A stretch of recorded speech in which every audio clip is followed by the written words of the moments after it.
Just for everyone's awareness, we are now live.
Well, good afternoon, everyone.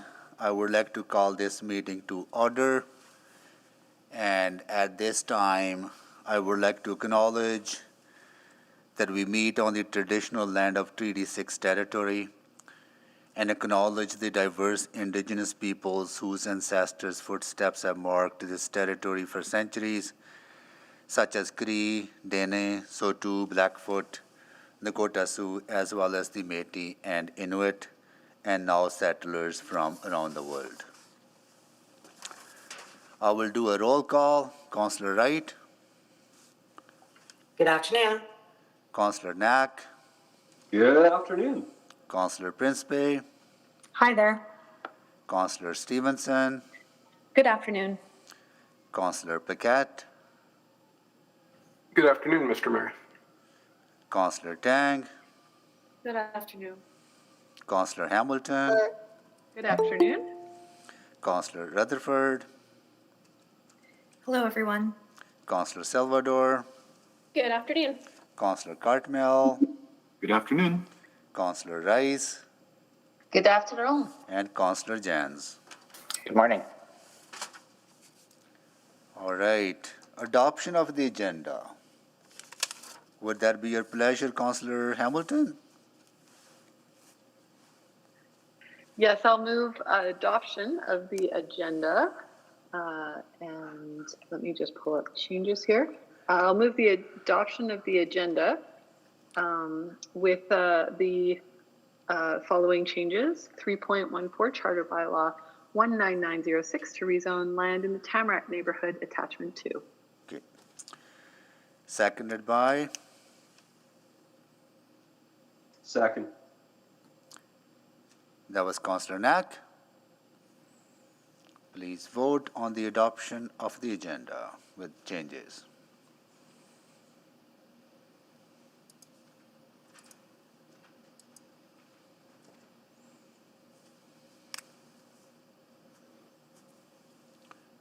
I'm in favor, Mr. Mayor. Thank you, Councillor Jans. And it looks like we're just waiting for Councillor Paquette's vote. Yep, I'm a yes. Thank you, Councillor Paquette. We have all the votes. Display the votes, please. That is carried. Any protocol items? Seeing none, call for persons to speak. So, Madam Clerk, I will read the names of the members of the public who have registered to speak on these bylaws. There is a speech in front of you, if you don't mind just taking a look at the introductory remarks. Yes, we'll do that. So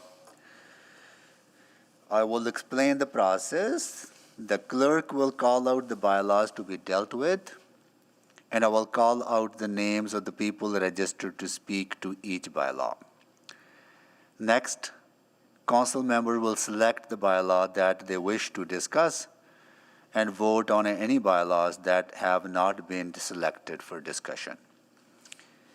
Council will then deal with each of the bylaws that were selected for discussion and debate. For each item, administration will first provide an overview of the bylaw. Members of the public who have registered to speak will then be invited to make their presentations. Those in favor will speak first in panels, followed by those opposed in panels. Each person will have 5 minutes to make comments. The clerk will run the official timer in council chamber. The timer lights on the podiums will be green for the first 4 minutes, then yellow when there is 1 minute remaining, and flash red when the 5 minutes are up. If you're participating virtually, you may wish to use a timer of your own. When you have finished your presentation, please remain available as council may have questions for you. After comments from the public, council may ask questions of city administration.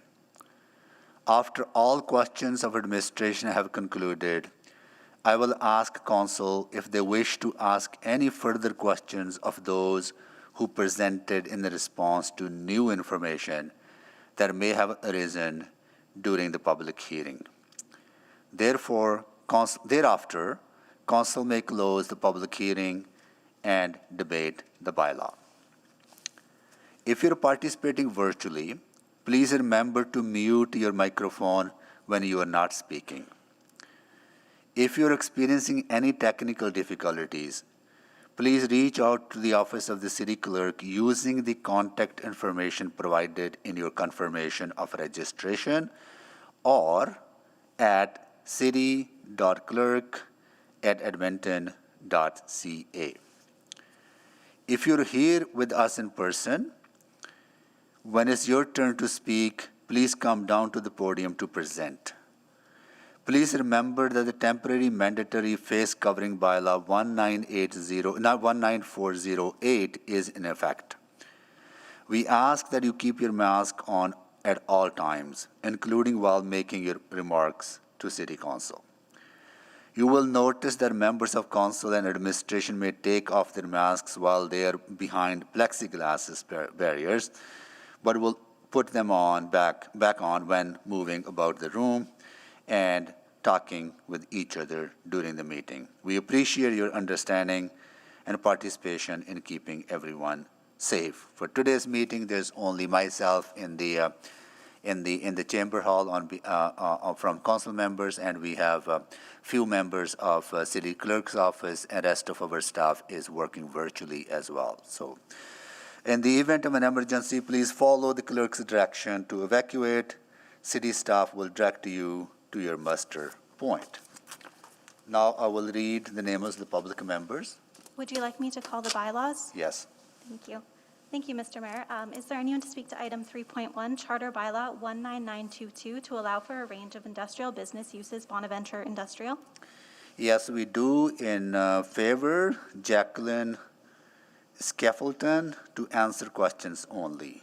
Jacqueline, are you there? I believe they're here in person. There. Oh, there you are. Thank you. Yeah. Is there anyone to speak? No one opposed.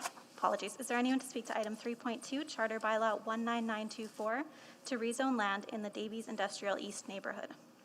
We have in favor Owen Merck to answer questions only.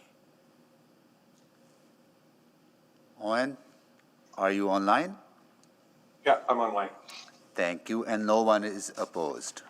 Is there anyone to speak to item 3.3, Bylaw 19923, to amend the Crystallina East neighborhood structure plan? We have Bladen Dibben to answer questions only, and Louis Donnan to answer questions only, and we have no one opposed. Hello. So, Hello. Bladen and Donnan, Louis, you're there? Okay, good. Is there anyone to speak to item 3.4, Charter Bylaw 19929, to rezone land in the Silverberry neighborhood?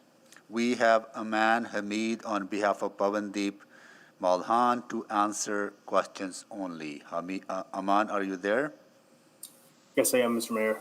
And we have no one opposed. Items 3.5 and 3.6 will be dealt with together. Is there anyone to speak to Bylaw 19931, Amendment to the Glenridding Heights Neighborhood Structure Plan, or Charter Bylaw 19932 to rezone land in the Glenridding Heights neighborhood? So we have Keith Davies to answer questions only, and Jim Kilo to answer questions only. So Keith and Jim, are you there? Hello, yes, good afternoon. Yes, good afternoon. Thank you, and we have no one opposed. Is there anyone to speak to item 3.7, Charter Bylaw 19933, to correct the zoning line of the existing RLD Residential Low Density Zone Trumpeter? We have Elise Shillington to answer questions only, and Alex Sieply to answer questions only. Elise and Alex, are you there? Yes, good afternoon. Yes, good afternoon, Mr. Mayor. Thank you, and we have no one opposed. Is there anyone to speak to item 3.8, Charter Bylaw 19925, to allow for the redevelopment of a commercial parcel with vehicle access from the lane, Glenwood? We have Songlin Pan to answer questions only. Songlin, are you there? Yes, I'm here. Thank you, and we have no one opposed. Is there anyone to speak to item 3.9, Charter Bylaw 19937, to allow for small-scale infill development in Pleasantview?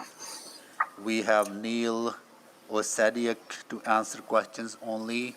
Neil, are you there? Yes, I am. And we have Daniel Boisvert on behalf of Karen Anstead and Ellen Stosky we have people in opposition. I'll ask Daniel Boisvert. Are you there, Daniel? Oh, there you are. Good. And Barb Pierce Yes, I'm here. and Joanne Franchiueli. Yes, I'm here. Thank you. Is there anyone to speak to item 3.10, Charter Bylaw 19928, to allow for small-scale infill development west Jasper Place? We have Niraj Nath to answer questions only. Niraj, are you there? Yep, good afternoon, Mr. Mayor. And we have no one opposed. Is there anyone to speak to item 3.11, Charter Bylaw 19926, to allow low-rise multi-unit housing Strathern? We have Chelsea Jersak and Jeff Jersey is to make a presentation, doesn't say answers only. Jeff Booth to answer questions only. Chelsea, are you here to make a presentation or question? Yes, I do have a presentation, but if there are no questions, then I don't have to give it. Okay, and Jeff Booth, are you there? Yep, I'm here. And no one is opposed. Is there anyone to speak to item 3.12, Charter Bylaw 19927, to allow for medium-rise multi-unit housing Strathern? We have Rick Arnold, Jeff Booth, both to make presentation, and Chelsea Jersak to answer questions only.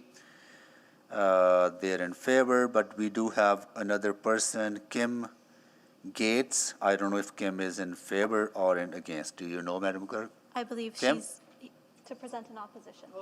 Opposed? Perfect. So Kim is opposed, is present in the Chamber Hall. And Brittany Earl? Opposed? Brittany, are you there? Present. Yes, Thank you. thank you. Is there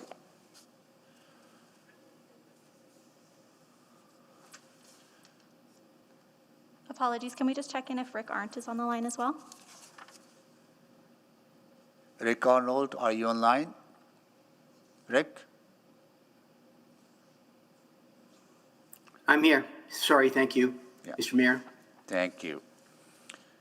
3-1, next one. Yeah. Is there anyone to speak to item 3.13, Charter Bylaw 19936, to allow for commercial development and to revise the boundary of the existing DC1 provision Belvedere? We have Deanna Fuhlendorf for presentation and Jake Pepino to answer questions only. Deanne, are you there? Deanna, sorry, are you there? Yes, I am, Mayor. Thank you. And Jake? Yes, I am. Thanks for having me. Thank you so much. And no one opposed. Is there anyone to speak to item 3.14, Charter Bylaw 19906, to rezone land in the Tamarack neighborhood? We have Fabio Coppola to answer questions only and Scott Mackey to make a presentation. Fabio, are you there? Yes, good afternoon. I'll actually be giving a presentation. If there's questions, then I'll provide a presentation. Thank you. And Scott Mackey, are you there? Yes, I'm here for questions only. Questions only? Okay. And we have no one opposed. Is there anyone to speak to item 3.15, Charter Bylaw 19935, to allow for medium-rise multi-unit housing Westmount? We have Chelsea Jersak in favor. Chelsea, are you there? Yes, I am. Thank you. Jeff Booth to answer questions only in favor. Jeff? Yes, I'm here. Or Armando Hernandez to answer questions only in favor. Armando? Hi. Yes, I'm here. Thank you, Mr. Mayor. Thank you. Matthew Boonstra in favor. Matthew, are you there?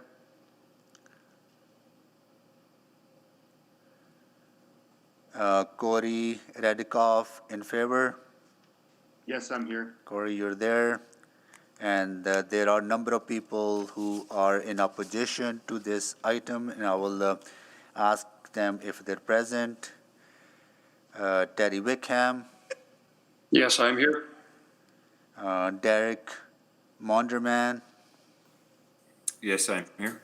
Brianna Edgar,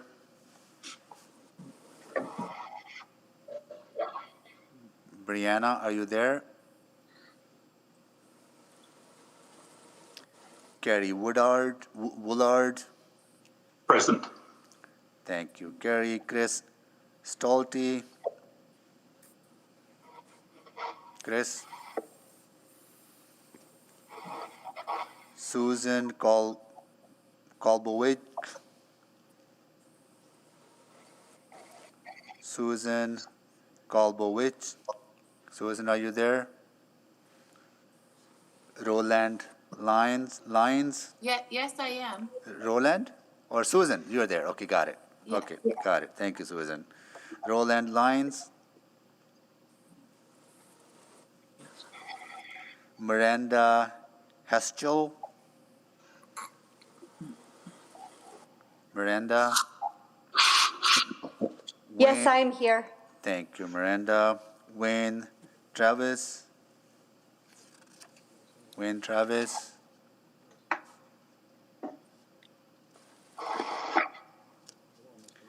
James Spur? Thank you, James.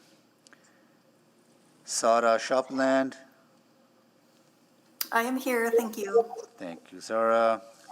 Robert Larier? Yes, I'm here. Thank you, Robert. Kathleen Thurber? Yes, I'm here. Thank you. Thank you, Kathleen. Yeah, I Brian gotta go. Brian Kueli?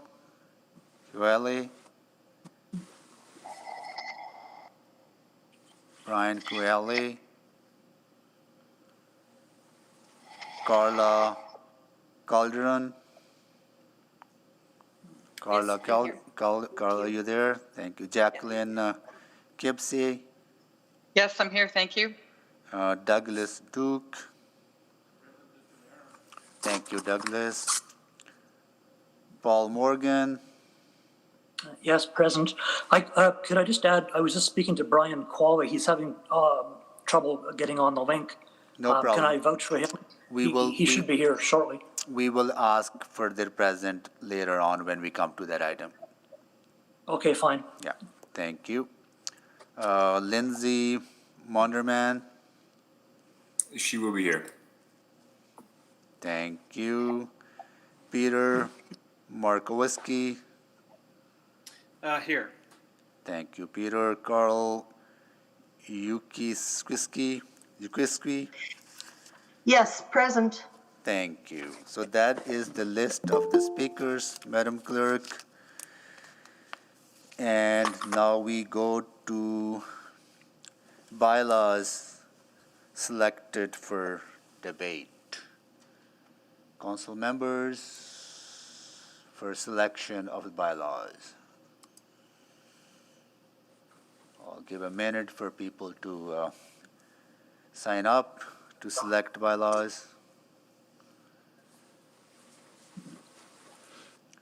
Sorry, point of Councillor, order, I can't get onto eScribe. I'd like to sign up, please. okay, no problem. Councillor Rutherford, why don't you go first then?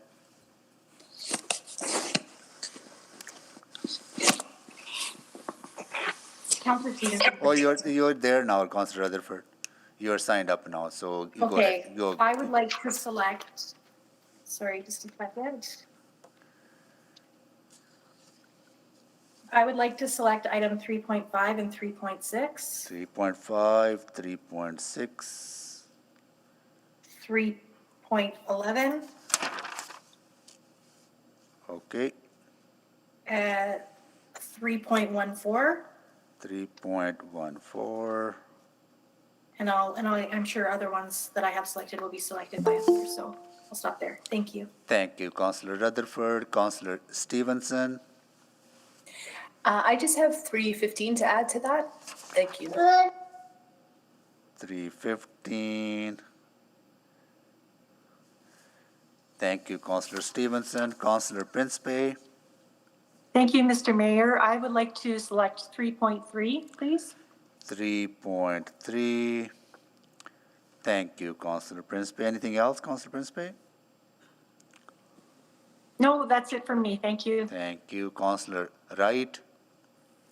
I'd like 3.4, and I believe 3.14 has already been selected. Thank you. 3.4. Yeah, 3.15, you said that's been selected, yes. Okay, Councillor Salvador, Just 3.12, Mr. Mayor. 3.12. Thank you.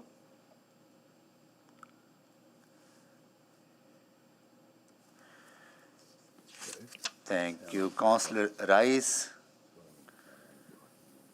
I believe what I going to select is already selected by other councillors. Thank you. Okay. Thank you, Councillor Rice. Councillor Jans. Sorry, Mr. Mayor, was 3.9 selected? 3.9 has not been selected yet. May I select that, please? Absolutely, you can. Thank you, Councillor Jans. All right, so we have 3.3, 3.4, 3.5, 3.6, 3.9, 3.11, 3.12, 3.14, and 3.15. These are selected for debate. Madam Clerk, can you please read the rest of the bylaws? So we just need to move closure of public hearing and then proceed with the Yes, remaining of so the readings. closure of 3.1 and other, right? Councillor Cartmill. Thank you, Mr. Mayor. I will move closure of the public hearing on items 3.1, 3.2, 3.7, 3.8, and 310 and 313. 310 and 313.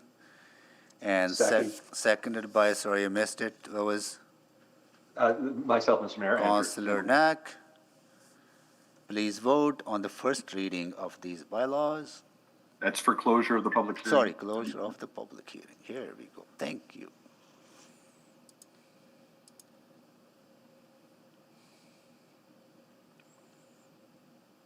I'm just waiting for Councillor Jans's vote. Confirming. Yeah, voting in favor. Thank you. We have 13 votes. Please display the votes. That is carried. Mayor Sohi, I will move first reading of items 3.1, 3.2, 3.7, 3.8, 3.10, and 3.13. Second. Thank you, Councillor Knack, please vote for the first reading.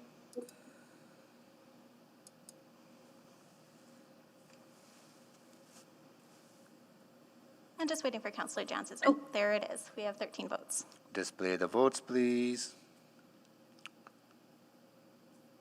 That is carried.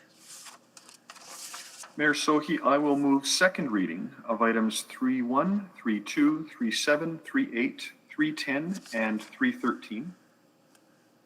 Second. Thank you, Councillor Knack. Please vote.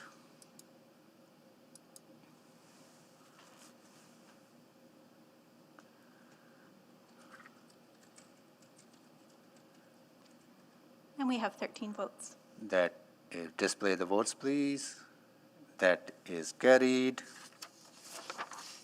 Mayor Sohi, I will move consideration of third reading on items 3.1, 3.2, 3.7, 3.8, 3.10, and 3.13. Second. Second by Councillor Knack. Please vote for the consideration of third reading on these bylaws.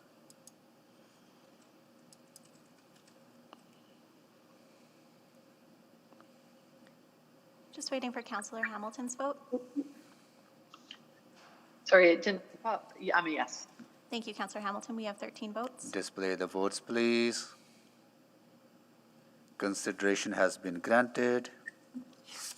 Mayor Sohi, I will move third and final reading of Charter Bylaw 19922, Charter Bylaw 19924, Charter Bylaw 19933, Charter Bylaw 19925, Charter Bylaw 19928, and Charter Bylaw 19936.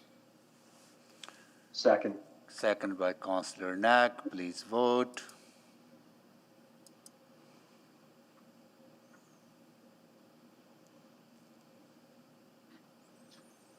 And we have 13 votes. Display the votes, please.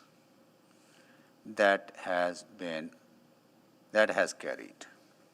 Thank you, Councillor Cartmill, and thank you, Councillor Knack. So we go to our next item then, Madam.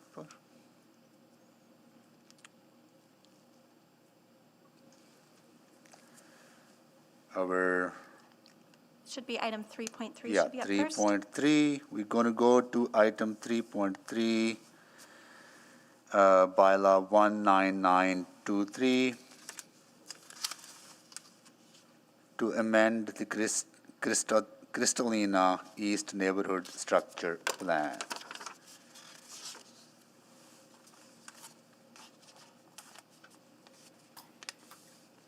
All right. Presentation, right? Administration, over to you for a presentation. Thanks, Mayor and Council. As mentioned, we're here virtually, but your regular planning, drainage, and transportation team are here with you, as well as legal support. And on this one, we'll go to Tim Ford to provide the presentation. Thank you. Good afternoon, Mayor and Councillors. This bylaw proposes to amend the Crystallina East neighbourhood structure plan by reconfiguring commercial uses, low and medium density residential uses, relocating and reconfiguring a park site. The amendment also modifies the text and stats for the plan, these changes, and adds policy to the plan regarding reverse housing. Next slide, please. The application proposes minor changes to the ultimate development pattern of the neighbourhood and results in a 0.81 decrease in land for low density residential, a 0.6 hectare increase in land designated for medium density residential, a 0.11 hectare increase in land designated for commercial uses, and a 0.1 hectare increase in the land designated for a park site. The existing park is proposed to be moved from the east side of the collector road to the west side and reconfigured.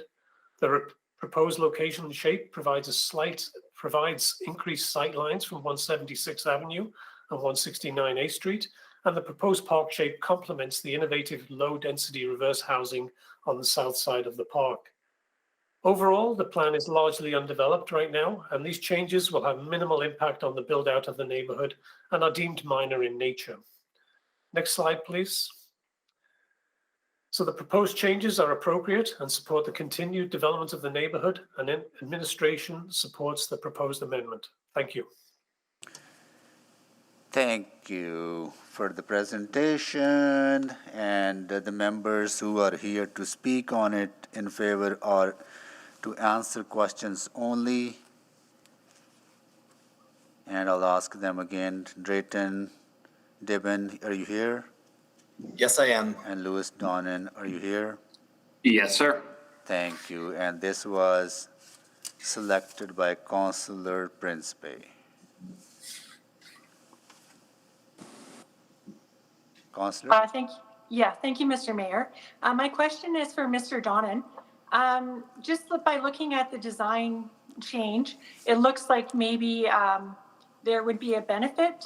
And from listening to the presentation from administration, it sounds like there's a benefit to this change in plan. Can you explain that to me? Is there a benefit? Thank you.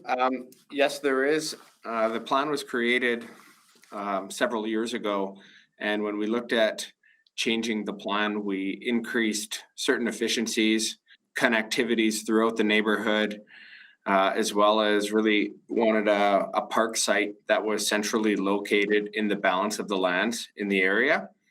And we felt that different product types and affordability changes as we move forward, and the new plan follows suit with the affordability and efficiencies that are going on throughout the neighborhood.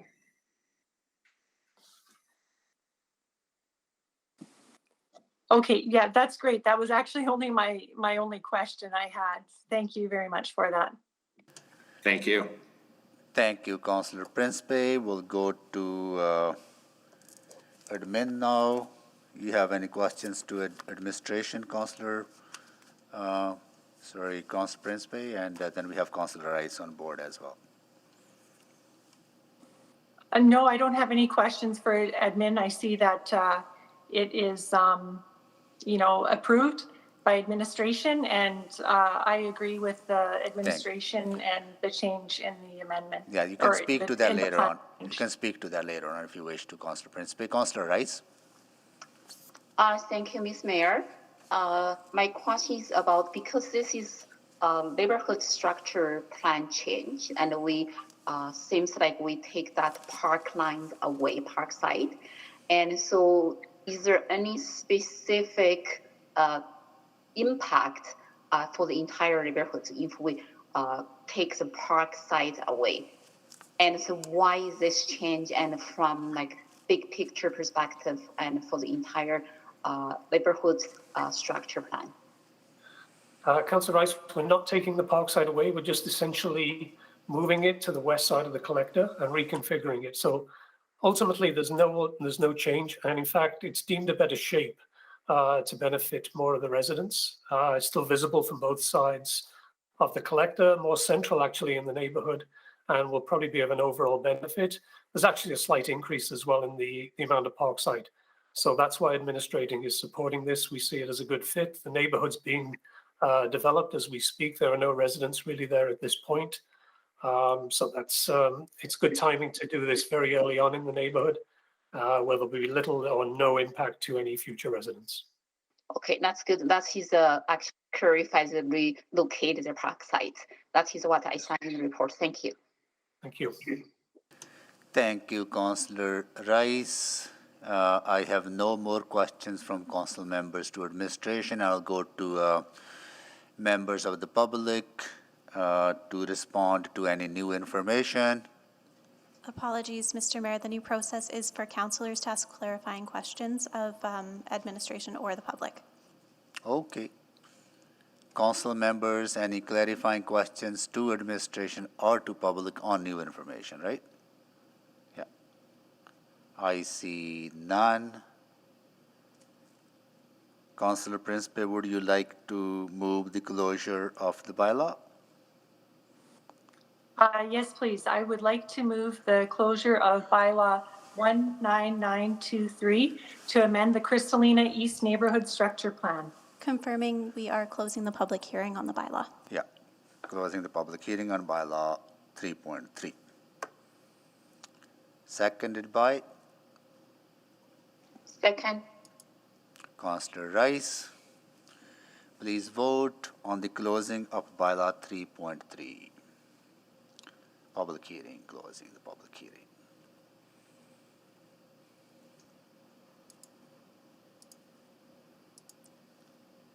Just waiting on one more vote. Councillor Jans? In favor. Thank you. We have 13 votes. Display the votes, please. That is carried. Councillor Principe, would you like to move the first reading? Yes, I'm sorry about that. I would like to move the first reading, that bylaw 19923 be read a first time. Second by Councillor Rice. Please vote.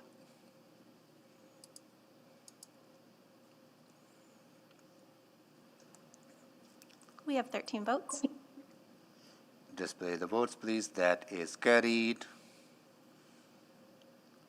Councillor Principe. I would like that bylaw 19923 be read a second time. Second. Second by Councillor Rice. Please vote.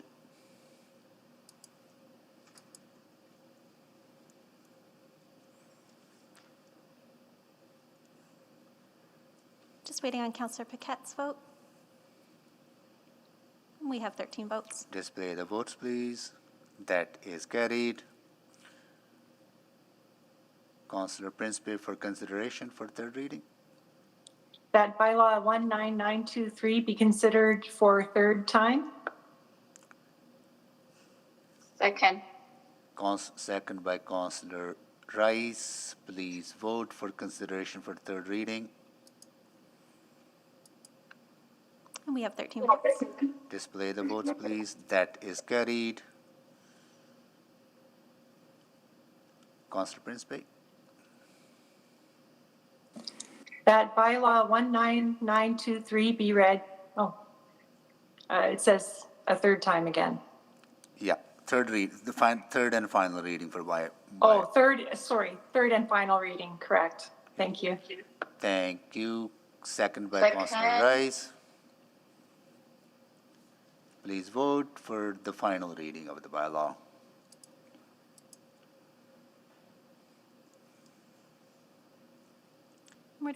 We have 13 votes. Display the votes, please. That is carried. All right. Thank you so much, Councillor Principe and Councillor Rice. We are going to go to our next item, 3.4, Charter Bylaw 19929, to rezone land in the Silverberry neighborhood. It was selected by Councillor Wright, and I'll go to administration for a presentation. Thank you, Mr. Mayor, members of council. Item 3.4 pertains to the rezoning of an existing commercial site in the Silverberry neighborhood, which is located in southeast Edmonton. Slide number 1 shows the land in context with the surrounding zoning and built forms. The site is located on the southeast corner of the intersection of a major arterial road and a collector roadway, 34th Street and 28A Avenue, respectively. This commercial development shares property lines with Fire Station 26 to the south on land zoned PU, public utility, and a religious assembly to the east on land zoned DC2. A variety of low and medium density housing is also located around the site in the form of row housing to the north and northwest, and single detached housing to the west and northeast. All housing is buffered and separated from the site by the aforementioned collector and arterial roadways. Slide number 2 illustrates the policy context for the application. The map on the left is the Meadows Area Structure Plan, and the map on the right is the Silverberry Neighborhood Structure Plan. The subject site is located along the west central boundary of the Meadows ASP, as indicated by the red circle, and is also located along the west central boundary of the Silverberry Neighborhood Structure Plan, as indicated on the map. The application proposes to change the land from DC2, site-specific development control, to DC2 for the purpose of adding cannabis retail sales to the existing list of uses on the site. The site currently complies with all required separation distances from sensitive uses and other cannabis stores, as required by Section 70 of the zoning bylaw. All other regulations of the existing provision will be carried forward. With regard to public engagement, the applicant notified 91 surrounding property owners in July.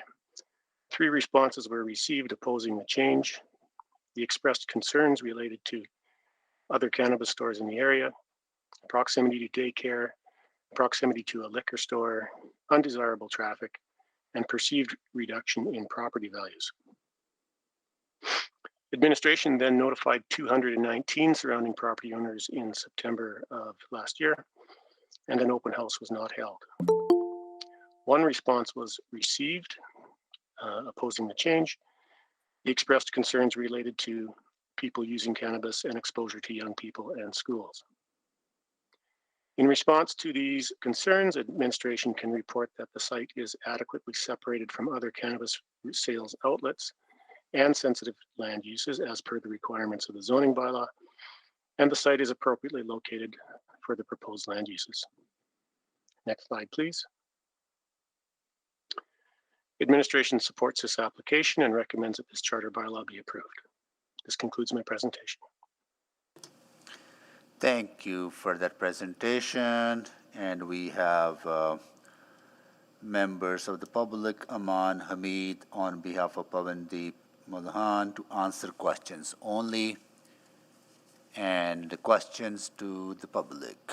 I know Councillor Wright, you selected this, right? So Yes, yeah, yes, I did. Go ahead. And actually, my questions were more for administration, I think.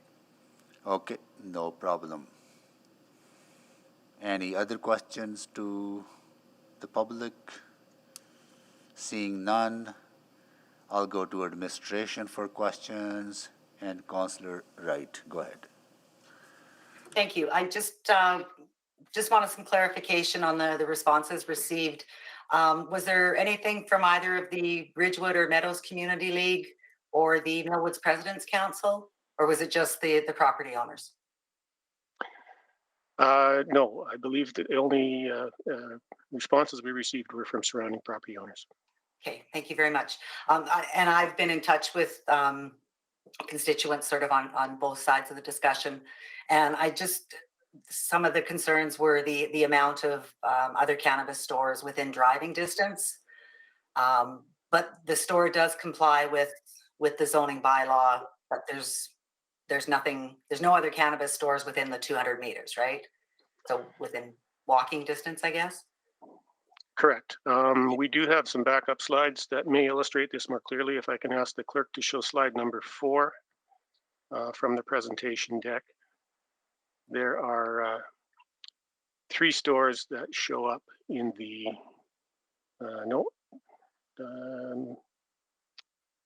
go up 1 slide, that's slide number 6. Okay, slide number 4, please.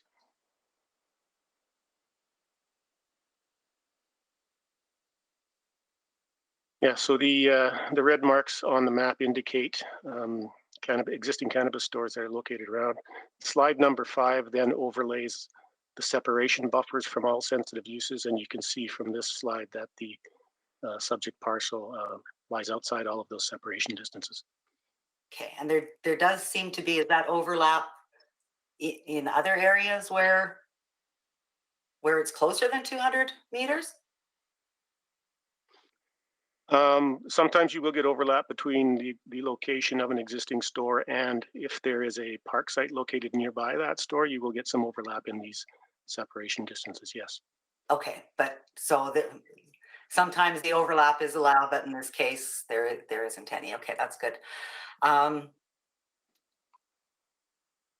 So, and then the other concern was with the daycare being close by, but I think the bylaw states it looks for what, schools and libraries. There's no reference to daycares. Correct. The zoning bylaw, when it refers to sensitive land uses with regard to cannabis, it really identifies areas where you would likely have more free range children roaming around, such as schools, park sites, libraries. Daycares were not considered a sensitive use because largely the children are small enough that they are essentially escorted into and out of the facility. So there would be an adult with them? Correct. Okay. I think that's all the questions. Actually, I did have one other constituent make reference to or let me know about that cannabis is not just for recreational use. There's also the medical use, and sometimes they can access it cheaper at a retail store than they can through the regular online medical sites. Do you know, can you confirm that at all for me, or? I can neither confirm nor deny Okay. pricing of medical or recreational cannabis. Okay, but they can purchase medical cannabis at the retail stores, is that right? I believe possibly. Okay. It's not my field of expertise. Okay, all right, I know yours, yeah. All right, I don't think I have any other questions, and I will yield my time. Thank you. Thank you, Councillor Wright. Councillor Tang. Thank you very much for the presentation. Just a quick one. You had mentioned the perceived for lowering of property values. I'm wondering, is that justified? You know, do these kinds of zoning bylaw changes, and in particular this instance, what actually impact property values? Thank you, Councillor. I'm not aware of any studies or examples where it can be definitively determined that a fine-grained level of certain commercial uses will detract or augment property values for neighboring nearby landowners. That's more of an appraisal exercise, and that's a specialty unto itself that I don't specialize in. But generally speaking, it's quite difficult to accept on face value whether something will significantly increase or decrease a property value based by its simple existence. Right, as I imagine there are so many different factors that go into that. So, okay, thank you very much. That's it.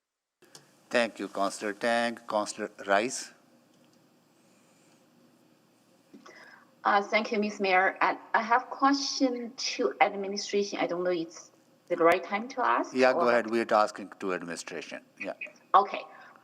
So specifically related to the sensitive land use for this type of stores, I do heard lots of concern from our residents, specifically for this type of stores and inside the community.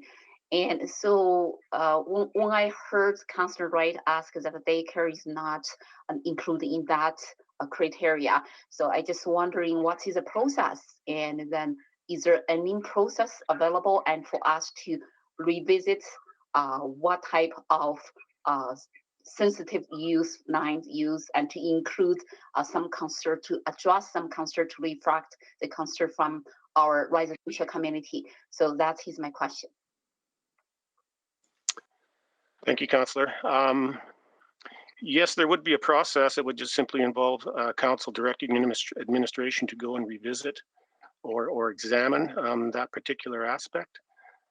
What I can parlay right now is that there was a lot of outreach, significant public consultation, and a larger report that was prepared and studied and presented to council in 2018 that considered all of these things when the cannabis regulations were added to the bylaw. I believe it was May 2018.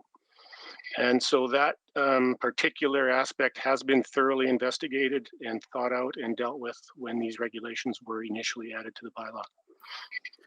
Councillor Rice, further to that, we are advancing the work around the zoning bylaw renewal.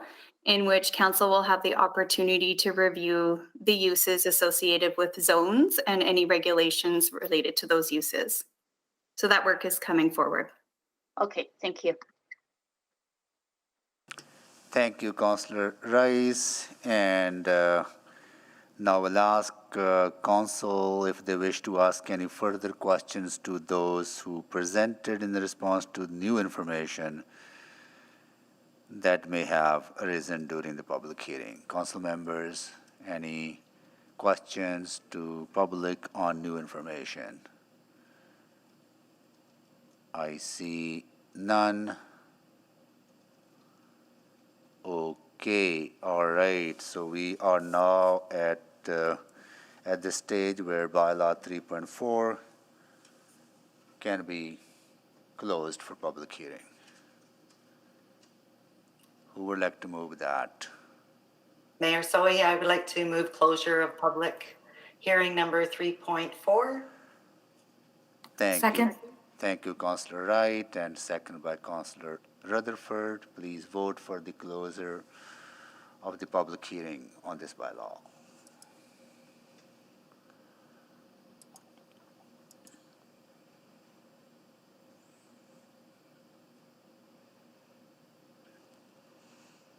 We have 13 votes. Display the votes, please. That is carried. Councillor Wright. I would like to move first reading of bylaw number 19929.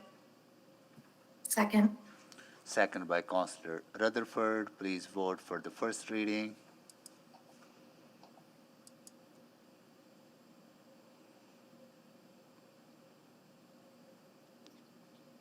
Just waiting on Councillor Janz's vote. We have 13 votes. Display the votes. That is carried. I would like to move second reading of bylaw number 19929. Seconded, Councillor Rutherford. Yes, second. Thank you, Councillor Rutherford. Please vote.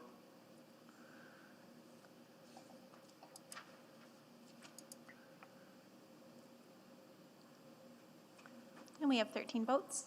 Display the vote. That is carried. And I would like to move consideration of third reading for bylaw 19929. Second. Second by Councillor Rutherford. Please vote for consideration for third reading.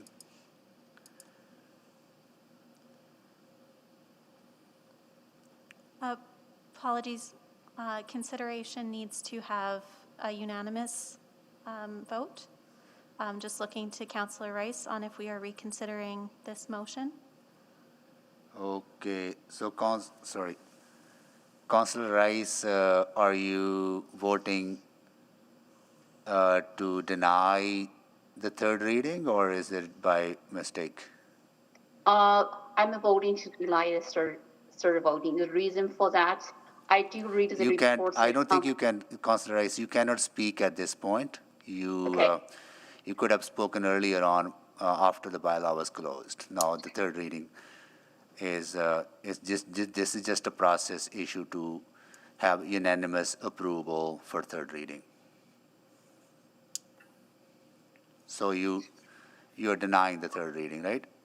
Yes. Okay, got it. Mr. Mayor, point of process, just so everyone's on the same page. Maybe the clerk can inform council about what the next steps are here. Yeah, that's and exactly. what happens to this bylaw. Yeah, that's what I was going to ask administration to explain. Councillor Burkett, thank you for flagging that. So what would be the next, when would the third reading will come for reading? Third reading, I believe, for this bylaw would come back to the next council meeting, but I can defer to law just in case I am mistaken. Mr. Mayor, that's correct. This would go to the next scheduled meeting without unanimous support for third reading in this one. And when is that?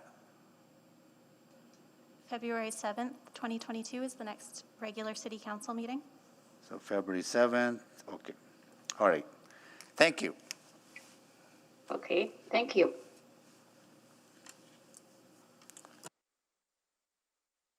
All right, so this will come for third reading, a third reading on February 7th, 2022.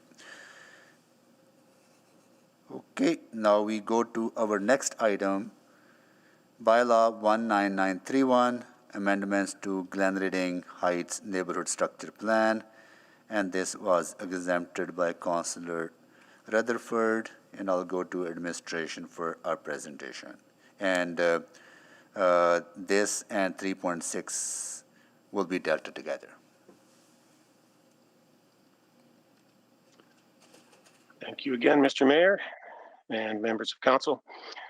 Items 3.5 and 3.6 pertain to the rezoning of land in the central portion of the Glenridding Heights neighborhood in southwest Edmonton. This application is composed of two parts. One is an amendment to the Glenridding Heights neighborhood structure plan, and the other is a rezoning of the affected land. Slide number 1 shows the subject site with respect to the proposed zoning, as well as the surrounding zoning and land use.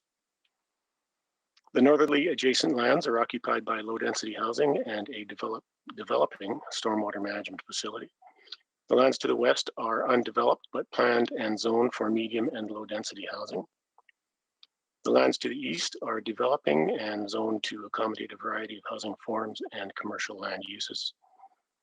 And the southerly adjacent land is undeveloped and planned to be the area's district park site. Slide number 2 shows the subject land and proposed amendment in context of the neighborhood structure plan. The proposed plan amendment seeks to change 3 things. One is a shift of the medium density housing site from the west side of the subject site to the east side without a change to the size or area of the medium density housing site. Secondly, to add an area of medium density row housing to the west side of the site. And thirdly, to shift a planned greenway slightly to the east. These changes are desirable for the following reasons. Shifting the low-rise apartment site to the east, closer to the commercial site, will support the vibrancy of the future commercial businesses and be consistent with city plans target to facilitate 15-minute districts. The addition of medium density row housing will support a shift to more urban densities and contribute to a variety of housing choices. And the eastward shift of the greenway will position it at a mid-block location that will provide a balanced multi-use trail system that links the neighborhood amenities. The forecasted residential density of the neighborhood will not be changed by this proposal and will remain at 37 units per hectare. Slide number 3 again shows the subject site with respect to the proposed zoning. The application proposes to rezone the site from AG, agricultural zone, to RLD, residential low density zone, RA7, low rise apartment zone, AP, public park zone, and DC1, direct development control provision. The DC1 provision differs from the standard row housing zone by allowing increased height of 12 meters as opposed to the standard 10 meters. Slightly increased site coverage ranging from 52 to 62%, and a smaller flanking setback for corner dwellings at 3 meters versus 2.4 meters. The proposed zones are suitable for the intended use and will be compatible with surrounding land uses. With regard to public engagement, administration sent notifications to 416 surrounding landowners in August 2021. No responses were received, and an open house was not held. Administration supports this application as an appropriate use of land at this location and recommends that these bylaws be approved. This concludes my presentation. Thank you so much. Just give me 1 second. Okay, we have 2 members of public, Keith Davies and Jim Killock, but they are on behalf of the applicant. They're only here to answer questions only. And Councillor Rutherford, you exempted this, right? So I'll go to you. Sorry, Councillor Stevenson. Councillor Stevenson, you're there? Sorry. Oh, yeah, sorry, Councillor Rutherford can proceed. She exempted the item. Councillor Rutherford. Sorry, I was having trouble getting off mute. Thank you so much, Mr. Mayor. So the reason I exempted this was my concern is over agriculture land, and I have some questions for Min regarding their recommendation and how they're saying it goes towards support city plan. But I'll save those for admin. My question for the public is around, are you currently the owners of these plots of these parcels of agricultural land? I can answer that. Jim Killow from Rohit. We're in a process right now where we have a fully executed agreement for sale. So ownership is pending. Okay. And just for the parcels under discussion today, not for the agricultural land to the, I don't know what direction it is, but to the west, I believe. Yeah, all around us, Councillor, is actually city-owned property. Okay. Okay. And what is that land base right now? A lot of, is there like any, I see that there's a space that's got a lot of, looks like ponds. Is it wetland? Is there any kind of environmental impact assessment that's been considered on this site? Yes, we've done that form of due diligence, environmental impact assessment and a wetland impact assessment. We do have an application that's been submitted in November to Alberta Environment to remove, officially it's a wetland, but it's basically a scrubby area, and there's an old dugout from the previous agricultural use. And then on the north side of the parcel, it's about half developed as a storm pond, and we would finish the development of that storm pond, landscaping it and putting in a shared use path as well.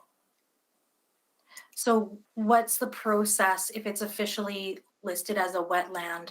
What process do you have to go through with the government of Alberta? Because is it protected then? Is it a designated protected site? If it's designated as wetland, I don't know about that process. This is not a protected wetland, but the government does rely on the wetland impact assessment, and included in that is a compensation value that we have to pay to remove what is officially a wetland. But like I said, it's kind of a, for lack of a better description, kind of a scrubby patch of dirt. Okay, great. Thank you so much, Jim. I really appreciate your answers to those questions. I do have further questions for admin, but your answers really helped. Thank you. Thank you, Councillor Rutherford. Councillor Stevenson? I just have questions for admin, thank you. Okay, thank you, Councillor Stevenson. And I will go to admin next for questions, and Councillor Rutherford. Councillor Stevenson can go first. I went first on the public side. Fine with that. Oh, sure, thank you. I really just have some questions around the decision to do a direct control zone. Apologies, I just have an assistant here with me today. The direct DC1, my understanding is that DC1s are typically for areas of special interest, of historic interest, or a very unique character area. And I just wasn't sure how that applied in this case. Thank you, Councillor. You are correct. The intent of the DC1 zone, as described in the zoning bylaw, has been for one of two purposes, really. One is for historic elements, to identify and recognize that, and the other is to deal with something that is of a special nature and recognized within a statutory plan. I guess the answer to why it's chosen in this case is that there is not a standard zone that the applicant feels would be able to allow the development of the product or the built form that they see a market for.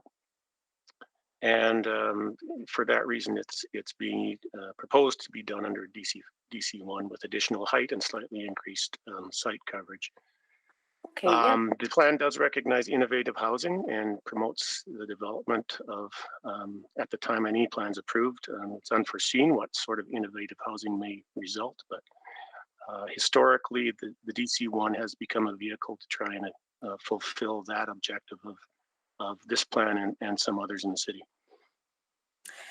Yeah, thanks for that context. I think what we've also seen with the proliferation of DC1s in the new neighborhoods, which I mean, there's two factors there. I mean, it is a lower application fee, I think, as opposed to the direct control two. And again, as I understand the zoning bylaw provisions, the DC2 is really the tool for when it's modifications to sort of a baseline zone.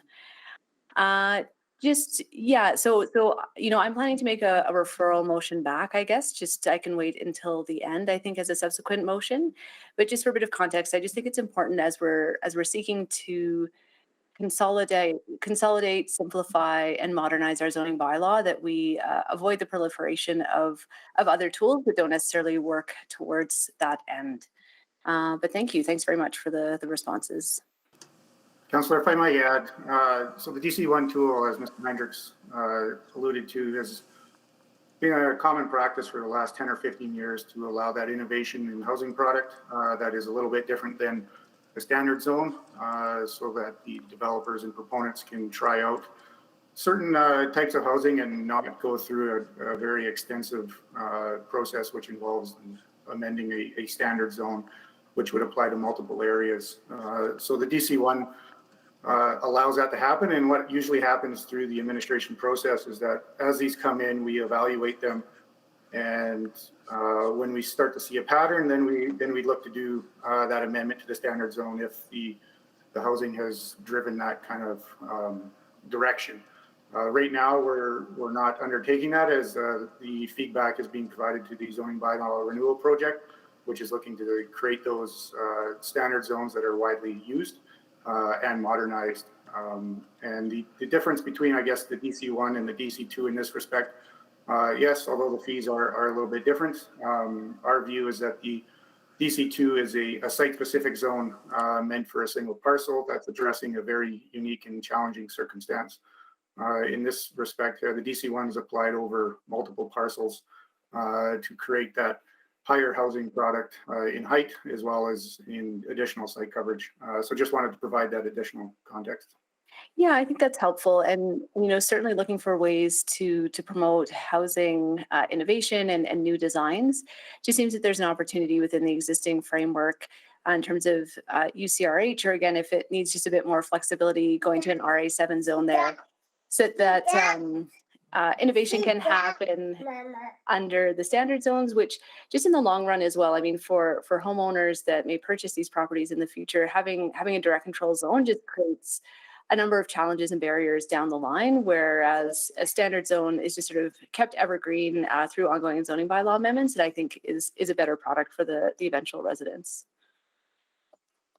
But thank you again for the context.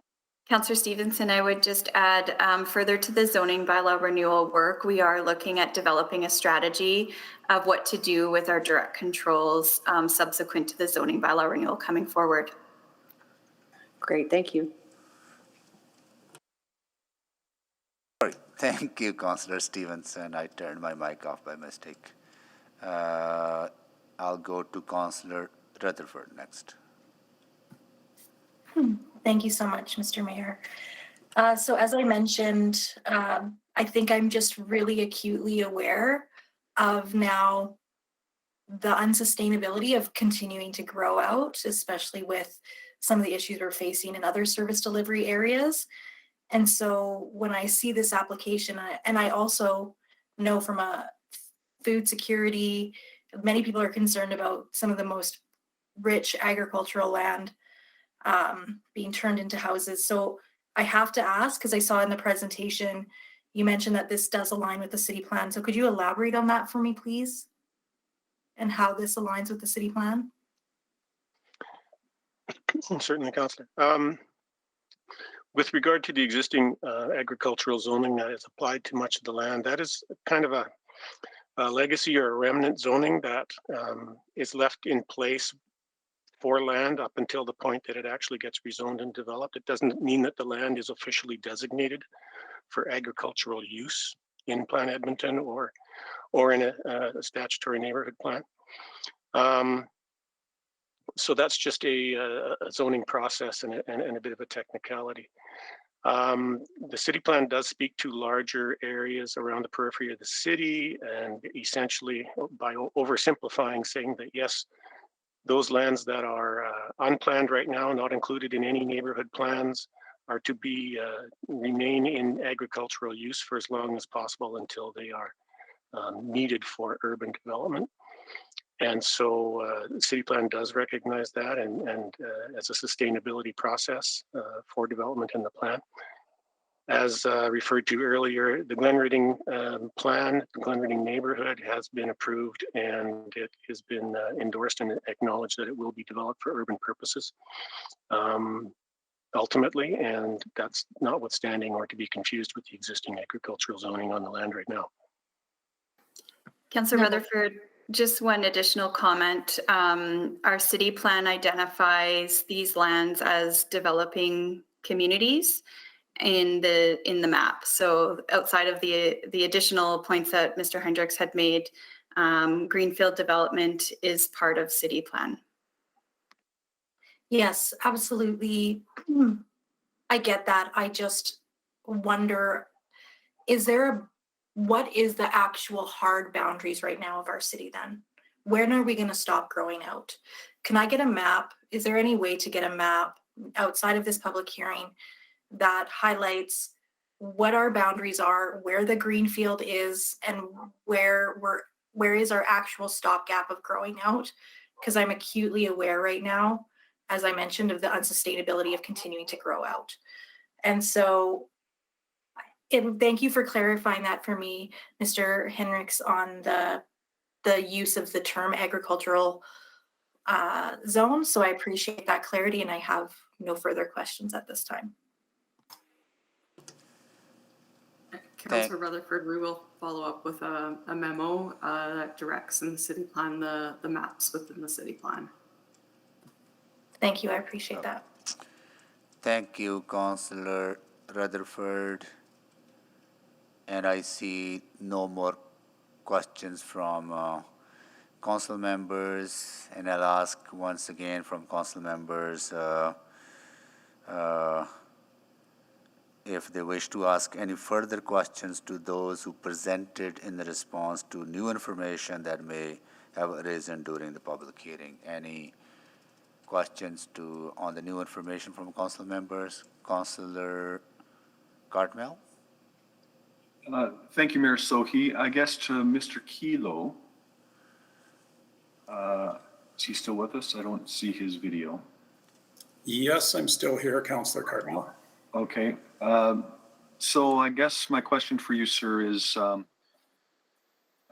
in your plans to develop these properties, I'm certain you had conversations with city administration around the product that you're hoping to bring to market and the zoning that would be that might fit that product. Fair to say, sir? Yes, we're all in favor of using conventional zoning districts to accommodate the housing product we want to see developed. Most of the parcel, we're proposing an RLD zone, and I think that's a good example of a newer zoning district that takes into account some flexibility and some opportunity for whether it's zero lot line product or semi-detached product. The challenge we have with this townhouse product, specifically the 18-foot wide units, it's been very well received by the market. We've done it in Keswick, we've done it in Glenridding Ravine, we're going to be doing it in Kinglet Gardens. And we basically carried forward the same DC1 zone that has been used to implement this product elsewhere. And the challenge we have, to be quite specific, is the maximum site coverage. It's 50% in RF5, it's 50% in the urban character row housing zone. And we know for a fact the internal 18-foot units, they are approximately 58% site coverage. So therein lies the challenge. So we're just trying to find a way to accommodate something that's been very well received by the market, a slightly more affordable option. And at this point, until the zoning bylaw renewal is complete, DC1 is probably the best option to do so. So the only way that you can deliver that product to market right now is with a DC1 zoning on that small piece of the whole parcel, correct? That is correct, Councillor. We, the lot depths I should add are 35 meters, which is pretty much standard. It's just the slightly narrower 18-foot product that causes the site coverage or the lot coverage challenge. So this product gives us a slightly higher density value by virtue of slightly narrower lots. It doesn't fit in a standard zone, but a significant majority of what we're talking about today is standard zonings. There's significant plots that are going to residential low density, a plot that's going to RA7. So if this rezoning is referred back to administration, I guess two questions. One, is that going to result in any different plan coming forward, or is that simply going to eliminate the value, the possibility of this product being tried in this corner of the city? It's hard to say if it would eliminate the product. I think ultimately it'll come down to whether or not City Council adopts the rezoning bylaw as put forward. Well, it's been suggested, Mr. Kelo, that by one councillor that they would like they would like the whole thing to go back to administration, so that one small parcel with a DC1 designation adopted a standard zone, which would have the effect of sending you back to administration to have more conversation and delay the entire rezoning. I just want to make sure you understand that. That's what's being contemplated here. Yeah, that's correct. That would be my understanding. And we would have to propose a conventional zone in the area that's presently proposed as DC1. Which would eliminate this product then? That's correct. At this site, a product that's being delivered at other sites already? That is correct, sir. And would delay the other portions of this rezoning? Yes.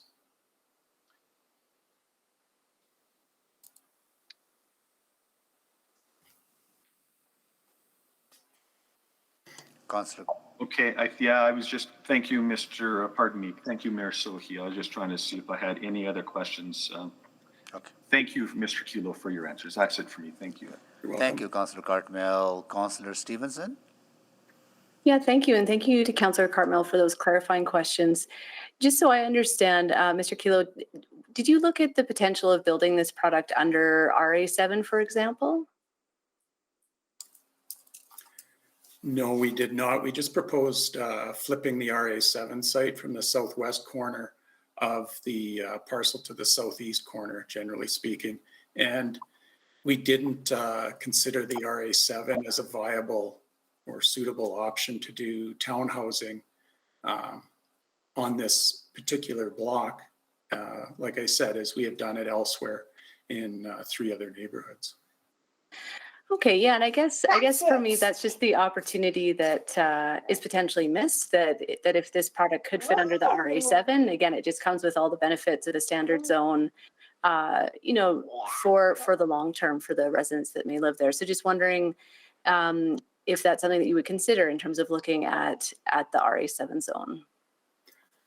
I'd have to check. I don't have, Councilor, I don't have the zoning in front of me, but my initial guess would be that we probably wouldn't meet the minimum site area or the minimum site depth for the RA7. Yeah, I believe there is no minimum site area or depth anymore, but stand to be corrected. I mean, to be fair, I appreciate that the use of DC1s has been common in this type of scenario. And I appreciate it's maybe not fair to pick on your application and delay the rest, as Councillor Cartmel has pointed out. So perhaps I'll rethink a subsequent motion or have further conversation with administration about the zoning bylaw renewal work that Ms. Petrin referred to in terms of coming up with a strategy for DCs. But I think just to be very clear that I don't think this is the type of rezoning that we want to see continuing to come forward, and really want to ensure that we're exhausting the potential of the standard zones before moving to direct control. Thank you. Thank you, Councillor Stevenson.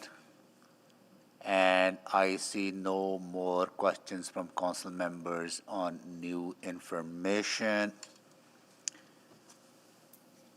And anyone moving for the closure of this public hearing on this bylaw? So moved.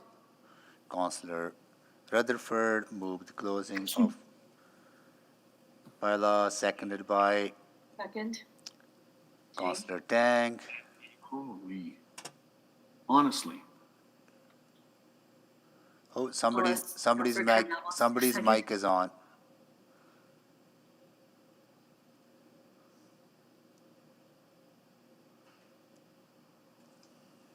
Mr. Mayor, I think Councilor Cartmell's trying to speak. Yeah, that's why I was kind of waiting, because I just hard to see the names. You just give me 1 second here. I do believe the convention at city council is to click on using eScribe, and that was the convention I was following. So, but the opportunity has been lost, so that's fine. Let's proceed. No, I'm sorry, Councillor. That was to close the bylaw. Do you want it to click? Let's move on, please, Mayor Sophie. Okay, please vote.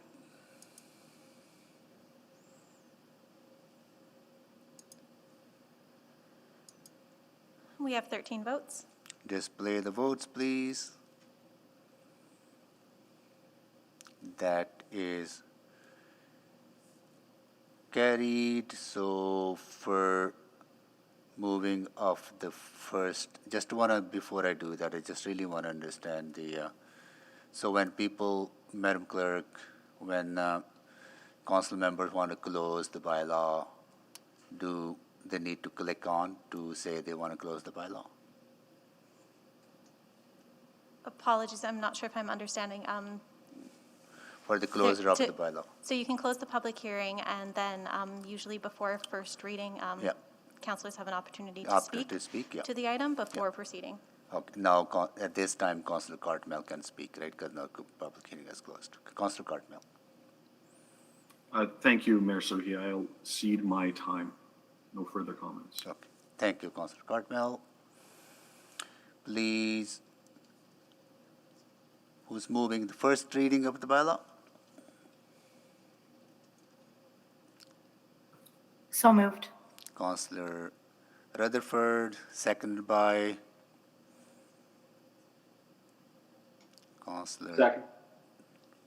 Councillor Knack. Please vote.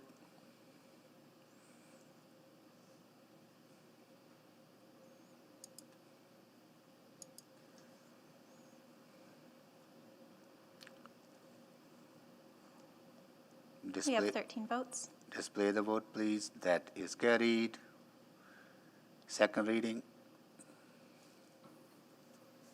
So moved. Councillor Rutherford, seconded by Councillor Knack.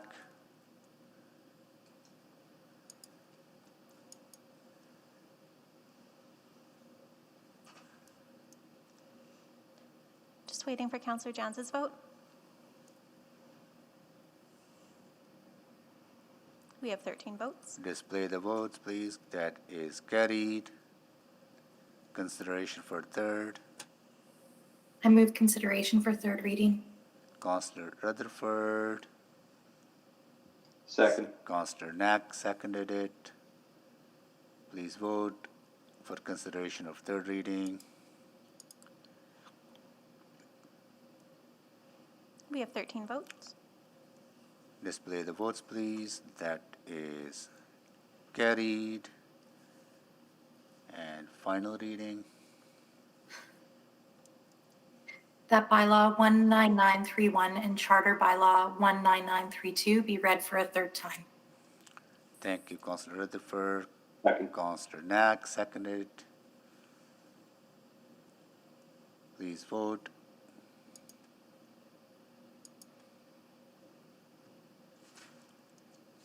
We have 13 votes. Display the vote, please. That is carried. Thank you.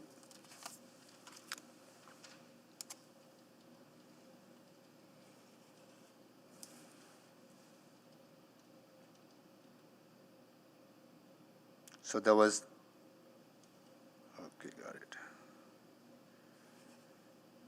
All right, our next item is 3.9, right? Correct. That is Charter Bylaw 19937 to allow for small-scale infill development, Pleasantview. It was selected by Councillor Michael Jans. Administration, I'll go over to administration for a presentation.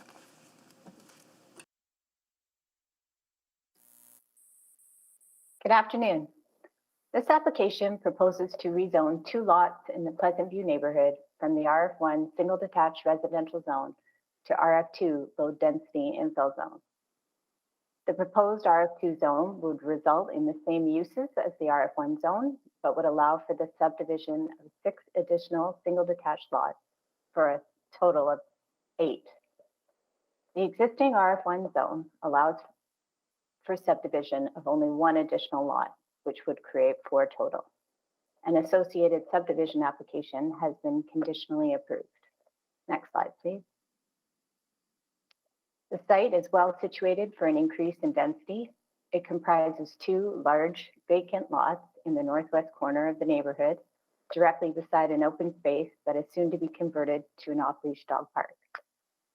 It is well connected to active modes of travel, including direct access to a shared use path, an on-street bike route, and frequent transit service on 109th Street and 111th Street, as well as LRT access further south on 111th Street.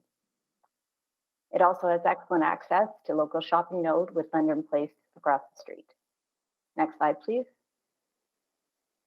The current conditionally approved subdivision associated with this rezoning application proposes to create 6 additional lots, as mentioned, for a total of 8. 5 of these would be on the north side of 60th Avenue and 3 on the south side. The lots on the north side will have a rear lane access, and those on the south will be front access. All surrounding residential properties are zoned RF1. Next slide, please.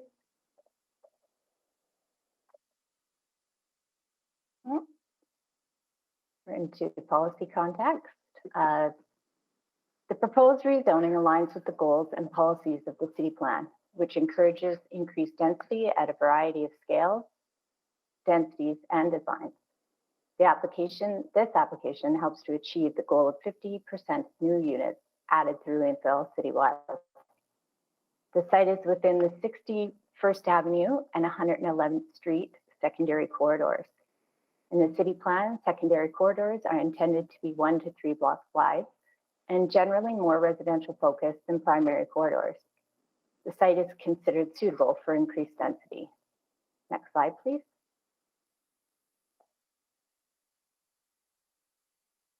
In summary, administration recommends support for this application, as it allows for more efficient redevelopment of 2 large lots.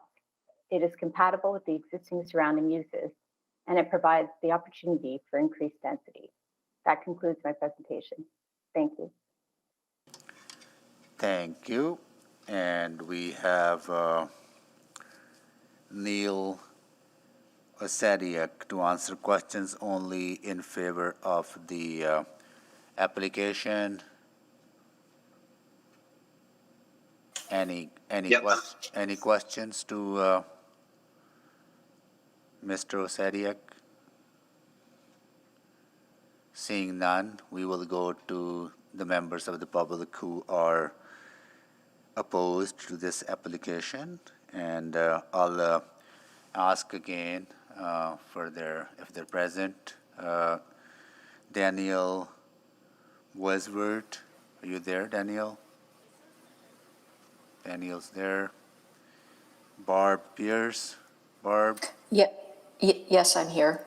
Thank you. And Joanne Franzueli. Joanne? Yes, I'm here.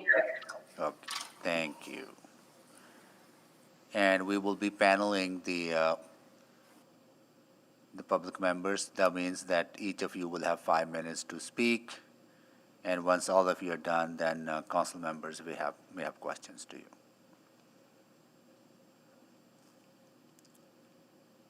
Ms. Boisvard, go ahead. Thank you, sir. Can you move close to the mic if you don't mind? Is that better? Yeah, thank you. Thank you. Yeah. Thank you, Mr. Mayor. Thank you, members of council. I moved to this little cul-de-sac in 2019. Yeah, you may want to move a little bit more Sorry. closer to the mic because Sorry, it'll be sir. hard time for. With the mask does not help. I That's a know. little bit better. That's better. Perfect, thank Yeah. you. Council, I reside on this street. I've taken a couple of photos, which I'll refer to during my presentation. I represent myself and the 3 other households that live on the street that face the avenue. When you look at the slide 2 or 4 of the admin packages, you see that there are corner lot houses. However, those homes face onto the curved road of 110th Street rather than 60th Avenue. This area has been a green space for several years now in the sense that while they are lots owned by the City of Edmonton, they have not had homes on them for several years, as I mentioned. These have become informal green spaces for the community that are used regularly. This is a close-knit little area of the community as well. Having only resided there for a few years and through COVID, I already know the names of almost all of my neighbors within 6 houses in every direction. This type of infill is not appropriate in this section of this community. And the reasons are multi, and I appreciate and I'm glad that I'm not the only one taking 5 minutes to speak in opposition to this today.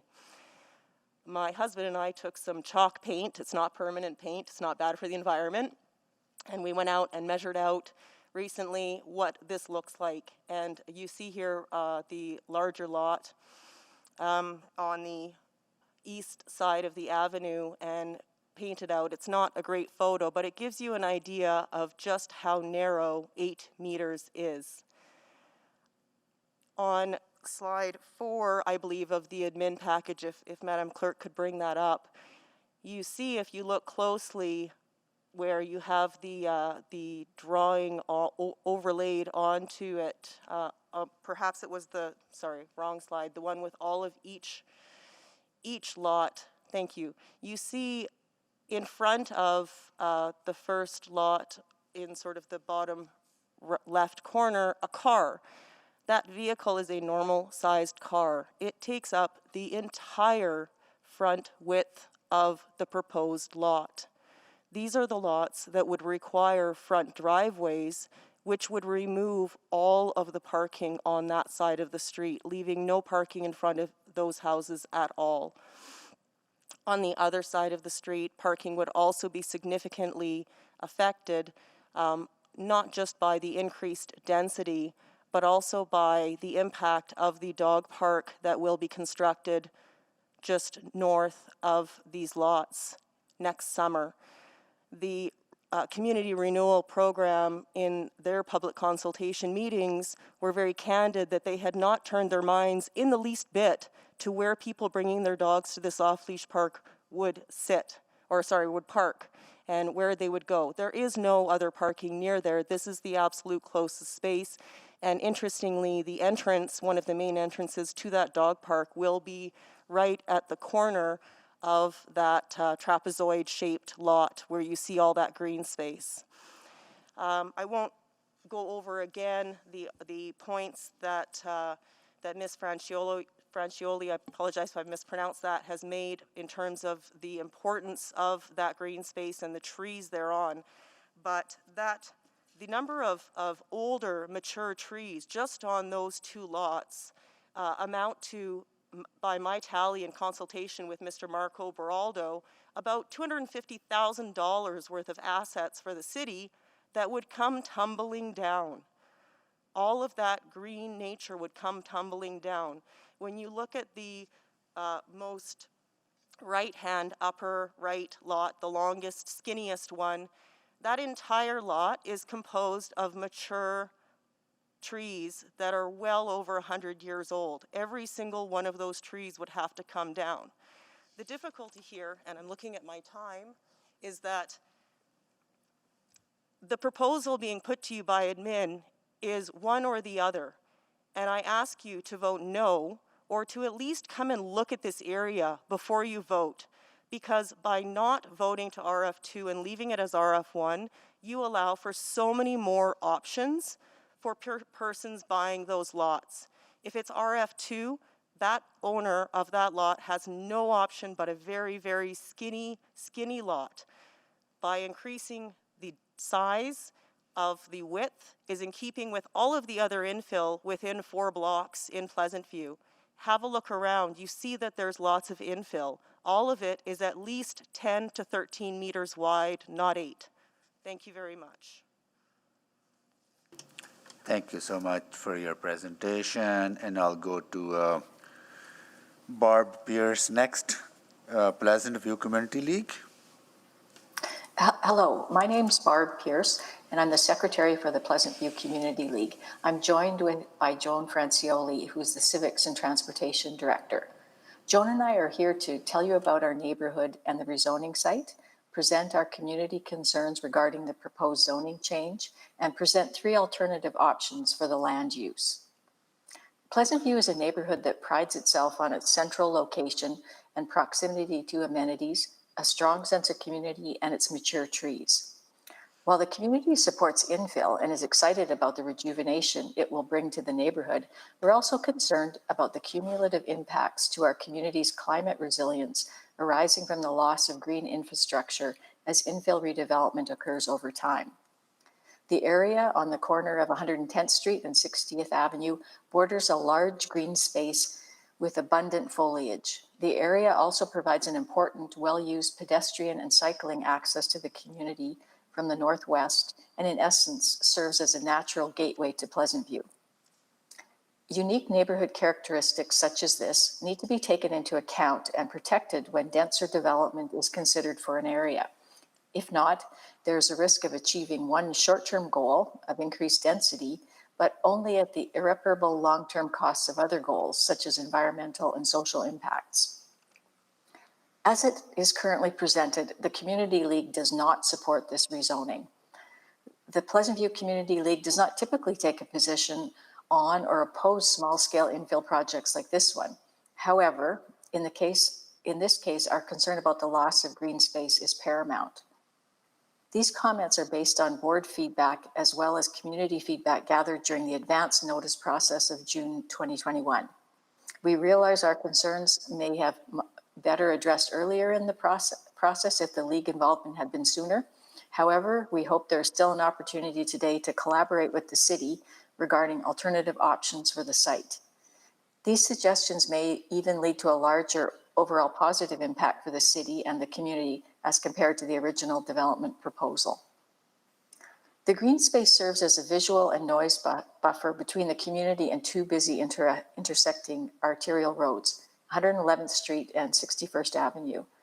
Maintaining and enhancing the existing green space is in line with the city's goal to be climate resilient. The current green infrastructure provides a windbreak that shelters homes and provides shade that reduces the heat island effect. The area also helps clean the air of exhaust from vehicles and absorb water in the event of heavy rain or snowmelt. In turn, this protects the community and its residents. This is especially important given the historical drainage and flooding concerns in the Pleasantview area. Moving forward, the area north of Lot 5 will also be home to a new off-leash dog park as part of the 2022 Neighborhood Renewal Project. The dog park will bring more people and vehicles into the area. Over the past few years, there's been an extensive amount of infill in Pleasantview, and it will accelerate even more based on the goal of 50% of new housing being from infill in mature neighborhoods. The proposed rezoning to RF2 would allow for the subdivision of 8 total single-detached housing lots, rather than the total of 4 that is permitted under the current RF1 zoning. The Community League views rezoning from RF1 to RF2 for the purpose of developing skinny houses as contrary to the council's intent in the zoning bylaw that RF1 properties be subdivided only once. This seems especially disappointing considering that the city is proposing doing this on their own property. Again, the community expects and supports infill. However, in order to support increased density, it is important to retain and enhance the existing green space in order to sustain a high quality of life for an increased population living in smaller units with limited or no private green space. So the first option we'd like for you to consider is to rezone both lot 5 and 13 to parkland. As previously mentioned, the green space is home to many mature trees, which would have to be removed for development to occur. Not only would this diminish the quality of life for residents, it would be counter to the city's intent to increase the tree canopy. Based on this, the city's balanced goal of increasing infill and the tree canopy, and the fact that this area already serves as a natural gateway to the community, perhaps there is still opportunity for the city to explore this option. I'll turn it over to Joan now to present the other two options. Thanks. Thank you so much. Then I'll go over to Joan Francioli for your 5 minutes. Go ahead. Great. Thank you very much, Barb. Good afternoon, everyone. If converting both lots to parkland is not possible, the second option the community is asking consideration be given to is rezoning. We lost connection.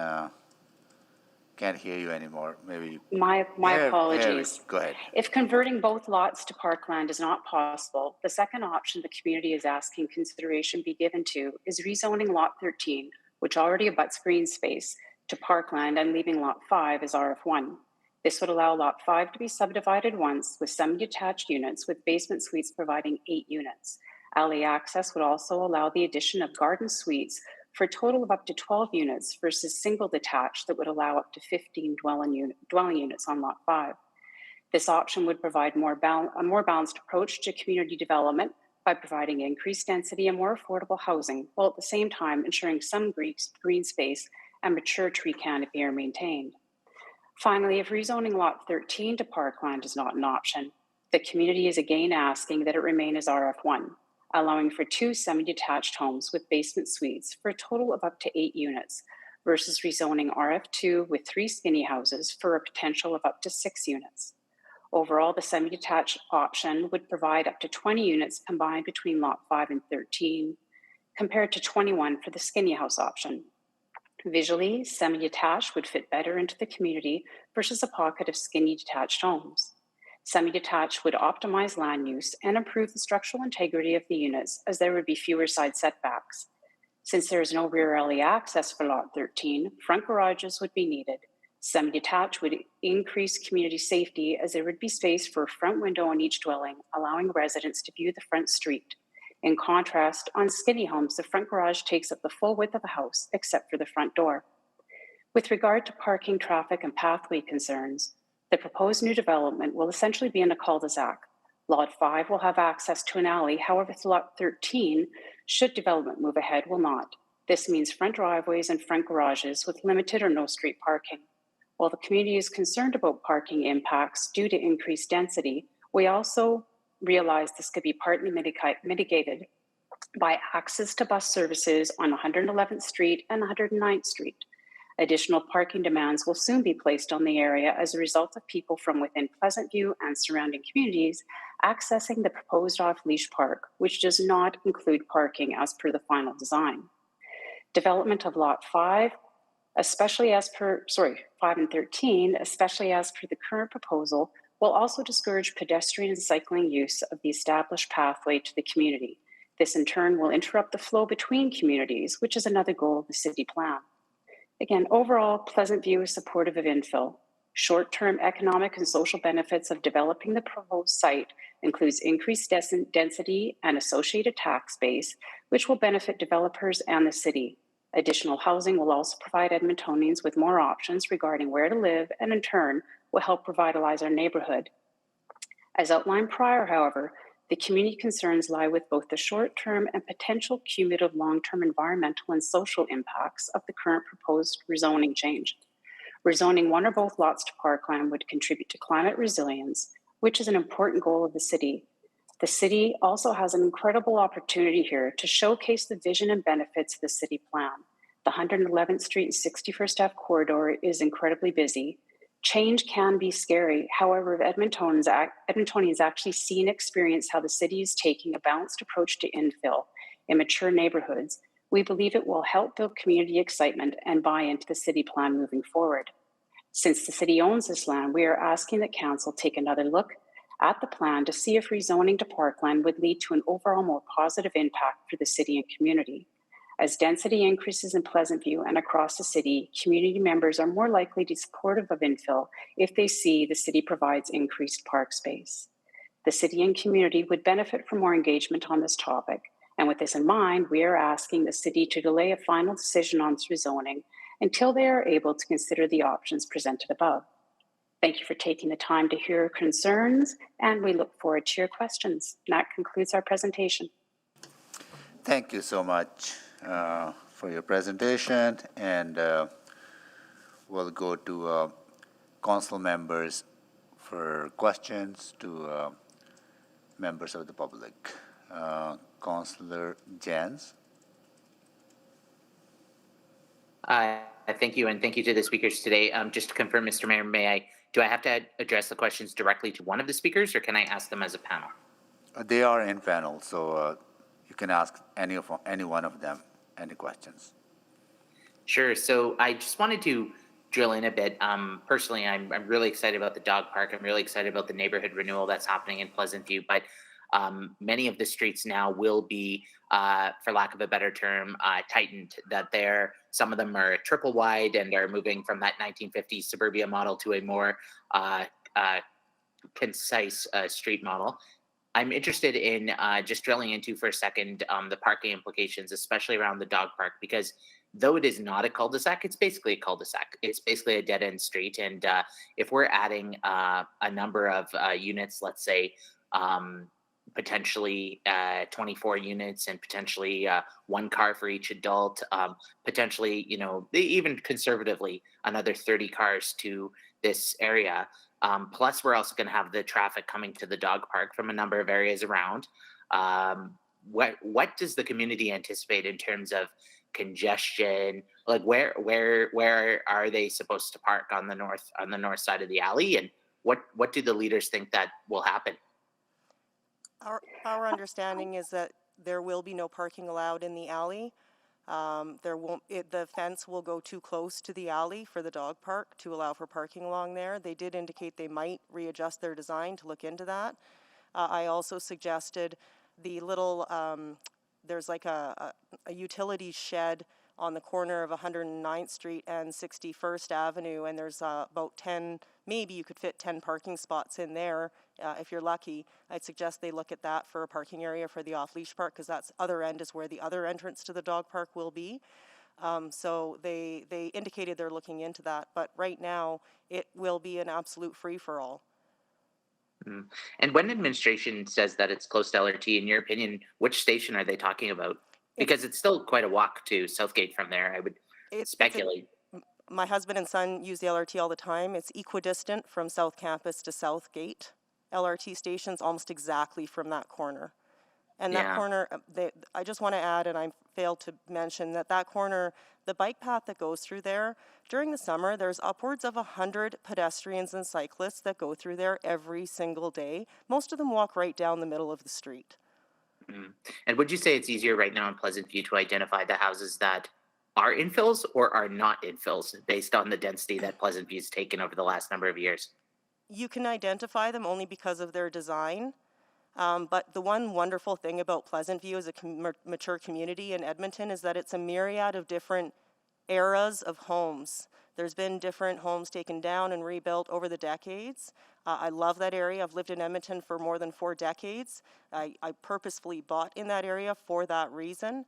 One of the letters that you all received from Andrew Ball and his wife Wendy were actually people that took down their property and rebuilt a nice big blue property. It's the last one you see along 111th when you're coming south on 111th.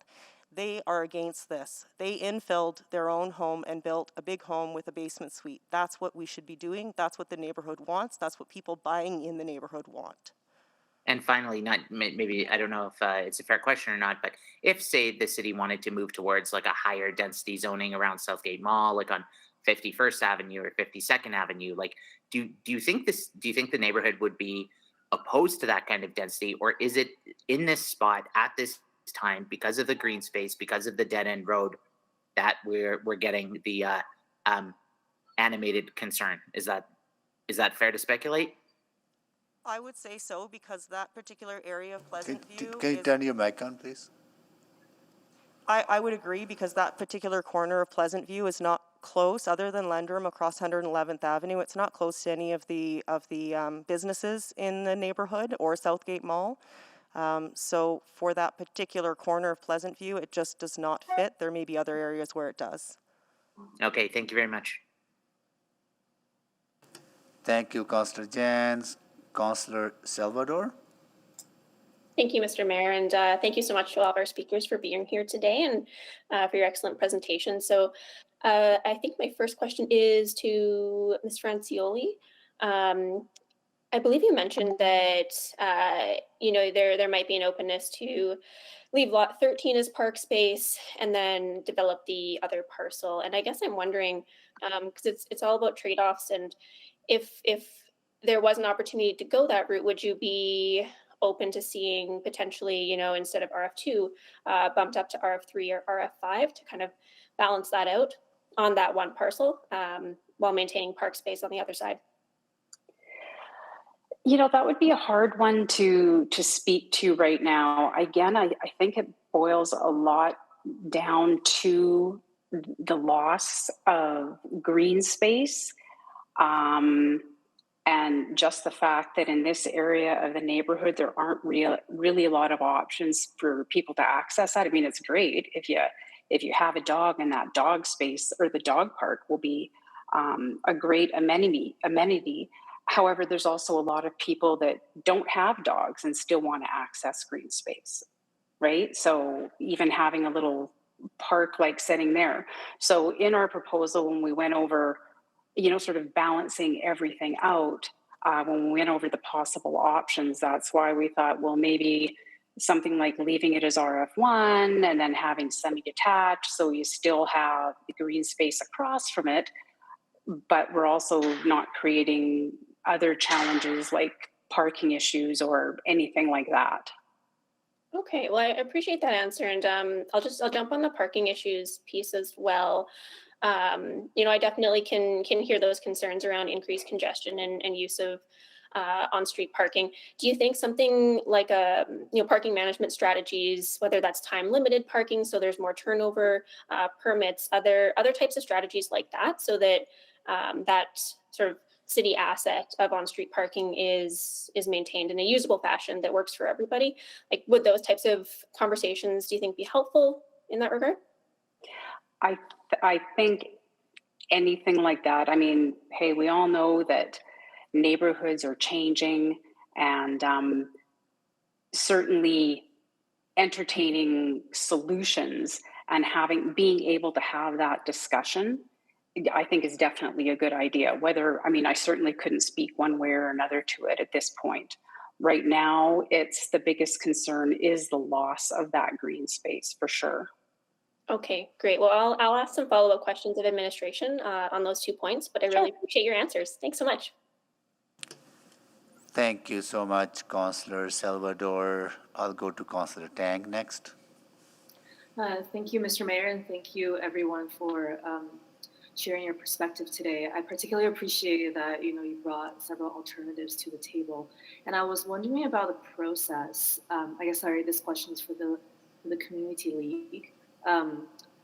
When you first received the notice in June, I was wondering if you can walk me through that a little bit. Have you had much back and forth, and how did you sort of land on these options? I imagine some conversations with residents, or if you can just walk me through that, it'd be great. Sure. I'll give you the brief background of how this all came along. I myself have lived in Pleasantview for 25 years now, and I actually just joined the board about 6 weeks ago as the civics person. And it was interesting because our board for the longest time didn't have a civics person, and the board was quite surprised when we found out about this rezoning proposal a couple of weeks ago. We honestly can't speak to how it got missed or you know, or why it got missed. I know that since this has come up, we've sort of refined the processes, and we're going to have the weekly pickup of the mail and everything like that. How I sort of had my crash course in civics over the last month or so, and have been talking to other civics people on the south side with more experience, just sort of exploring options and learning about the city plan and everything like that. So coming up with the alternate options was definitely a collaborative effort. And I also, when I looked at the admin report, I did see that part of, like, there had been notices sent out last June, and there was 8 receipts, 7 of which had concerns about the development. So the concerns that are noted are combined effort of discussion at our community league meetings, plus citing the information that was gathered from the community last summer. What we would like to do, as mentioned in our presentation, is to invite more engagement from the community, because it's such a big change. It's such a big loss to the community, losing that green space. Great, thank you very much. That's it. You're welcome. Thank you, Councillor Tang. Thank you so much for being here, for sharing your views, and I'll ask. We'll go to our admin next, right, Christine? Yeah, we'll go to our admin, and council members will ask questions to our admin. So, just waiting for the deck to be cleared. I think Councillor Jans, you are next, right? Go ahead. I was wondering, Mr. Mayor, how we may go about a motion to refer to administration to ask them to rezone this as parkland. What would be the process for that? Madam Clerk? I would be putting a referral motion on the floor, and we'd need to know what the revised application would look like. I defer to administration for the technical Ms. Johnson? Yeah, Mr. Mayor, it would be a simple referral motion. It can direct that it be to a specific zone, but we often like a little more of a generic approach. If it could be to refer it back to consider zoning that would accommodate park space or open space or something of that sort, it allows administration to bring a proper proposal to you. Okay. Mr. Mayor, may I move that to this effect, or may I move that to that effect at this time, or do I need to wait for debate? I think it'll be better to have the wording ready so the applicant and the members of the public and other council members would know what is being asked, right? So you can figure that out. In the meantime, I can go to other council members. Councillor Jans, unless you have questions to admin other than... No, not at this time, okay. Thank you. Yeah, I'll go to Councillor Rutherford next. Yes, thank you, Mr. Mayor. I just had 2 questions. The first was around park space, actually, and compared to other neighborhoods, what is the green space ratio? Because I know we were just talking at a previous council meeting about mature neighborhoods, needing that balancing of green space. So, yeah, I just wanted to get a sense of what other green space this neighborhood has, and if it's one of those ones that is in that lower percentage of green space.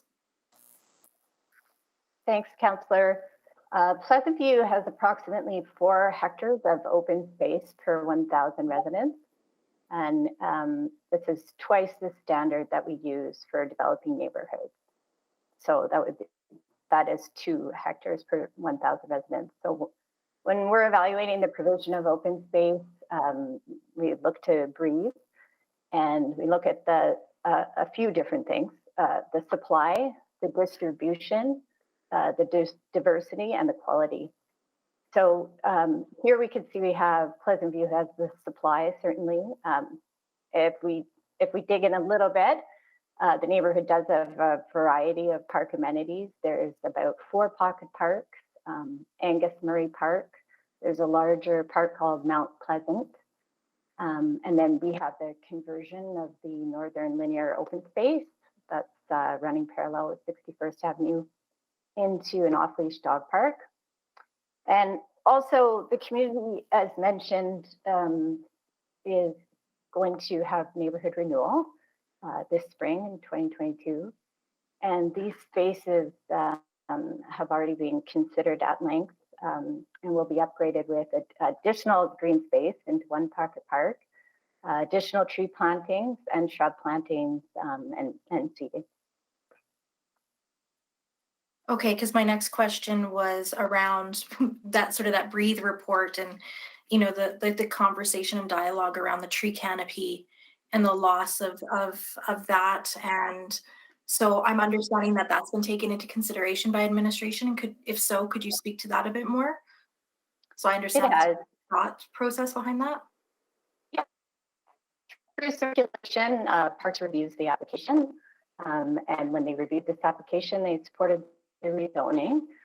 They flagged maintaining the access to the multi-use trail and preserving mature trees where possible. And where not possible, in alignment with the corporate tree policy, we collect tree value. Okay, and then my last question, and I'm sorry if I'm missing this in the report as a new counselor, is this still city-owned land?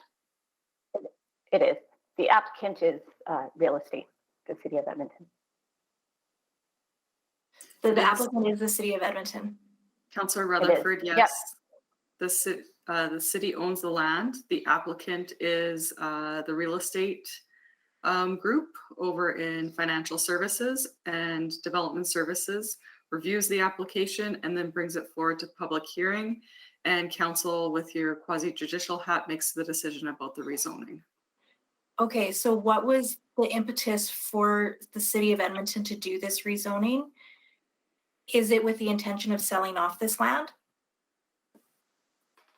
It is, Mr. Johnson. Councillor, if I may, we're usually very careful about ownership and sales of land as far as we're talking about in a public hearing process. From the report, we learned that their impetus is to do subdivision, and that is a legitimate land use consideration.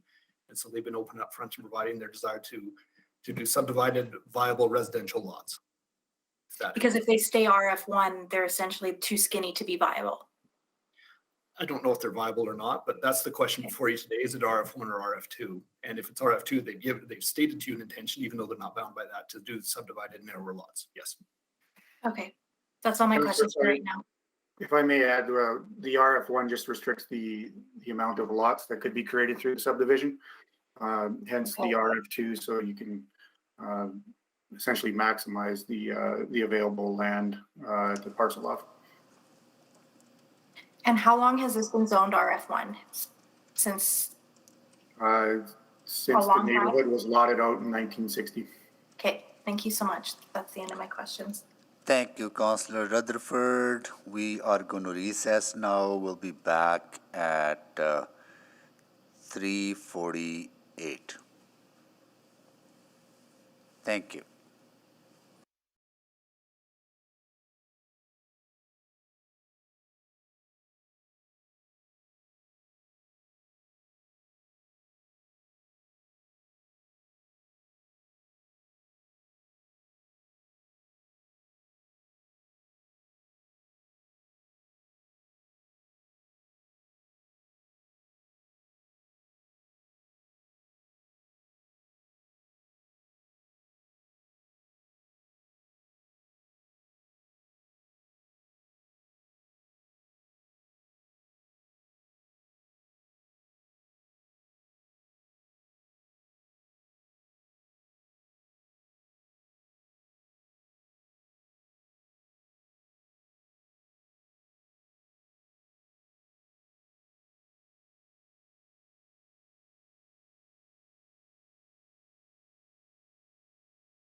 All right, I would like to call this meeting back to order.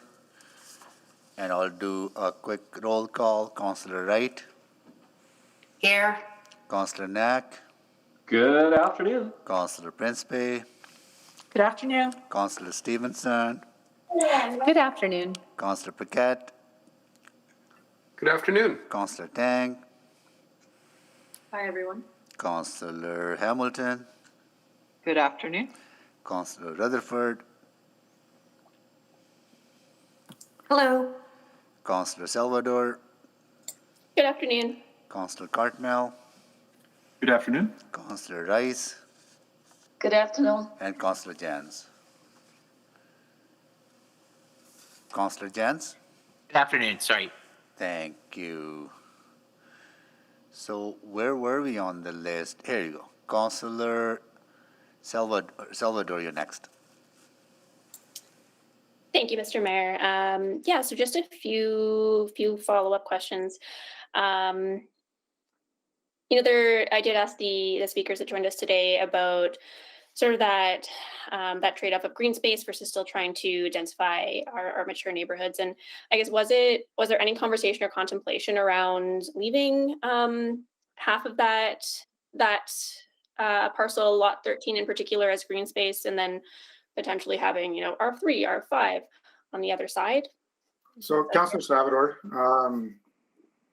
may I suggest that question be directed towards the applicant? Apologies. For the city. We were presented with the zoning RF1 to RF2 and as evaluated as such. Absolutely. Apologies on my end. Yeah, and I guess I'll ask the question around parking then. If you could just briefly touch on sort of what's happening in the parking management strategy world. I heard there were concerns around on-street parking in particular, but that is ongoing work that we're doing as a city, correct? That's correct, Councillor Salvador.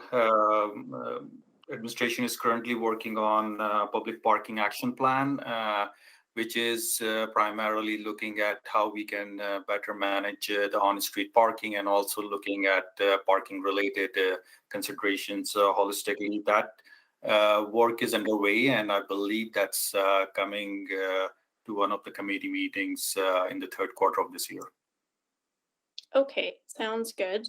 And then just one final question around pedestrian access. So recognizing that there is eventually going to be the dog park on the north side of these parcels, I was trying to look at Google Maps here, and what is the current access like for that area? And I guess what would the intention be going forward? So as part of the BGN work, when this dog park was envisioned, it does contemplate better accessibility to the park. So the construction of pathways and also including streetlights for better illumination around that area. Okay, and sorry, I guess would that access be from the north side? Then there wouldn't be any cross-cutting across the parcels that we're referring to, correct? No, there won't be. Okay.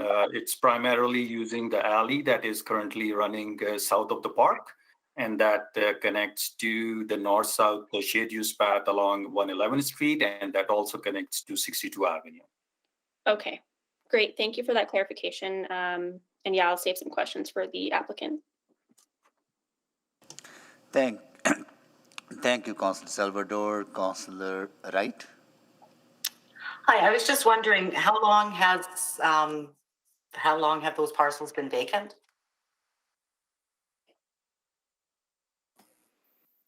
Councillor, the parcels have been vacant since the neighborhood first developed back in the 1960s, when the original lot plan was granted for that area.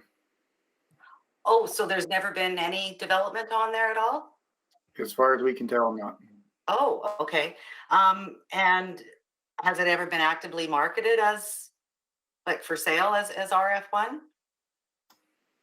I think it's been considered in the past as part of that larger road right-of-way alignment with 111th and 61st. And I think now with the direction provided that the administration look for additional lands for better use, that this is the direction that's being taken today. Okay, thank you very much. Thank you, Councillor Wright. Councillor Stevenson? Hi, yes, just two quick questions. I was wondering if I heard it correctly earlier that this neighborhood has 4 hectares of open space, so twice as much as the minimum requirement for new neighborhoods. Was that correct? That's correct. Okay, so quite a considerable amount of open space that exists. And as you say too, also there's the quantitative, but also the qualitative in terms of the sort of range of open space that's being provided.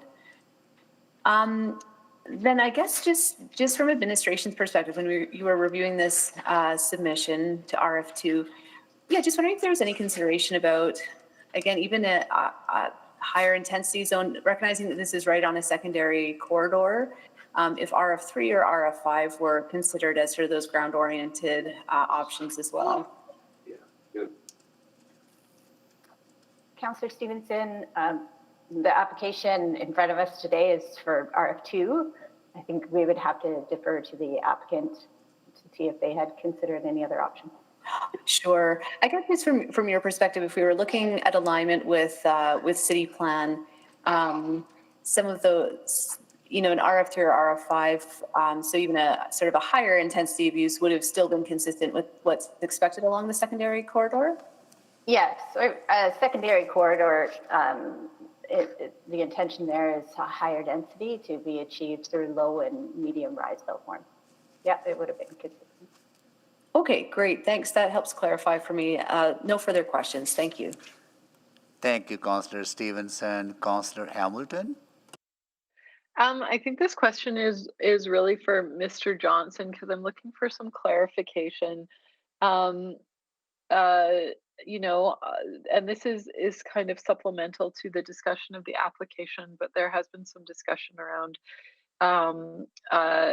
zoning this to essentially municipal reserve or park, but really that if I'm understand, just because the city is the owner doesn't mean that we can dictate the use, because right now this is kind of a funny awkward position we're in. The city is the applicant, but you as an administration and the planning department are not the applicant. This is essentially an asset that's being held by real estate. Correct? Councillor, that's correct. And so hence my comments earlier, if there is a will of council to refer this back to consider other uses such as open space or park, that it'd be a bit of a generic referral so that the applicant can look at that and propose something to the planning department that would then consider it as a planning application. Our proposal would be that there could also be a subsequent motion because you are also the directing minds of the ownership of the land. So then it would be much better subsequent to say, go and look at the costs and benefits of doing so. But that wouldn't be part of the public hearing. The hearing today is about the zoning only. RF1 versus RF2. That's really a helpful reminder because we get this request not infrequently, correct? Yes. Yeah. Yeah, and just because the city is the owner, there is also some sensitivity around, I'll say, the capital requirement for something like that, similar to if we were discussing this with any landowner. Yes, and hence the desire to take that outside of this process to a urban planning committee type discussion if needed. Yes. Yes. All right. Thank you. I was just looking for that clarification, and that's my questions on this. Thank you. Thank you, Councillor Hamilton. Councillor Stevenson, can you take the chair, if you don't mind? Yes, I have the chair. Yeah. So quickly, the issue around the site and the access to the site and the bike lane and kind of the awkwardness of the site, the way it is it's sitting. Would those, like, you would consider all those things when you're making a decision whether to recommend the approval of a certain site for rezoning, right? Like, what are the things that you would consider when you're saying this zoning should be approved? Mayor, so if I may just reconfirm, your question is more around the mobility perspective. Yeah, mobility perspective, parking, dead ends, kind of intersection, right? All those things. Correct. So at the higher level, we start looking at, like you said, pedestrian connections. In this context, the bike route along 60 Avenue is going to be maintained through a shared use path. That becomes part of the larger network as per the bike plan. So there is that alignment there. We also look at the transit connection. So for instance, 109 Street currently is a frequent transit network. It is about 250 meters away from this site. So the site does have a good connection to 109 Street. 111 Street, on the other hand, also carries frequent transit network. In addition to that, if we see the current status of 60 Avenue, it is a dead end, and the fronting of these lots is currently currently a gravel frontage. It's not a standard roadway. So a roadway will be constructed to city standards in order to better provide access to these sites. Okay, and all those consideration and all those things that you looked at do fit into to the all those things are considered as part of the approval from transportation point of view, and you think this site meets that criteria and is appropriate from a transportation point of view. Absolutely. Okay, got it. That's all I needed to know. Thank you so much for that, and I will take the chair back. Sorry, Councillor Stevenson, can you actually move the second round? Yes, happy to move the second round. But I will move the second round. How about I'm doing? I will retain the chair while you move the second round. You're the chair. I will move the second round. Sorry. Second. Please vote.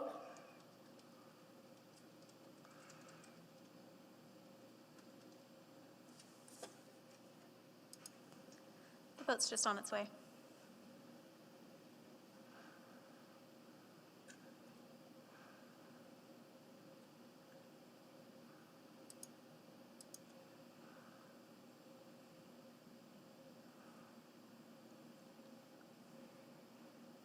Just waiting for Councillor Rice's vote. We have 13 votes. Display the votes, please. Please display the votes. Sorry. I'll take time.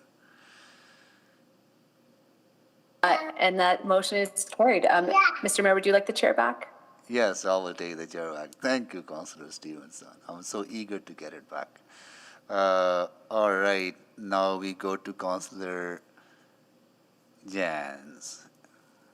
Thank you. And just to maybe confirm with administration, if we approve this zoning and proceed with, would that mean that we're selling this land? Councillor, again, that question may be best directed towards the applicant. If it was the will of council to approve this zone, the application would move towards subdivision, which is conditionally approved right now. And I imagine that would go towards a private owner, not co-op housing, non-market housing, public housing, some other express purpose of city council. Is that correct? I believe it would be sold at market value.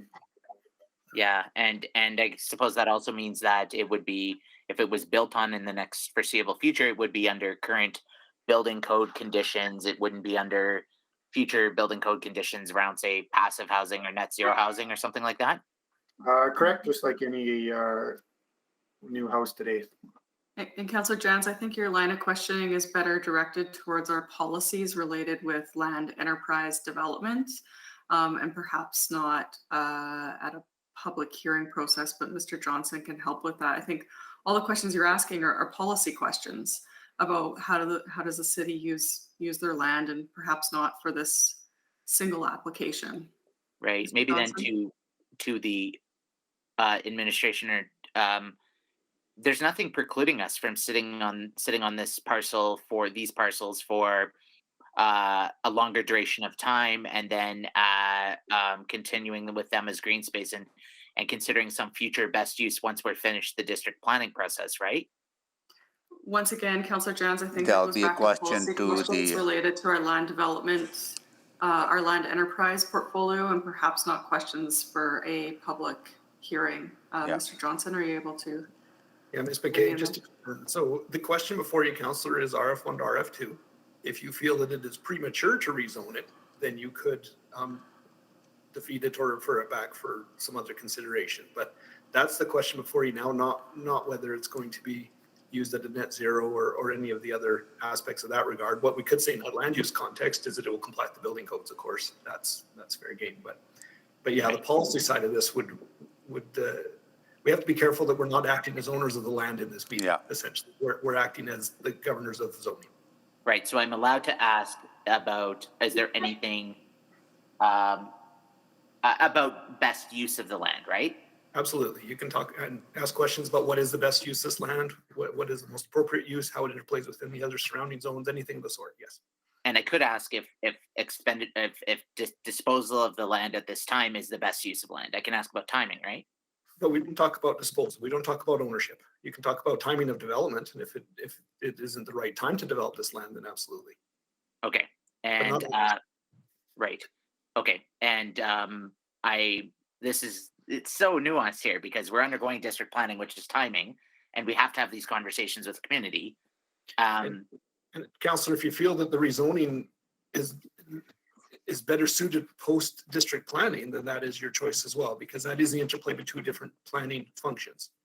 So if you feel this is premature because district planning is complete, that would be a legitimate concern that you could raise here. Yes. Yeah.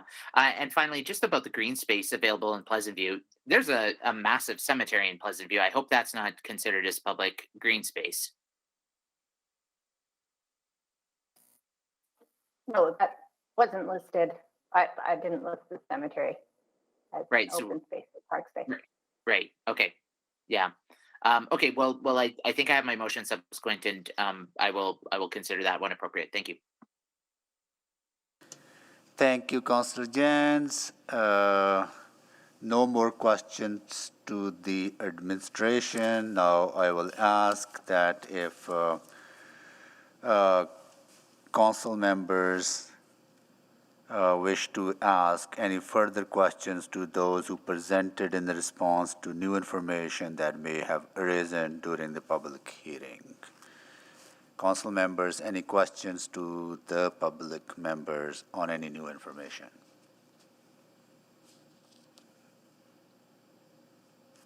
Seeing, Councillor Salvador? Thank you, Mr. Mayor. Appropriate time to ask questions of the applicant? Yep, they are part of the public. Line here? Yes, yeah. Okay, fantastic.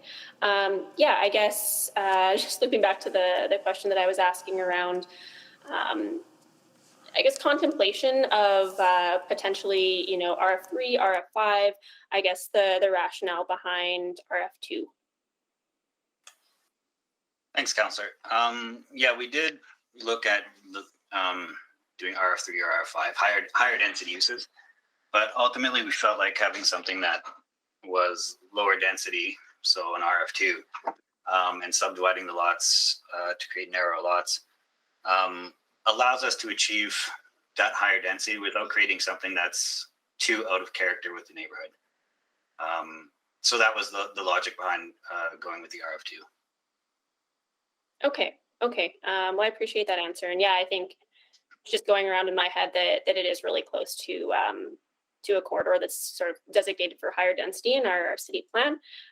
But yeah, I appreciate your answer. Thank you. Thank you, Councillor Salvador. Councillor Rutherford?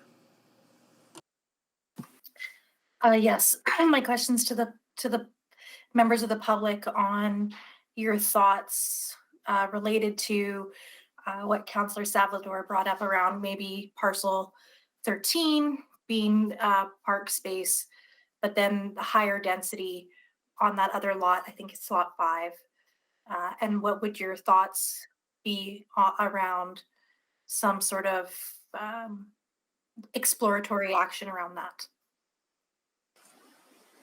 Hi. Well, the the green space being kept at lot 13, that would please us. But we would definitely need community consultation on a higher density space, a higher density development on lot 5, because it is still it's a very small space. So we definitely need to go back to the community on this. Okay. Just as the person who lives on that street, and I can say I think I speak on behalf of the other 3 that also wrote in so that I could speak on their behalf. I think we would all rather see some townhouses or something like that than 5 skinny houses that keep in mind with the community. There are other duplexes as the other 2 proposed. I think that is an extremely good compromise to maintain the increase in density without creating the eyesore, if I can put it that way, of having Yes, 5 freely. extremely skinny homes side by side in that space. Thank you. No, I appreciate that. Thank you so much. I thank you for being here today.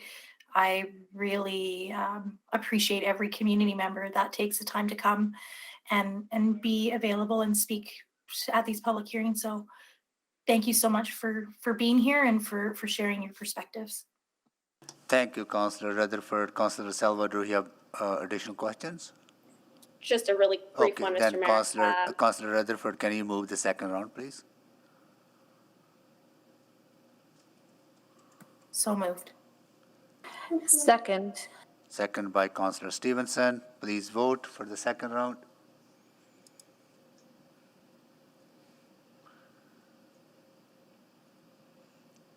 The vote's on its way.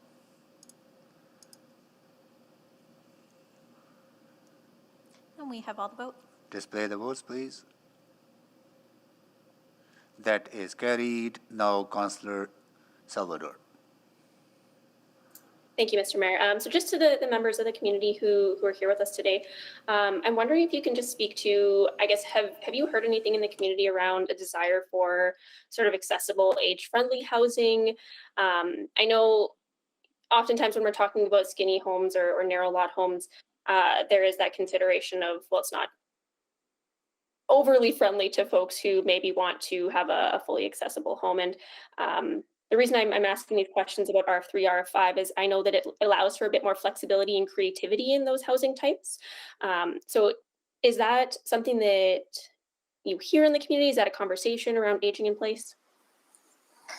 I'd have to say that we haven't really discussed this in the community. I haven't heard anything around this. With the infill, it tends to be younger families that are moving in.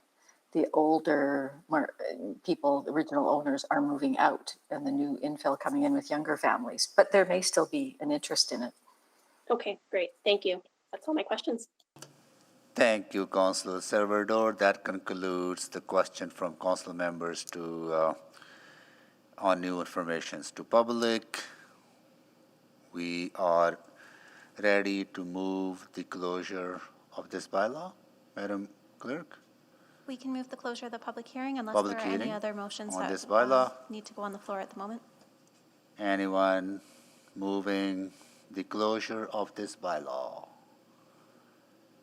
Councillor Jens for closing the bylaw or public hearing on this bylaw? No, Mr. Mayor, I was interested in making a motion. So Councillor Jens can make that motion? I believe so.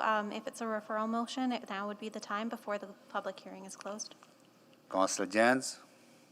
Thank you, Mr. Mayor. I move that Charter Bylaw 19937 be referred back to administration to consider potential zoning that could accommodate open space or use of the land as public park.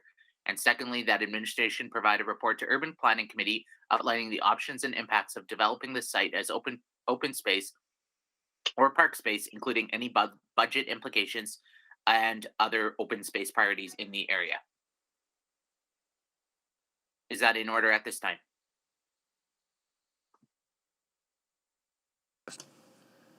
Referred back. I can't read the second. Can you read the second part? The administration provide a report. Oh, here you go. Planning Committee outlining the options, impact of development of this site on open space, park space, and accordingly. Over to Mr. Johnson. Mr. Mayor, My preference would be that number one is an appropriate motion here in this public hearing. Number two, in my mind, should be a subsequent motion after this matter's closed. That's dealing with us, city as a landowner and not the city as a regulatory body on rezoning. So I would prefer these are split. The first one is done in the public hearing, and the second one is done post-public hearing. Okay, is that okay with you, Councillor Jans?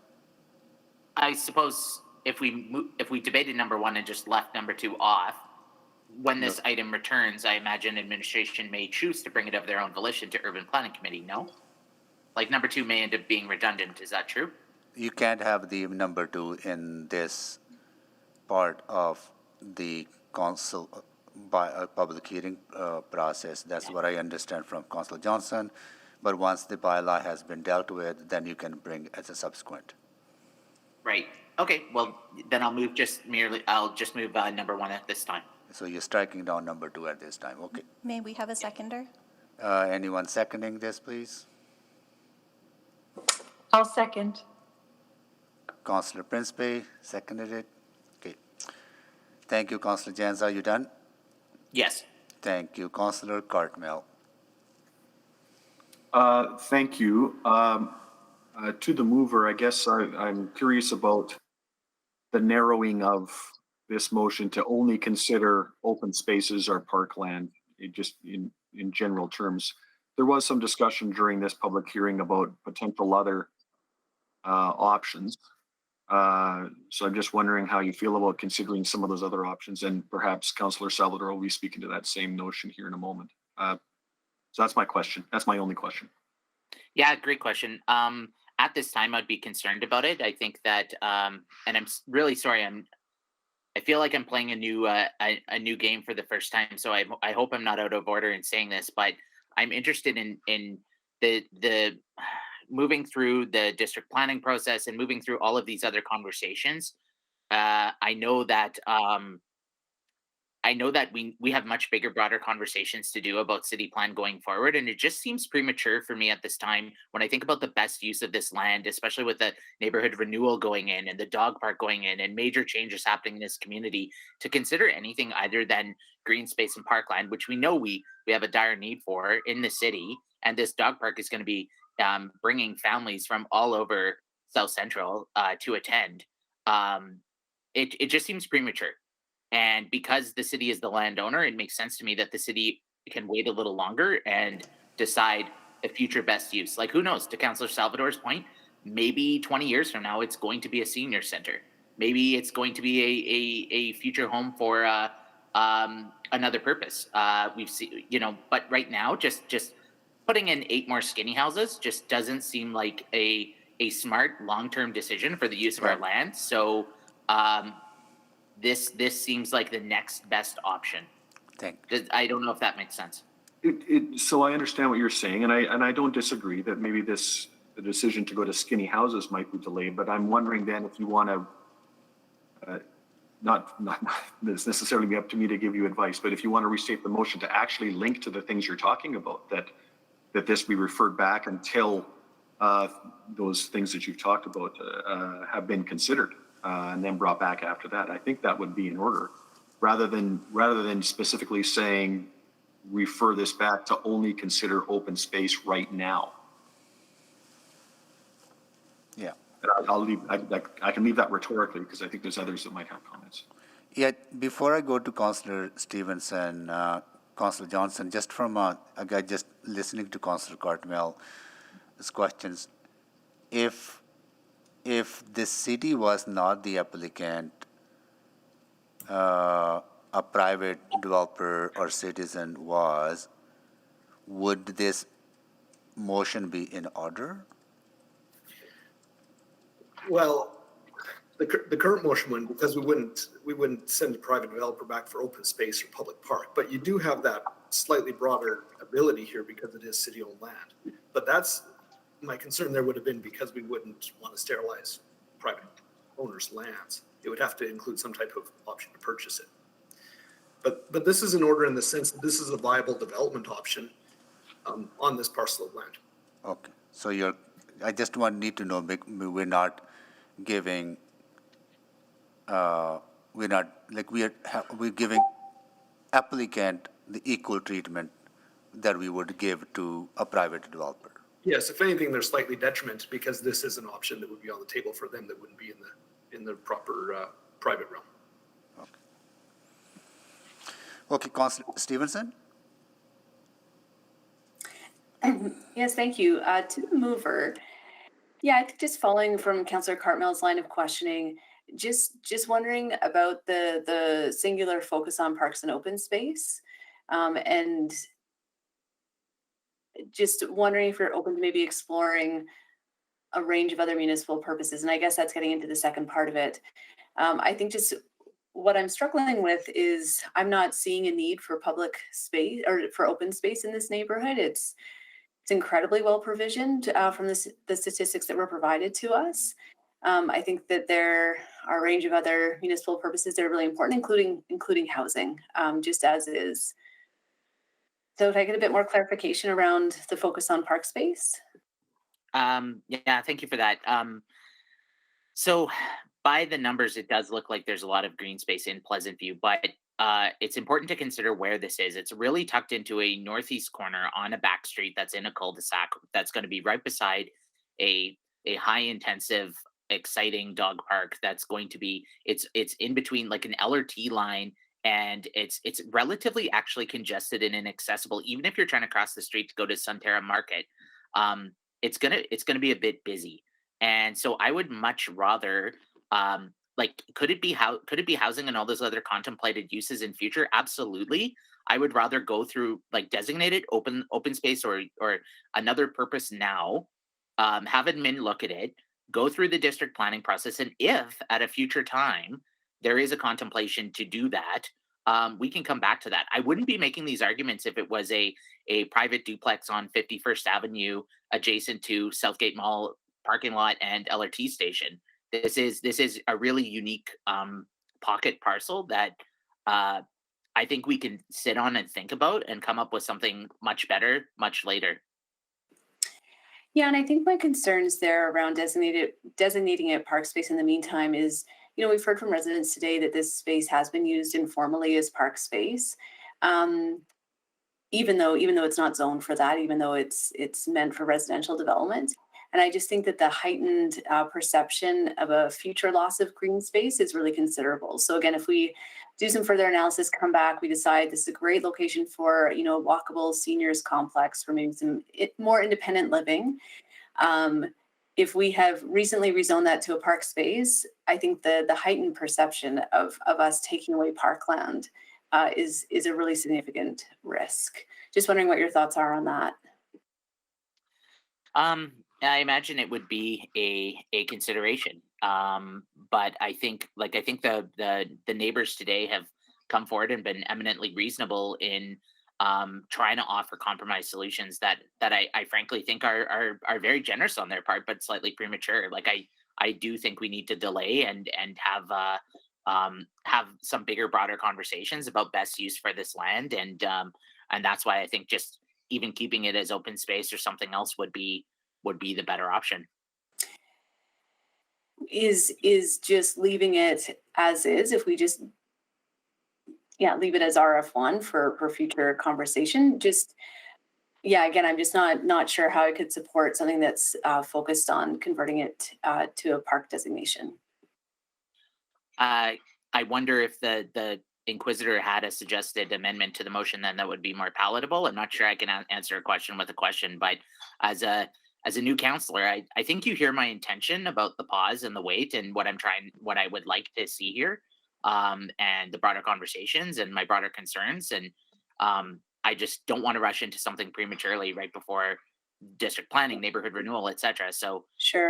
So then maybe probably good points. I don't know personally how to articulate them though. Sure. No, that's totally fair. And I don't know that I know the answer, but perhaps Mr. Johnson, understanding Councillor Janz's intent, if he were to withdraw his motion, the rezoning would come forward. If that rezoning was defeated, it would stay RF1, and a subsequent motion could be made about further work for how we use these lands as a city organization. can I defer to administration to suggestion or answer that question? Yeah, that was for Mr. Johnson. Oh, Yeah. I see. Okay. Yeah, Councillor, if this was, you have a couple options here. Either if you defeat the bylaw, then it would remain RF1. The major implication of that, of course, is they wouldn't be able to bring another rezoning proposal to an RF2 for a year, but they could bring a different proposal to some other use as the landowner. The other option would be to make this a very generic referral motion back. It could simply say that the bylaw be referred back to administration to consider other options, something of that sort. Or it could be defeated and then the subsequent motion that was already somewhat put up on the screen, where a report to committee to ask what are the costs and benefits of this land to the city and its options. Does that make sense? So any of those are quite a viable way to get past this being so specific, if that's the concern and will of council. Thank you. Sorry, Councillor Jans. Sorry, Councillor Jans. Time is out. Can I withdraw my motion? Oh, I see. Sorry, I'm out. Yeah, just go to Council Salvador. Then after that, you can.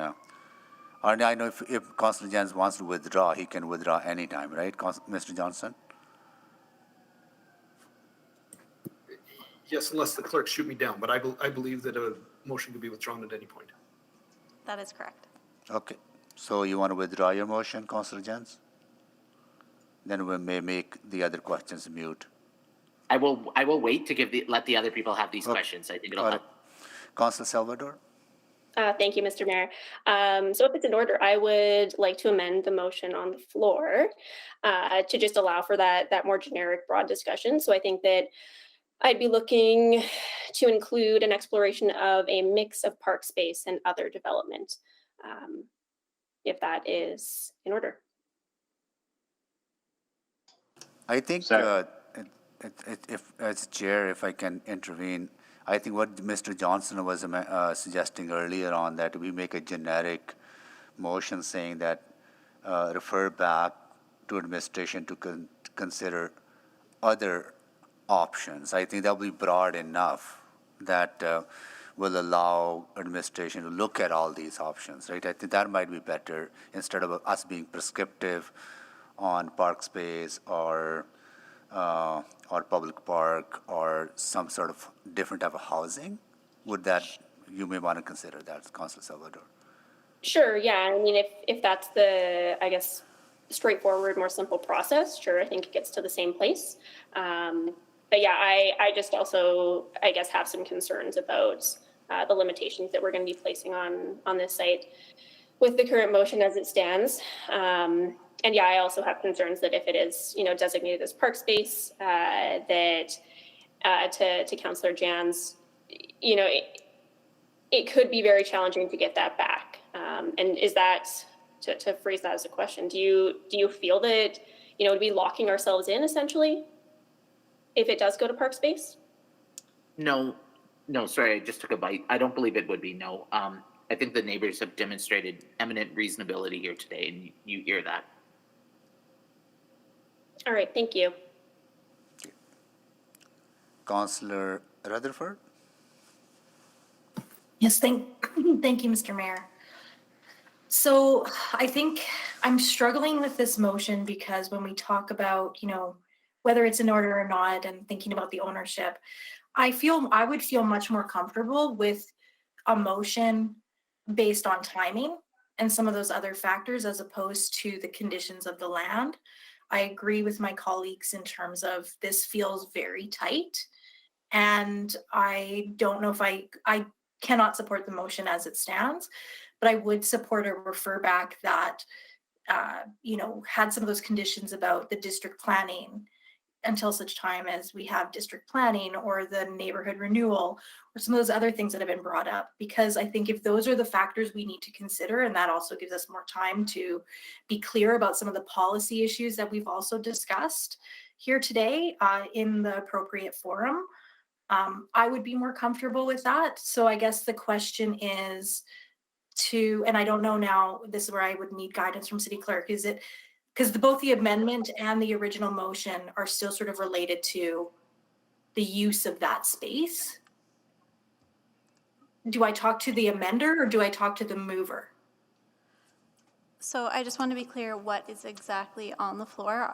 Do we have an amendment on the No, floor? there's no amendment to this yet, Councillor Rutherford. That was my understanding, is that there hasn't been an amendment So on the Councillor floor yet. Salvador did not move any amendments. So- it's just, Point of order, she did, and I seconded it, just to be very clear. Okay, oh, apologies. you did? I absolutely missed that. It, That's so, okay. I just wanted to, that amendment's on the floor. okay, so Okay. can we confirm what that amendment was? I think it might have been substantially changing this motion. So I'm not sure if we want to take the one motion off the floor and put another one on. Yeah, can you please be clear what the amendment was? So I was hoping to amend to include the wording of an exploration of a mix of park space and other development, as opposed to just park space. Can you put that up, Madam Clerk? Just one moment while we get the wording. So Yeah. I'm just changing that would accommodate a mix of other park space. Mix of park space and other development. I feel that leaves it fairly wide open. Okay, so we have just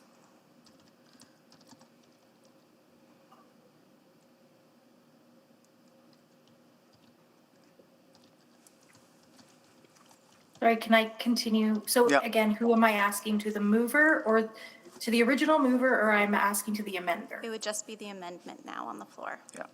Okay, thank you for that clarity. So I feel like I still have reservations even with the amendment because it's still directing park space to be a consideration in that. And I don't think that if we think about city plan goals, if we think about it, I think it needs to be park space as a consideration, but the way I'm reading it or understanding it is it consider a mixture of park space and development, which means that park space must be included in that composition. Can you, was that your intention to the amender? So the initial intention did arise from that conversation around, being able to preserve some of the mature trees, green space that a number of the speakers spoke about. But I do think there is value in trying to achieve that higher density. So it was initially sort of about that mix. But I do take your point around, is this really the highest and best use for this site? And having heard that as a whole, the neighborhood does have a fairly substantial amount of green space already. So I guess if there was a desire to go to and to an or just leave it even more wide open, I would be amenable to that. I like the and or the or. I think if that would be considered a friendly amendment, I think that would make me more comfortable with that for sure. And I guess to the clerk, is that viable wording, or would it have to be or, not and or? So amendment to the amendment would be a mix of park space and or other development. Yes. And would that be friendly or would that be moved? Or would that have to be moved by Councillor Rutherford? Friendly. If that's friendly to the mover of the amendment, I think that's okay. Okay, got it. So Yes, that's mix friendly. of park space and or other development. Thank you so much. Appreciate that to the mover. Thank you, Councillor Rutherford. All right, any other questions on the amendment to the referral motion? Is Councillor Stevenson, you're back on, was the original one, right? Or you have questions? No, I did want to speak again, and I don't know if we need to move another round. And I also... Just hold on, Councillor Stevenson. I think we would have to vote on the amendment first, right? So are you speaking to the amendment? Sure, I'll speak briefly to the amendment. So I am more comfortable with opening this up, but I do want to be absolutely clear that my intent in supporting this motion, if this was any other applicant other than the city, I wouldn't be supporting this motion. I absolutely think we need to have housing in this area on these properties. And I think that if anything, my intent in exploring this further is to see if we can be even more creative in the type of housing that gets provided on that site. So really looking for further exploration of the municipal purposes and the housing that could be put on that site. But I apologize, Mr. Mayor and Clerk, I just look for guidance. I think it's important that we hear from the applicant. Is there a time to do that before the motion? So the amendment is being passed and then we would pass the motion? You would pass the motion as amended. Before you do that, I believe you can check in with the applicant just as a courtesy. Great. So I would like to do that then, please, if the applicant would be able to speak briefly to just some thoughts about the discussion that you've been hearing. What is your thinking on these motions on the floor? Thank you, Councillor. I guess I would like to provide some clarification. So in regard to the conversation around looking for other uses for the site, as part of administration's process, we look at city holdings and we determine land that is being underutilized. Once we've identified a piece of land that we feel like is underutilized, we do a circulation throughout the entire corporation. And what that is that basically ask every business area if they have a need for this site. So that's open space, it's housing, it's PARs, it's everybody who could have an interest in a land holding or a use for it. We did that for this property, and no one had any interest on this site. There was open space did their assessment, forestry did their assessment. There was no need to retain the site for either the trees or the open space, given the amount of open space in the neighborhood. And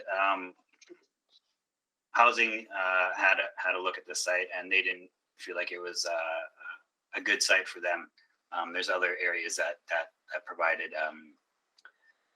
better access or whatnot, whatever their criteria is. So we've done that internal circulation on this property, and there is no civic use identified for this property, and that's why it has become a surplus property that we are looking to dispose of. And we do that as part of our process in managing the city's real estate assets. So we don't want to be holding on to assets that we don't have a use for. If it's not needed, then we should dispose of it, and that reduces operating costs, reduces maintenance costs, and it generates revenue for the city that can be used for other purposes, achieving other goals in alignment with the city plan. So for this development, we're looking to create something that disposes unutilized city land that's not required for any civic purpose. And by doing that, by doing this rezoning, we can increase some density. When we sell these lots, we'll attach sustainability targets on them and all those things. So we can achieve multiple city goals by disposing this holding. And yeah, that's kind of the clarification I wanted to give is we've done that analysis on, is there a civic use for this property? And there's not. And that's why I came to my team for surplus, and that's why we're here today looking at the rezoning and why we submitted the subdivision application. Great. Well, thank you very much for weighing in on that. I think that's a really helpful reminder of the process and analysis that's already happened. And again, to my understanding, if we were to say we want to make this land available for a nonprofit housing provider, we would then also have to go through the process of approving a below market sale. It would be multiple steps. And as you mentioned, the housing team didn't feel that this would be an appropriate location to prioritize affordable housing. So the housing team didn't feel like this was an appropriate location for affordable housing, but these sites will be made available to the public, and that includes housing groups if they have an interest on these sites. So in other instances, I can give an example. In Hollow Canyon, we did a similar subdivision, made those lots available for sale, and then down the road, Habitat for Humanity came in and requested those lots, and they went for $1.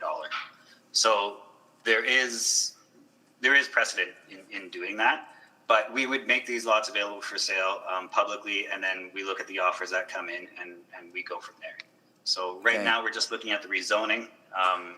If we end up in a spot where we think we have interest from purchasers in a below market transaction because they want to use the house that for housing, we would bring that back to council for consideration. So we're not ruling it out. It's just it wasn't identified. Thank you, Mr.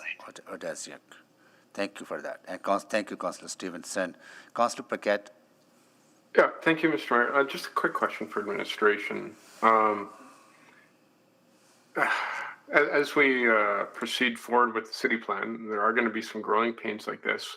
But one thing that's identified is that as you increase density, you also increase park space. And I'm just wondering from administration perspective is, does this impact available park space in a meaningful way according to the park space that we feel that should be provided to communities?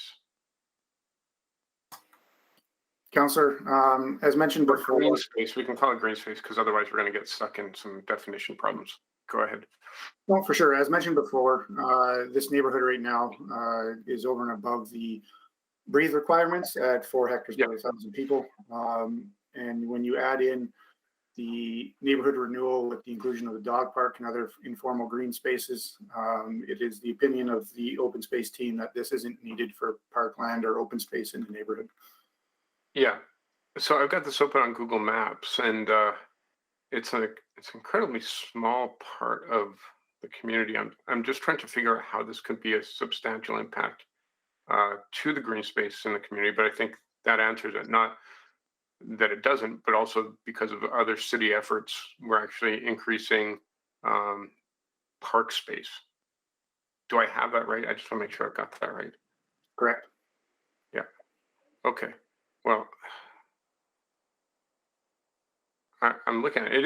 It is a nice little parklet area, but at the same time, we do have to start making some decisions on how we want to allocate green space versus density. And this is it's one of those cases. All right. Thank you. Thank you, Councillor Paquette. Councillor Principe. Thank you, Mr. Mayor. I just wanted to talk about the actual wording of the amendment. It still appears to me that we're considering other development, but the park space is still going to be like the subject of the sentence here. I'm not sure if development should be first and then or park space. Councillor, does that make sense?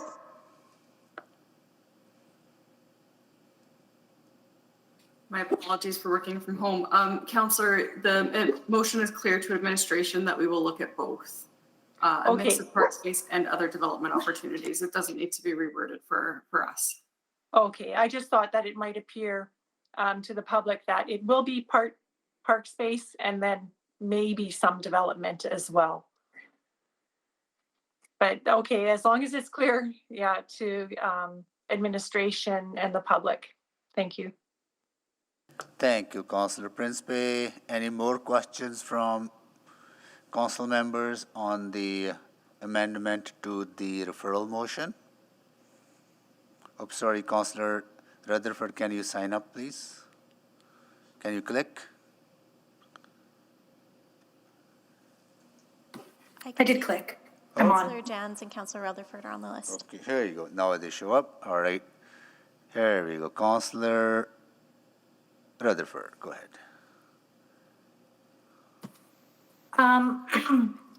Is it still in order to ask questions to Mr. Ozadiak? Yes. Is that your? Yes. Okay. Yep. It is. Okay, perfect.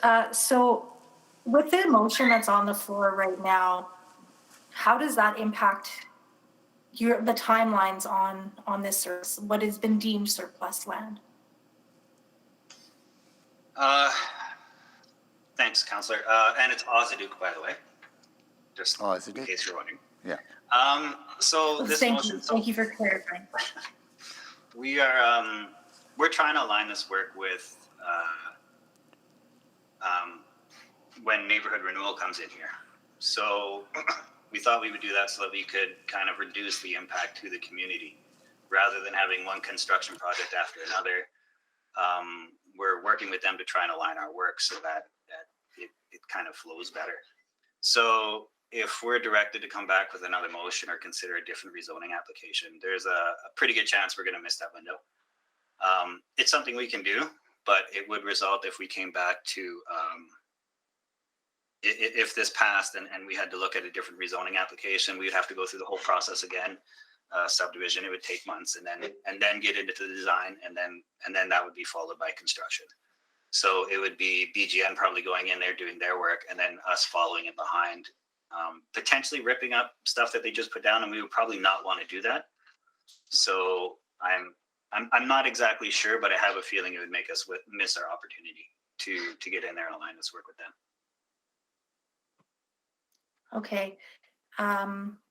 I think I appreciate the amender's flexibility in my friendly amendment, but based on some of the new information that's come forward from the applicant, I don't know that I can even support this motion at this time. I'm just gonna state that right now, but I appreciate the intent of it. Thank you, Councillor Rutherford. Councillor Knack. I'm just to speak to it, Mr. Mayor, at the appropriate time. Okay, thank you, Councillor Jans. Withdrawn. Okay, you don't have any question. Okay, good. All right, so we have no more questions on this. So so we're going to be voting on this amendment. And Councillor Knack, you said you wanted to speak to the amendment, right? Yes, okay, please. Go ahead. Thank you, Mr. Mayor.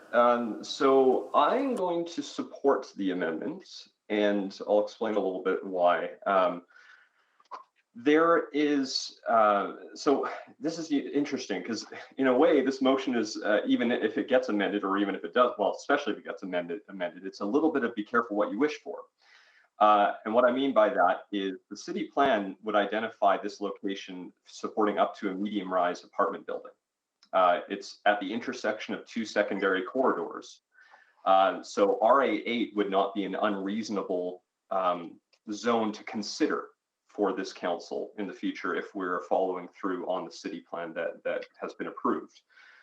And because of that, I'm interested in this idea of a mix of park space and other development, because I actually think you can do a nice, unique development that provides actually much higher density than the RF2, but maybe retain some of that space to help provide an opportunity for those new residents to have close and a nice tied-in green space. Now, I appreciate that might not be the desire of all of the community residents who we just heard from. And so, if they were hoping to have the lowest form of density, I mean, RF2 is more than reasonable in this location because of what we've identified in the city plan. But I'm also open to some creative solutions here. So that's why I'd like to explore this. I'd like to see what that presents to us. And I would hope that the applicants would actually really take some time to review the city plan and see what we would normally expect at a site like this. Because I'm a little worried it's actually being underdeveloped. And so if we're going to put the proper amount of development, maybe we could tie in some park space to help balance out some of those concerns that you might hear from the residents, and find something that actually accomplishes broader citywide objectives with greater density, while maybe adding in some green space to tie into some of the other work that they're doing. And I think just why I do want to stress the increased density piece, as many of you know, I love to pull up my census data. And in 1971, Pleasantview was just under 5,400 people, 5,395. And in 2019, that was just over 4,000 people. So while there's been infill, there hasn't been an increase in people. There's actually been a substantial reduction in people. So that's actually why I would encourage council to support this motion. I think we need to do more, but let's do it creatively, hopefully in partnership with the community, and try to accomplish more of our overall objectives. So that's why I'll support this, and I would actually encourage the rest of council to consider this this amendment and then the overall motion as a better way for us to address what we have in our city plan at a location that is at the intersection of two secondary corridors. Thank you. Thank you, Councillor Knack. Councillor Salvador to close, please. Thank you, Mr. Mayor. Yeah, so the whole intention behind bringing this forward was really on the sort of underzoned side of things. I do think this site has a lot of potential. And I think that for a number of the points that Councillor Knack already outlined, it is close to transit. It is on 2 secondary corridors. I also think it's uniquely positioned sort of at the end of a block on the outskirts of a neighborhood where we do expect to see, I would assume, higher density than an RF2. So that was the primary intention here. I think that we can achieve actually a fairly amount more density in a manner that's still going to be within the context of the neighborhood. I think about things like courtyard housing. I was asking questions earlier about opportunities for seniors housing, aging in place. And if you're able to position those types of developments directly across from sort of a small pocket park green space, I think that it could be quite attractive for a lot of folks who have maybe lived in the neighborhood for a long time, but want an opportunity to live in a slightly different way. So for a number of reasons, I would encourage folks to support this. I think we do need to be a little bit more creative with the way that we're thinking about these types of parcels. But I will leave it at that. Thank you very much. Thank you, Councillor Salvador. Please vote on the amendment to the referral motion.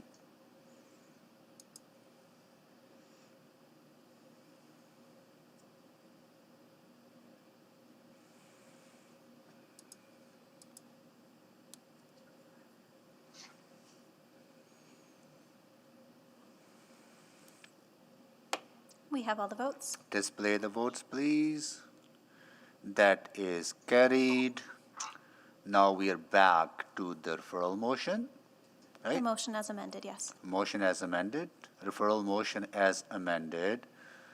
So are we voting on this, or okay, just the vote screen showed up on my screen, so I say go. All right, can you display the amended motion, please? And council members, anyone to speak to that, or are we ready to vote on the amended referral? Councillor Stevenson? Yeah, just really briefly to echo comments that have already been made, that my intent in supporting this motion is to look for a higher and better use of this, to be really creative in terms of providing needed opportunities in this neighborhood for housing diversity and coming even further alignment with our city plan goals and objectives. So look forward to supporting the motion as amended. Thank you. Thank you, Councillor Stevenson. I don't see Councillor Jens to close it. Please vote.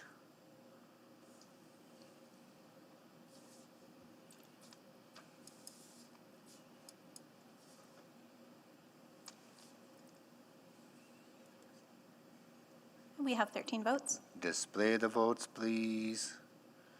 All right, that is carried.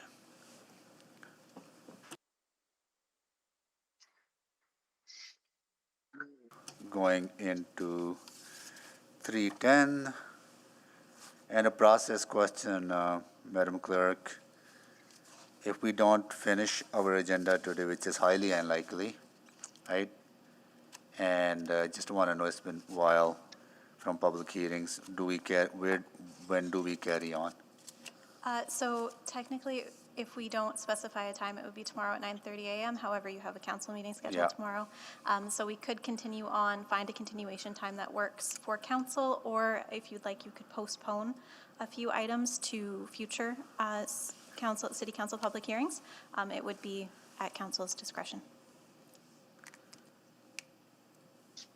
I can proceed with looking for a time that works to continue this. If you could, please, in the meantime, we might be able to get through some of the small ones faster, right? So, okay, all right, we are on to 310. 311. Sorry, what? Yeah, 310. We just.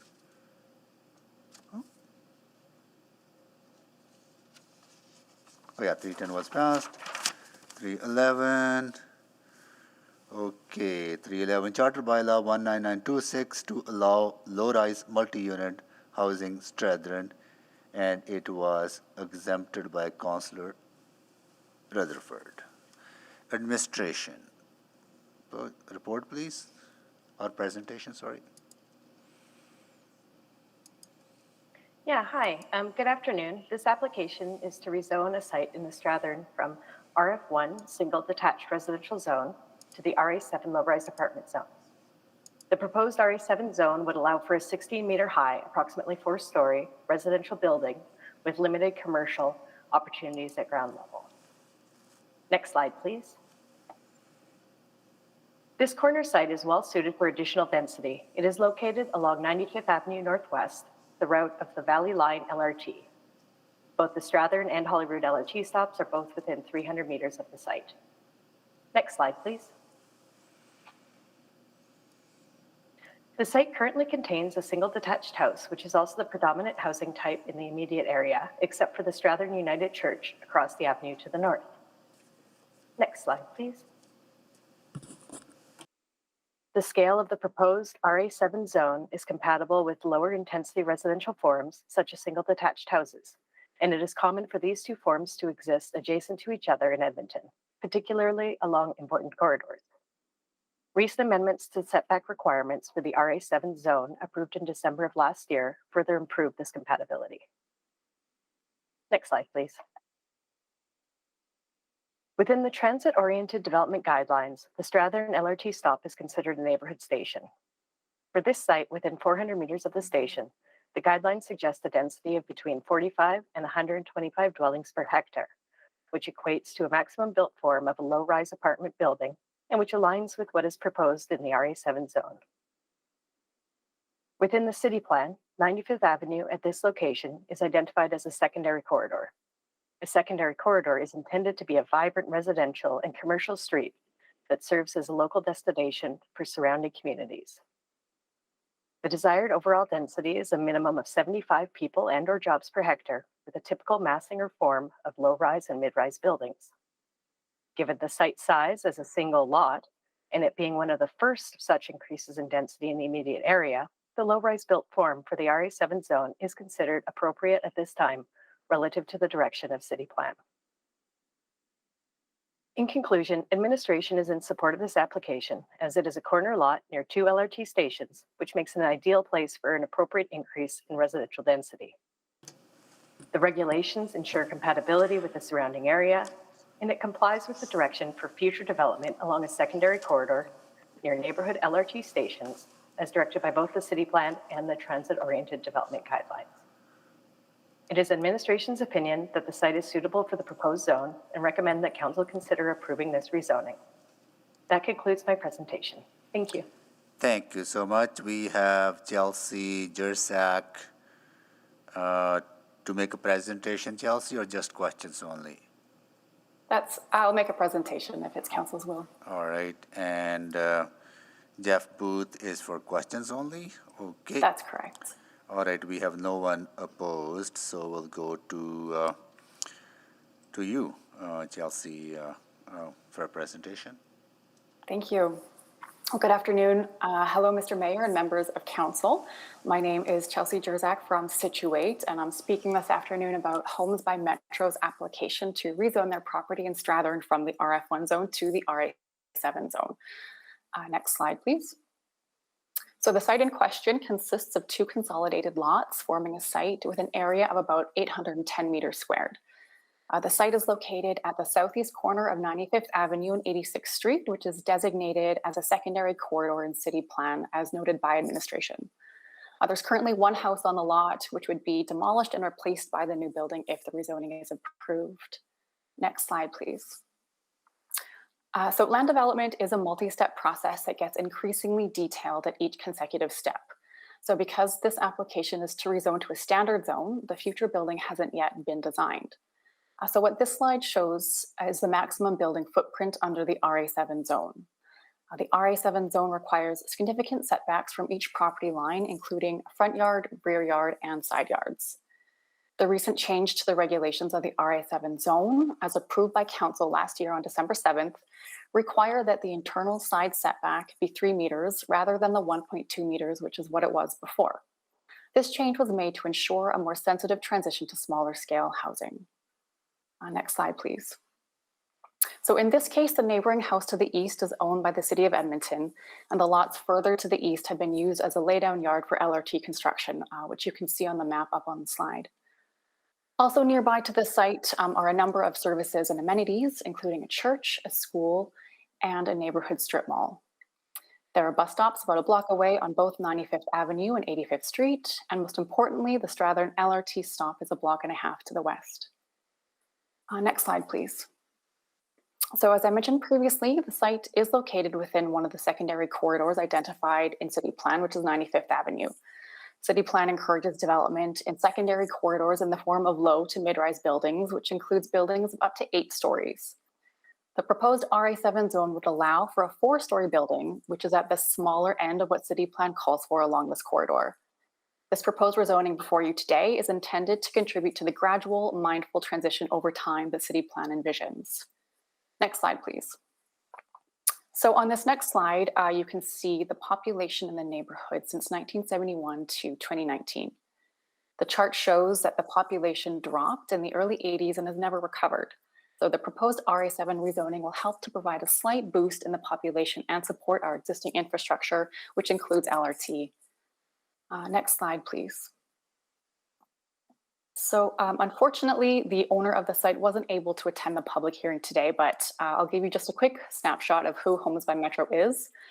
Homes by Metro is a small family-owned business here in Edmonton with over 10 years of experience building infill homes.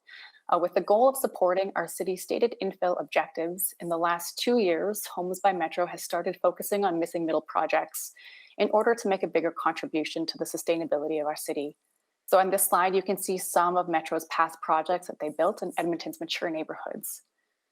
So for this particular project, Metro is hoping to build housing that will appeal to a variety of demographics, including families.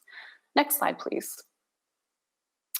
So with regard to neighbor relations on this application, the project team created a web page at the beginning of the project to post updates about the application and to answer commonly asked questions. Next slide. We also notified the Community League and mailed an information letter to 57 nearby homes to let the neighbors know about the project and direct them to the webpage. This was done in an effort to be as open and transparent as possible about the application. We also installed a custom sign on the site, directing people to the project website in November of last year, and we did not receive any responses from the community. Last slide. Next slide. So to wrap up, I would like to respectfully ask for council support today on this rezoning application. This application will enable a modest development located within a secondary corridor in total alignment with LRT investment and city plan objectives. So with that, I'll conclude and thank you so much for your time. Thank you, Ms. Jersek. Any questions to Ms. Jersek on this? I see none. Thank you so much. Oops, sorry, Councillor Rutherford. Sorry, go ahead. There's a delay. Mr. Mayor, you're too quick. No, sorry. Technology takes a I'll bit of slow time. down. I'll slow down a bit. Yes, my questions, the questions and the reason that I exempted this were specifically questions to the applicant. And so I will ask Ms. Jerzak these questions. So one of the things that came up when I was reading the report is around concerns of parking, and I don't really get a picture of what is intended to be here and how parking is going to be considered in this site. Could you speak to that a bit to me to help me understand Sure. what's considered on that piece? Yes, thank you for your question. So what's contemplated here would be either a small scale apartment building or potentially a stacked row housing configuration, most likely between 8 to 16 units. So the units sort of the estimate ranges because it would depend on the unit size. At the smaller size units that would fit more units would be about 860 square feet. And then fewer units would be upwards of about 1,500 square feet. So that's yet to be determined. And then parking would be accessed and along the rear lane. And there's about room there for 6 stalls currently. So we'd be looking at approximately, most likely about a 50% parking ratio. So not a 1-to-1 ratio, but about some of the residents wouldn't have a provided parking stall on the site. So it would be targeted toward people that are transit users.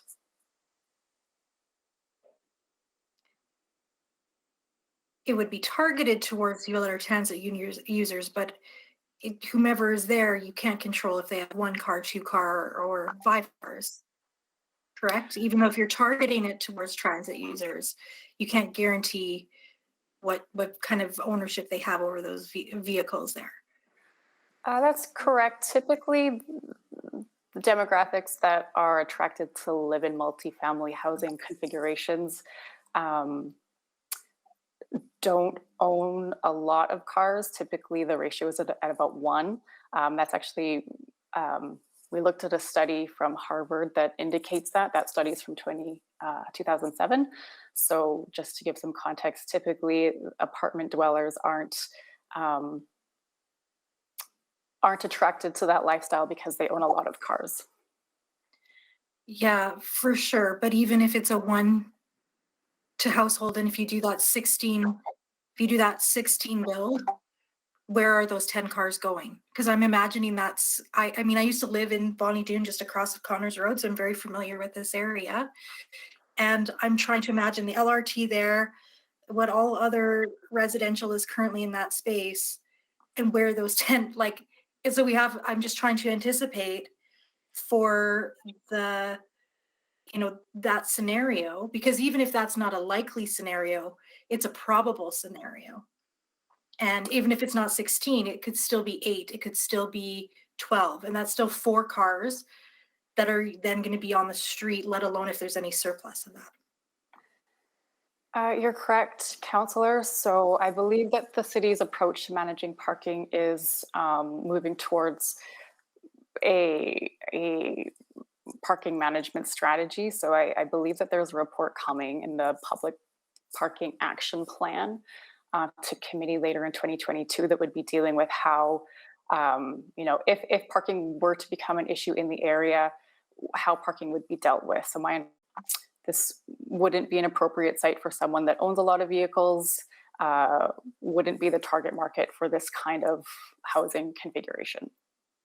Okay, thank you so much. I think I did see that in the report too about administration's sort of work on parking as well.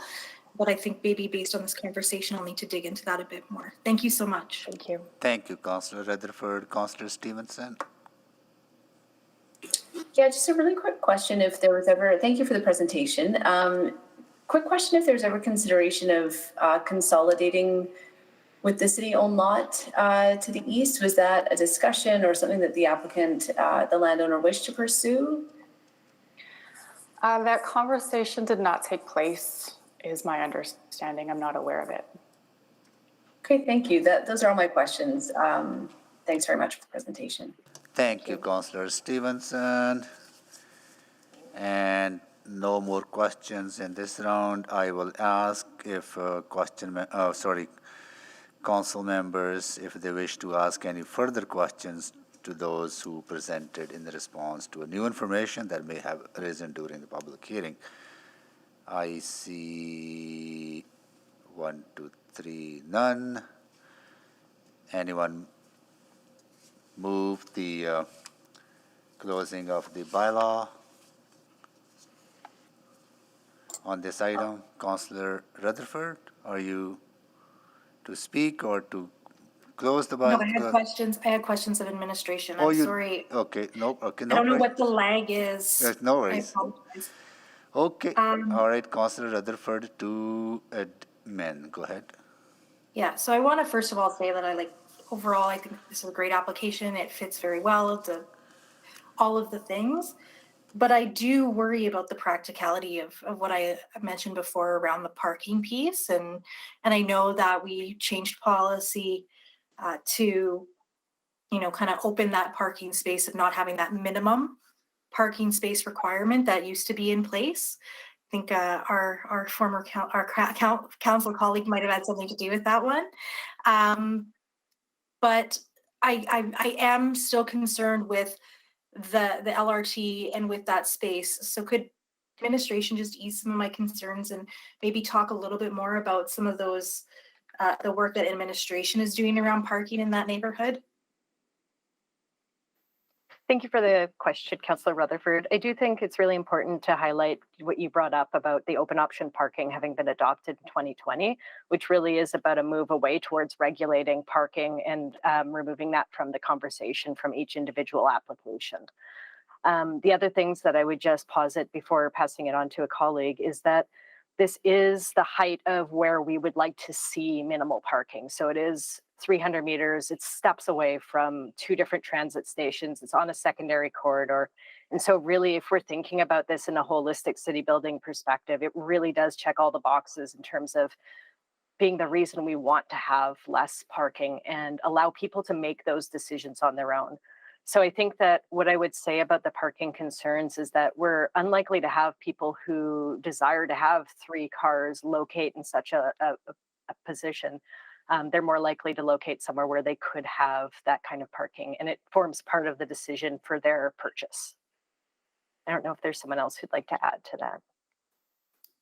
Great answer. I just follow up with, we are looking at how we bring in neighborhood parking programs in areas that are close to the LRT, because that's really the way to make sure that there's adequate turnover and supply within the neighborhood. So we think we're well covered off on administration's end in terms of how we approach parking in neighborhoods such as this, and that's why we have no problem recommending an approval of this application.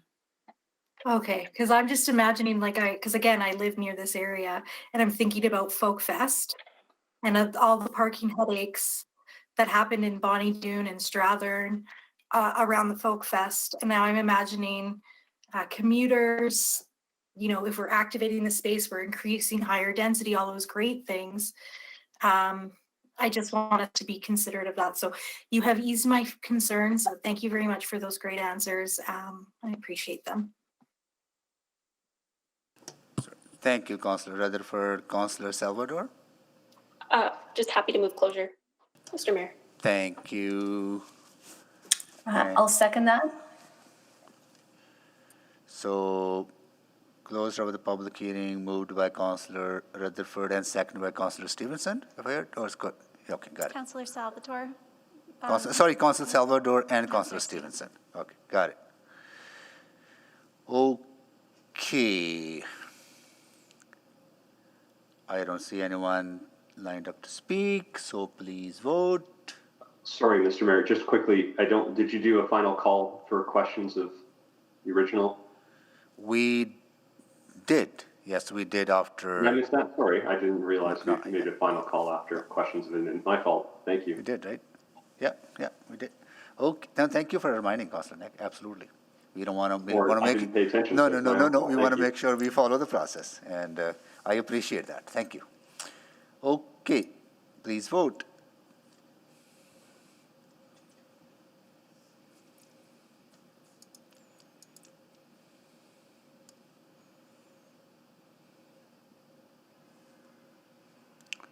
Just waiting for Councillor Jans's vote. Sorry, in favor. Thank you, Councillor Jans. We have 13 votes. Please display the vote. Sorry, display the vote. Yeah, that's carried. Councillor. And happy to move first reading, Mr. Mayor, of Charter Bylaw 19926. Thank you, Councillor Salvador. Seconded by Councillor Stevenson. Seconded by Councillor Stevenson. Please vote.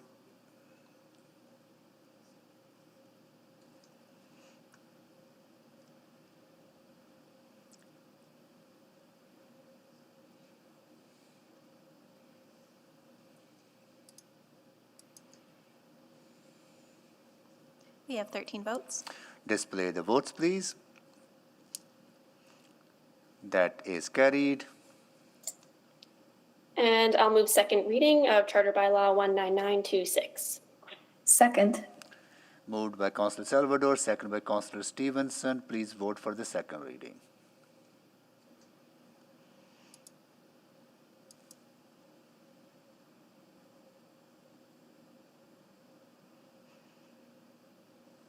Just waiting for Councillor Jans's vote.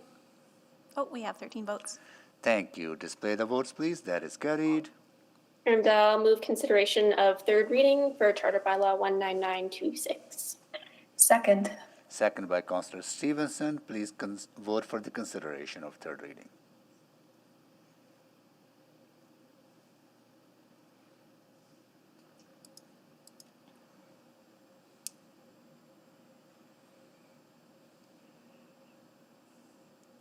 We have 13 votes. Display the votes, please.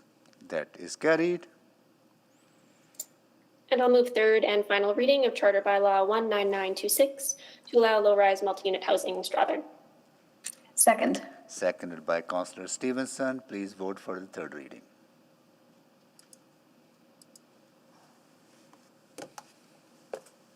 We have 13 votes. Display the votes. That is carried.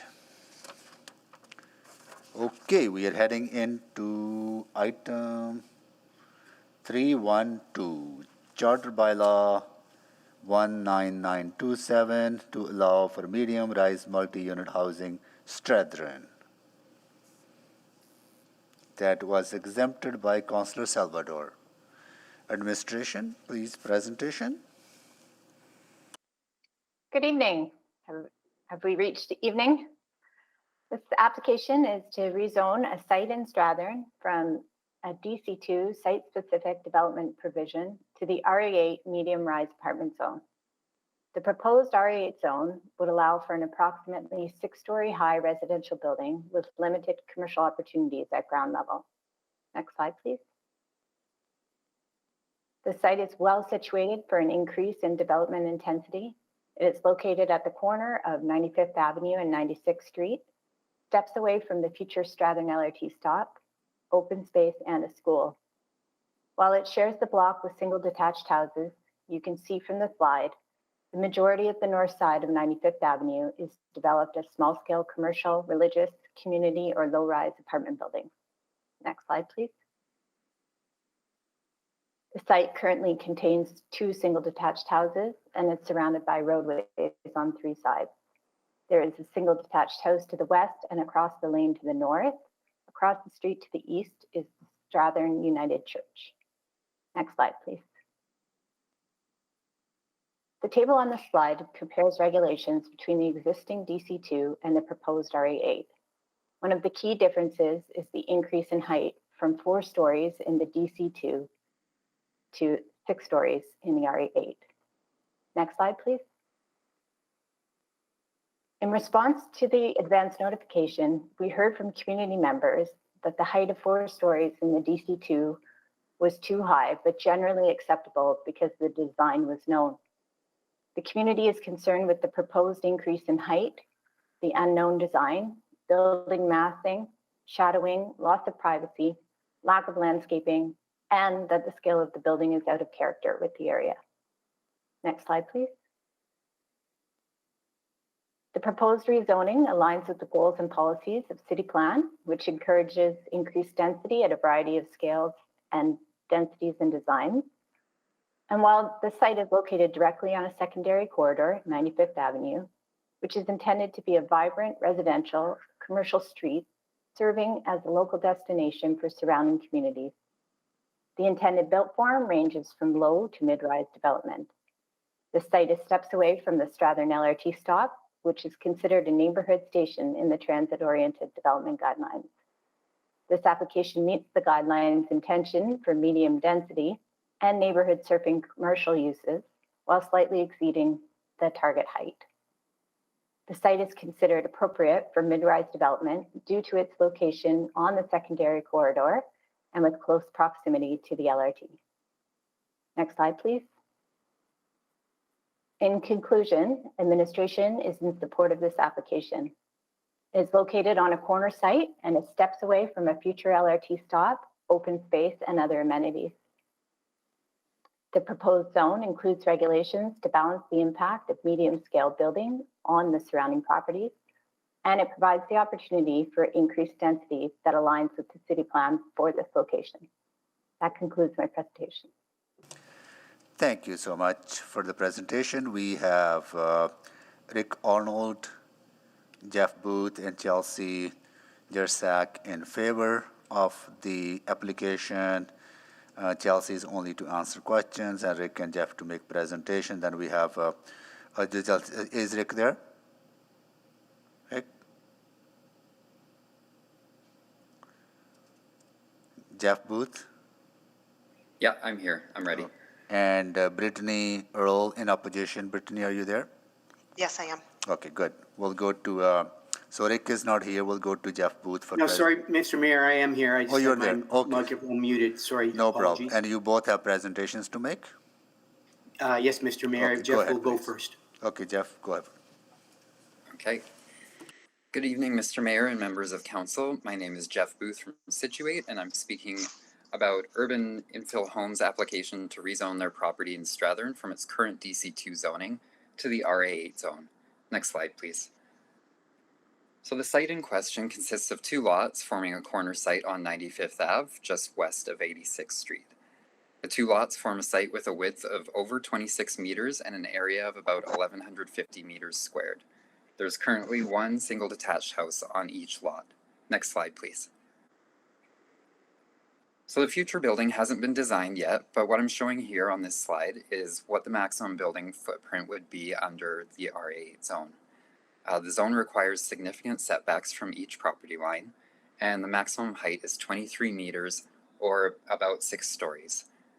However, the top 2 stories will be stepped back a total of 6 meters from the adjacent property to the west as a result of a recent change to the regulations of the R8 zone, which was made to ensure a more sensitive transition to adjacent smaller scale housing. Next slide, please.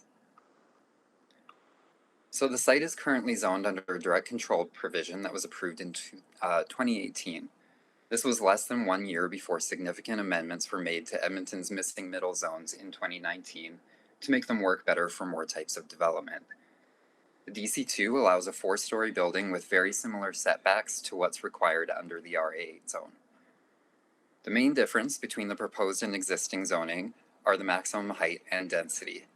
The maximum height under the DC2 is 16 meters and it allows a maximum of 17 units. So the proposed rezoning can essentially be viewed as a 2-story increase in the allowable height, and as a result, approximately 8 more units could be built. Next slide, please. This slide shows where the building would cast shadows at 9 a.m., 12 p.m., and 3 p.m. based on the maximum building size for the site. The shadowing will mostly be limited to the immediately surrounding properties, and at midday there will be a minimal amount of shadow in anyone's backyards. Next slide, please. In terms of its location in the neighborhood, you can see that the site is close to a number of nearby services and amenities, about a block away from bus stops and a block and a half from the Strathern LRT stop. Surrounding land use is largely low-density residential with some low-rise apartments and a religious assembly directly across the street. Next slide, please. The site's also located within one of the secondary corridors identified in City Plan, 95th Ave. City Plan encourages development in secondary corridors in the form of low to mid-rise buildings. The city's draft general policy for district planning considers 5 to 8 stories to be mid-rise. So that means that this proposed zoning will be in the middle of what the scale city plan calls for along this corridor. Next slide. Rezoning to RA8 is also supported by a number of city plan policies. The project will create more affordable housing options with easy access to services that meet people's daily needs. The rezoning would also integrate development with a variety of transportation modes, including mass transit. Next slide, please. As you saw in the last presentation, the population of Strathern has decreased by almost 1,000 people since the 1970s. So a multi-unit building on this site will help bring people back to Strathern in a location where people can access rapid transit. Next slide. So in terms of neighbor relations, we created a webpage at the beginning of the project to post updates and answer commonly asked questions. We also reached out to the Community League in June and December to notify them about the application and public hearing date. Next slide. We also mailed an information letter to 37 nearby homes and posted a sign on the site to let neighbors know about the project and direct them to the webpage. We heard from 2 neighbors who had questions about the number of units, parking, waste collection, privacy, and shadowing, and we provided that requested information to them. Next slide. So to wrap up, I would like to respectfully ask for Council's support of Administration's recommendation today on this rezoning application, which will enable a modest, appropriately scaled development located in a secondary corridor about a block from the LRT station. Thank you. Thank you so much. And I'll go next to Jeff Booth. sorry, Rick Arnold, sorry, Rick. Thank you, Mr. Mayor and councillors. My name is Rick Arndt, and I'm the owner of Urbis Infill Homes and the developer for the site being considered for rezoning today. Thank you so much for taking the time to hear my presentation and to consider this application. Next slide, please. To give you a bit of background on who I am, I'm an architect who has designed a multitude of commercial, retail, and multifamily housing projects, as well as hundreds of homes over the course of my career, which has spanned over 40 years in the city of Edmonton. I've also been a volunteer project director for a variety of projects, most notably the Art Gallery of Alberta, and most recently, the Pilgrims Hospice completed in Crestwood. We have founded Urbis Infill Homes over 10 years ago, where I'm involved in the design process of every Urbis project. Our company, Urbis Infill Homes, is family owned and operated. Our family has been in this city for over 100 years. We love Edmonton and love contributing to its growth, and we are intent on improving the city's urban fabric one project at a time. At Urbis, we design and build contemporary infill homes for home buyers seeking a streamlined home building experience in matured Edmonton neighborhoods. Next slide, please. Urbis has developed a number of residences in Edmonton, some of which you can see on this slide. On the left is a residence we designed and built in Crestwood, and the image on the right is a duplex we designed and built in Riverdale. Next slide, please. This slide shows projects we've developed in Belgravia and Crestwood. Our extensive infill experience, coupled with an architect-driven approach to design, ensures our homes are aesthetically integrated into communities with unmatched quality and attention to detail. We're dedicated to excellence in residential design and committed to construction integrity. Next slide, please. Like all the projects I spoke about, with the application in Strathern before you today, we'll give careful thought to designing a building that timelessly blends into the fabric of the neighborhood. The neighborhood has many great amenities like the nearby park space, commercial space at the Strathern Center, and the new Strathern LRT station 1 block to the west. Adding more housing to the neighborhood will allow more people to enjoy these amenities and support the small businesses in this area. The vision for the site is similar to what was allowed under the current DC2 zoning, but we decided to rezone to RA8 because of the changes that were made to the zone in 2019, and also because it aligns well with the city plan. We are passionate about creating housing opportunities in the inner city and believe this site is perfectly suited to meet the city's densification objectives and other goals of the city plan. The reason we chose the R8 zone rather than RA7 is that the additional height and floor area the R8 zone provides will allow us to build approximately 8 more units at little additional cost. This is a big help for the economics of this investment and will really help to get the missing middle objectives of the city built. The units will be geared toward urban professionals, graduate students, seniors looking to downsize, and others looking for an amenity-rich lifestyle in a mature neighborhood that's served by the LRT Valley Line. The building will be purpose-built rental, but constructed in a way that the units can be converted to condos. We are committed to building something that is beautifully designed and fits with the existing character of the community. Next slide, please.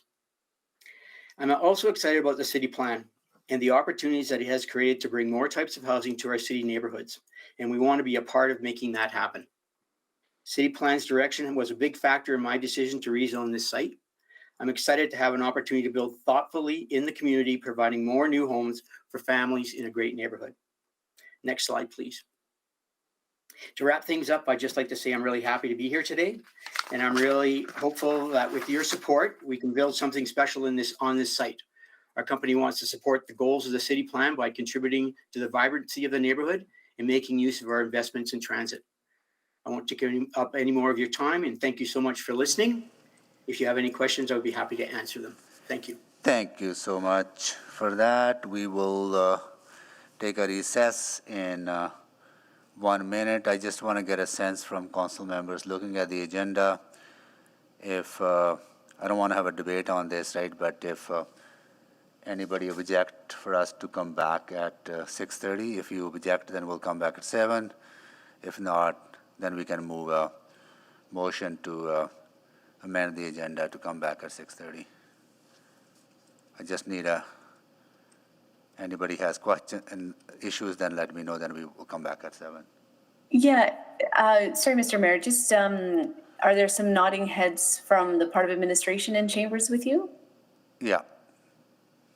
from clerks, they're okay, I check with them, right? And admin, I can't see, right? So I know this is an issue, but we can come back at 7 too if that's an issue. We may have to come. No issues on my part. Just wanted to make sure we had that check-in. We're okay on the admin side. Thank you for asking. Yeah. Okay, everyone is good. So can someone move that we amend the, I'm sorry? Second. Oh, moved by Councillor Jen, second by Councillor Stevenson is Councillor fine. Stevenson. Okay. All right. Okay, please vote.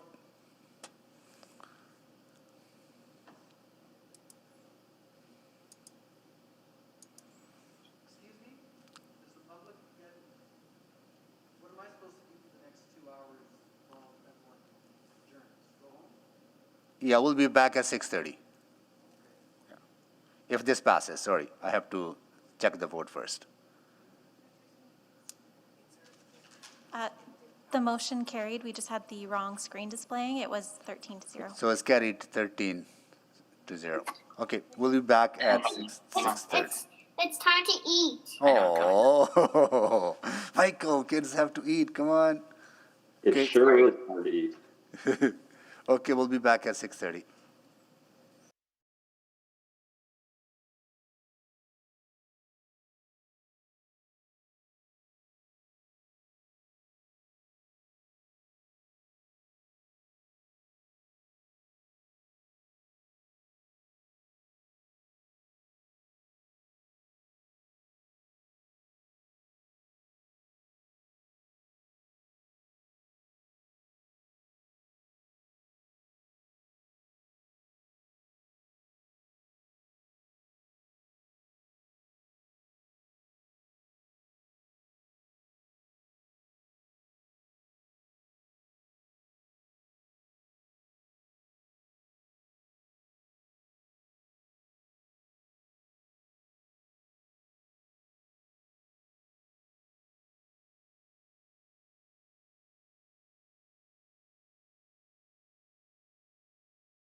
Just for everyone's awareness, we All are right, I would like to call this meeting back to order. And I'll do a quick roll call. Councillor Wright, Councillor Knack, Good evening. Councillor Principe, Good evening. Councillor Stevenson, Hello. Councillor Paquette, Councillor Wright is here. Sorry, I didn't. Yeah, Councillor my Wright, mic you're there. fast enough. Thank you. Thank you, Councillor Paquette. Hello. Thank you, Councillor Tang, Good evening. Councillor Hamilton, Councillor Rutherford, Good evening. Councillor Salvador, Good evening. Councillor Cartmel, Good evening. Councillor Rice, Good evening. Councillor Jans, Good morning. okay. You're planning to stay here till the morning. All right. Councillor Hamilton, Yes, hello. thank you. All of us are here. Good. We are going to resume back with item 3.12, and we have two members of public who are against this item, and we will go to them in a panel. Brittany Earl. Brittany, are you there? Yes, I am. Thank you. And Kim Gates. Kim? Yes. Oh, there you are. So if you could come to the podium, please. Kim is in the in the chamber hall. Brittany, over to you. Thank you. Thank you. My name is Brittany Earl. I'm a resident of Strathern, and I'm opposing this application on two grounds primarily. The first is on my review of the transit-oriented guidelines. So in my review of the transit-oriented guidelines, it would appear that this the proposed rezoning would exceed those guidelines on every metric inside of those transit guidelines. So as I'm sure you know, Strathern is a neighborhood station area type. It is predominantly single family homes, and I think that's evident from the slides that were shown. This is a major road, and I appreciate that. And what that says in the transit oriented guidelines is that makes it appropriate for a 4-story building. That is what it is currently zoned for. Administration has indicated that moving from 4 to 6 is a slight excess of the 4-story intended development. I would suggest to you that 2 stories on top of 4 stories is a 50% increase and is a meaningful amount. It's not a small increase to move from 4 to 6. It exceeds the intended amount. So the next metric is on the intensity or the density on that site.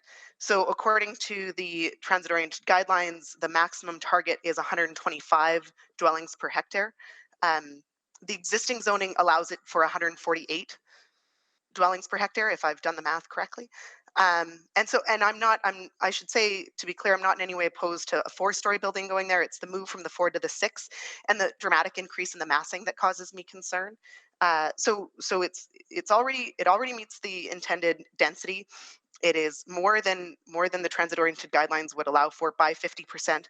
And I understand from just the hearing today that there's been some changes to the setback requirements.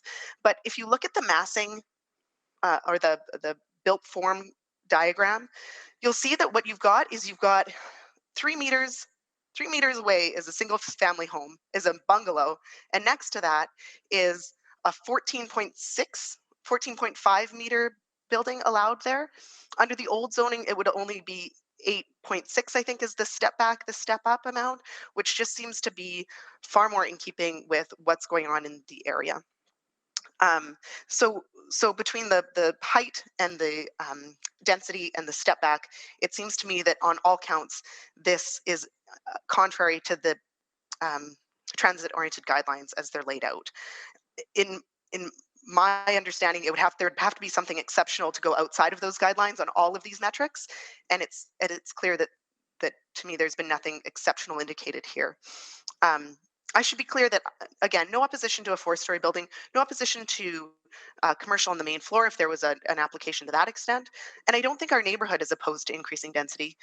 You've just, literally the last application was a kitty corner from this site to move to a 4-story building.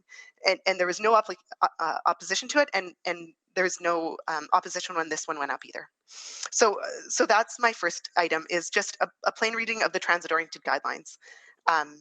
The second issue is the impact of light and how that information was made available. So this is a building that would be built. It's on the south end of the block, and it is down the line of a bunch of backyards.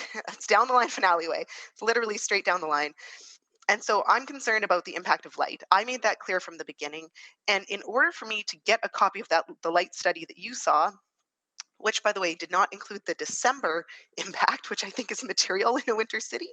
I had to follow up email the city. They told me, yeah, there was a light study done. Then I had to follow up email Situate to get the light study. And even then I never saw the one that's in the slide deck, which is a 4-story and a 6-story next to each other. The slide deck also doesn't show the December light impact.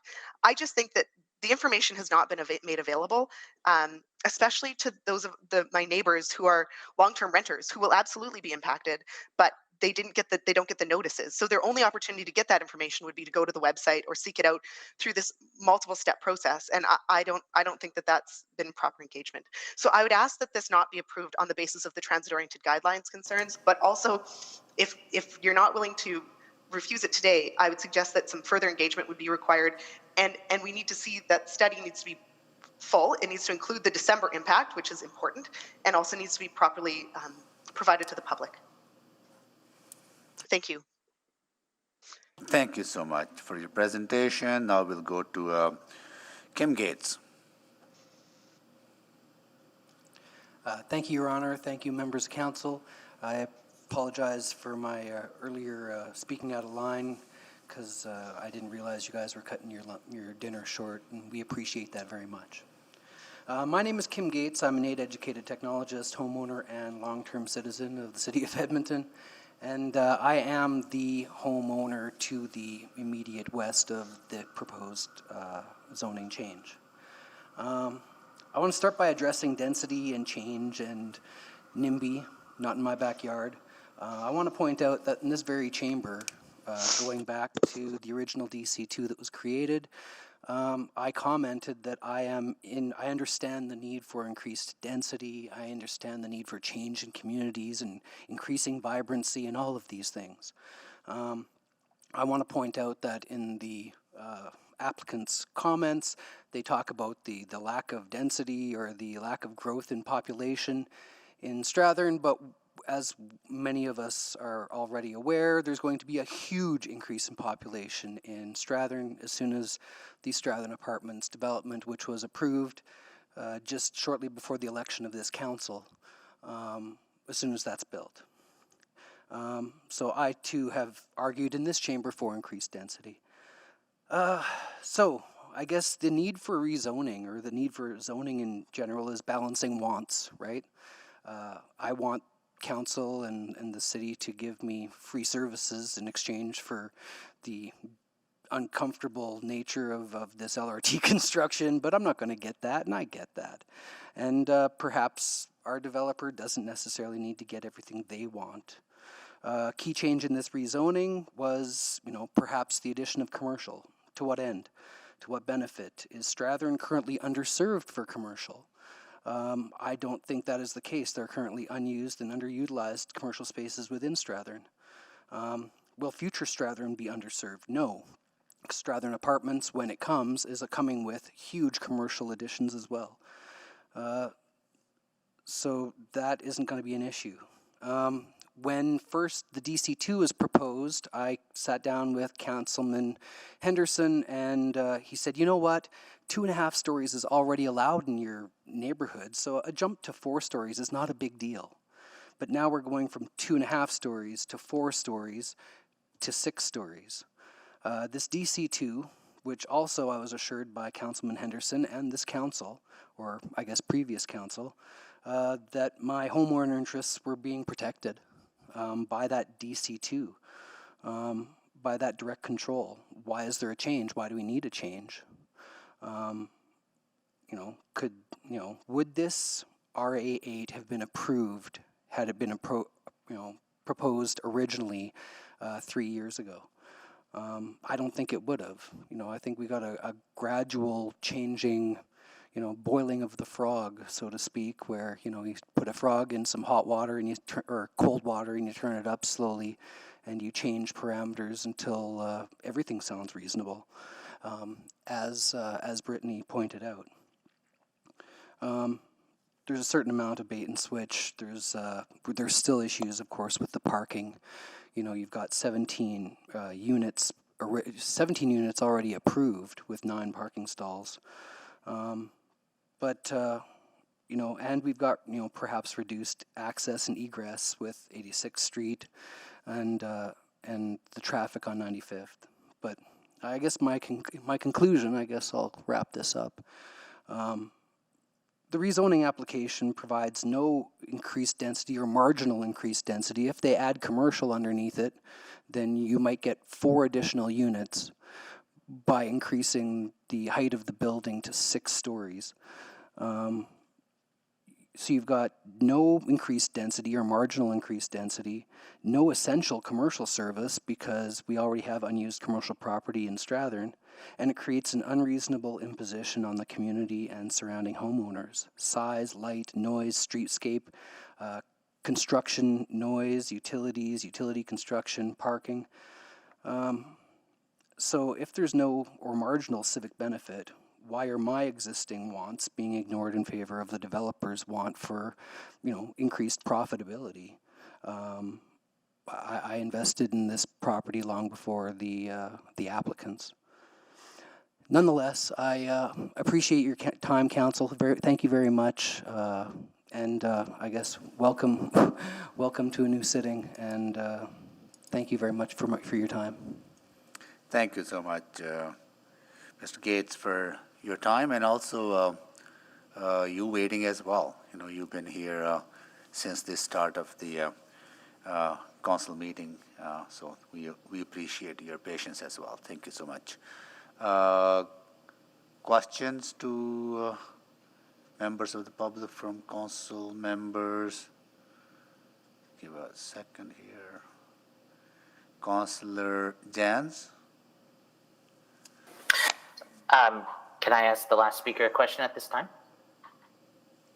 Yes. Yep, you can. I just wanted to pull on that thread a little bit about compensation and impact. So if the developer is, let's say, profitable after 3 stories and they're asking for a 6-story building, I believe there's some projects in the city where we have some sort of a contribution agreement that the developer must put forward compensation to the community. Now, I believe at this time it'd be too late to consider this for this project or in this instance, but do you think in future, if there was some sort of a contribution agreement that say, like we had a percentage for art or something like that, do you believe some sort of a contribution from a developer towards, say, the community or the neighborhood or something like that, do you believe that would ameliorate some of the concerns raised by neighbors, or do you think it would go towards rebuilding infrastructure in the community, like a new playground or something like that? Could that be something that council may explore that may interest people like yourself in future? Honestly, I mean, yeah, some compensation's nice, but I don't think anything will make up for the literal stone wall that's going to be put up against my property. The 3 meter setback sounds good, but at break I went out and I took 3 steps away from this building. This building is essentially just a little bit shorter than the height of the apartment that is proposed by the applicants. So if you come up against the side of City Hall and you take 3 big steps and you look up, that's what my new life is going to be like once construction takes place. And I don't know that anything other than the city buying my property, which actually would be the reasonable approach. If the city wants to have a plan that involves putting apartment buildings beside single-family dwellings, I think the city needs to be prepared to buy those single-family dwellings. But short of that, I don't know that any compensation from the builder would be would do the job. I don't know that. I don't know that there's an equal give and take there, I guess. I hope that makes sense. I'm sorry. Thank you. No, for the that's very question. helpful. I just wanted to, it's somewhat of an adjacent question, but this, as we think about more and more projects like this coming forward, trying to think about ways to think about community impact. But certainly I hear you saying that the immediate direct 3-meter impact for you is there. Yeah, the proposal for the property that was discussed just previous to this property on the south side of 95th Ave is an ideal situation for the city. This is exactly how I think it should go. The city owns the property right next to it, so there is no imposition on a homeowner by putting the apartment building right there. Any shadows fall on streets and avenues.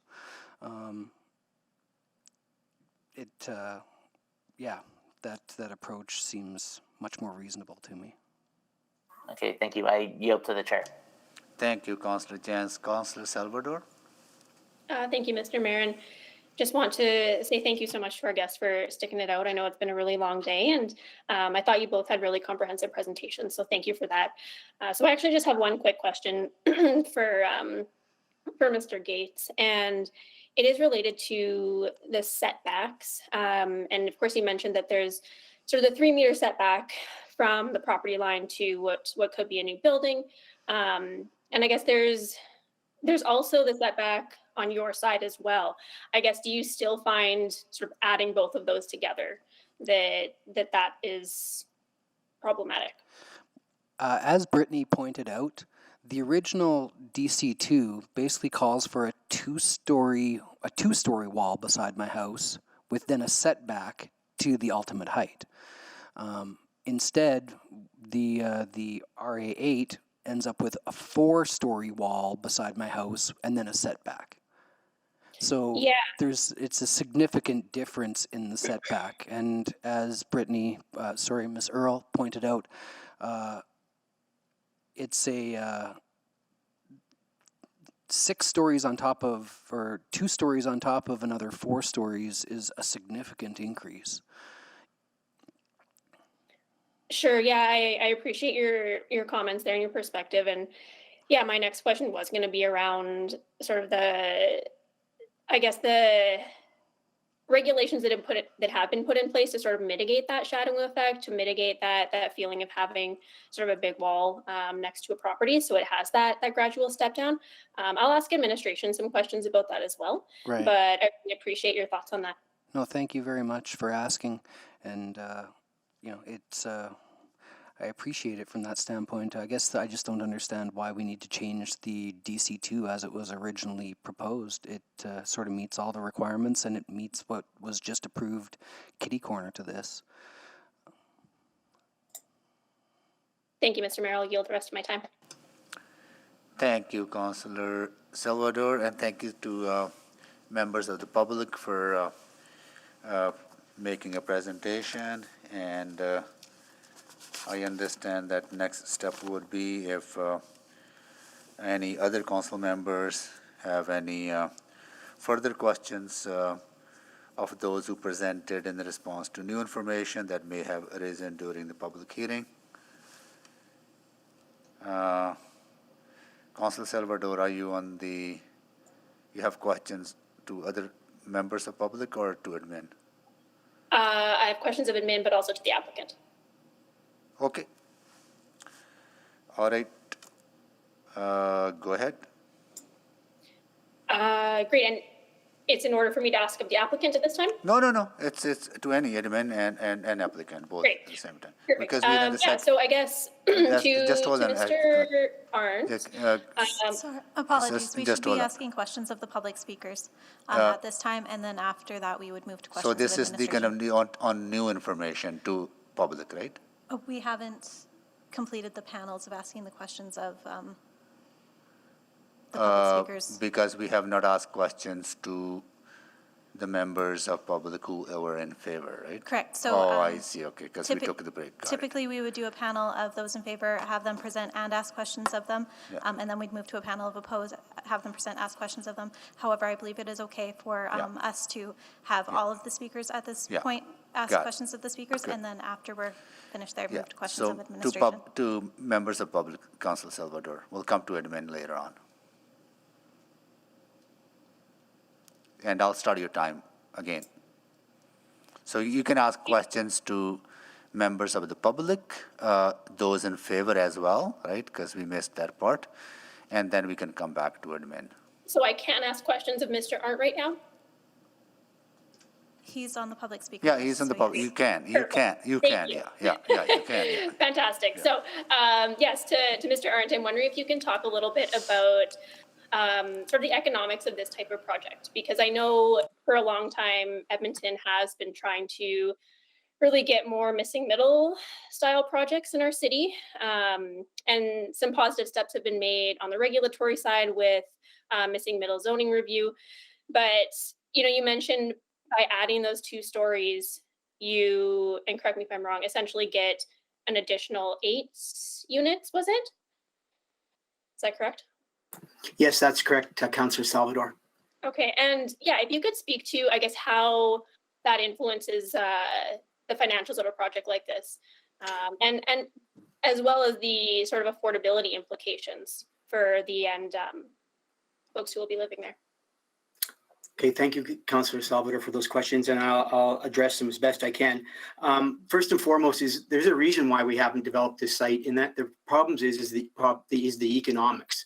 It's just not economical to develop these sites without having a number of units to support the cost of building in the city of Edmonton, and especially in these economic times. And so one of the ways with this particular project, I think that the zoning to RA8, first and foremost, is the opportunity for council to realize the missing middle.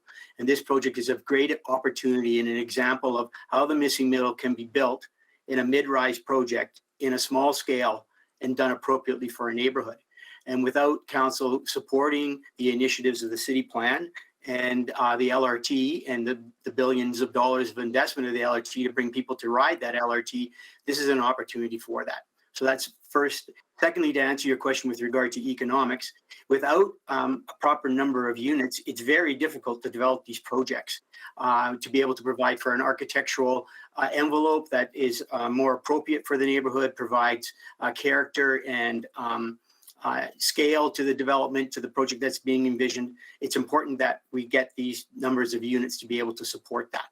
And also, in terms of one thing that we do is we spend a lot of time evaluating the market and before we go into the ground. So we would do a market evaluation to ensure that the unit sizes are appropriate for the market and where it is. And we would do a parking study at the same time to make sure that we're developing a proper parking field for this development. And with these additional units, there is then the opportunity to provide for, if needed, underground parking, because that huge investment in an underground parkade totally can be supported by a proper number of units, especially when you're doing this, the cusp of small scale. Big scale is one thing, but small scale is another thing. So I think that, again, I reiterate the fact that there's a huge opportunity here for council to start to support missing middle, mid-rise development close to LRT stations, which this is only 1 block away. And I think the site is totally appropriate for that. So thank you. I hope I've answered your questions. Yeah, thank you so much for that. And just with my last minute here, I also heard you mention in your presentation that there was sort of a lot of attention paid to integration into the community so that things actually blend well. And I think that's a really, really critical part of this conversation, given that it is, bigger scale than surrounding properties, making sure that it actually sort of integrates nicely. Can you speak a bit about how that's going to work and potentially that interface between the building and the public realm? So it's really, so as an architect and a person that's very passionate about design in Edmonton, and I think some of the examples we showed shows our passion, is we pay real particular attention to the context of where we build and what's adjacent to it. And our intention, if we build this project, if we can get the support of it, would be to build a project that is in keeping with the neighborhood. This is not putting some large blank walled monument up, and would respect the overlook to the neighbors, and would respect the setback that's proposed for the west property line, which is where the gentleman before me has spoke to, that him being the neighbor, that we would be very respectful of that. And I think it's also be noted that a single family residence can be almost 30 feet tall, 9 meters, which is 3 stories. We're set back 1 story beyond that with the additional 3 meters. Great, thank you so much. Sorry. I'm out of time. Thank you very much. Yeah, thank you. Thank you, Councillor Salvador. All right, I don't see any other council members on the board for members of the public. Now we will go to admin for questions. All right.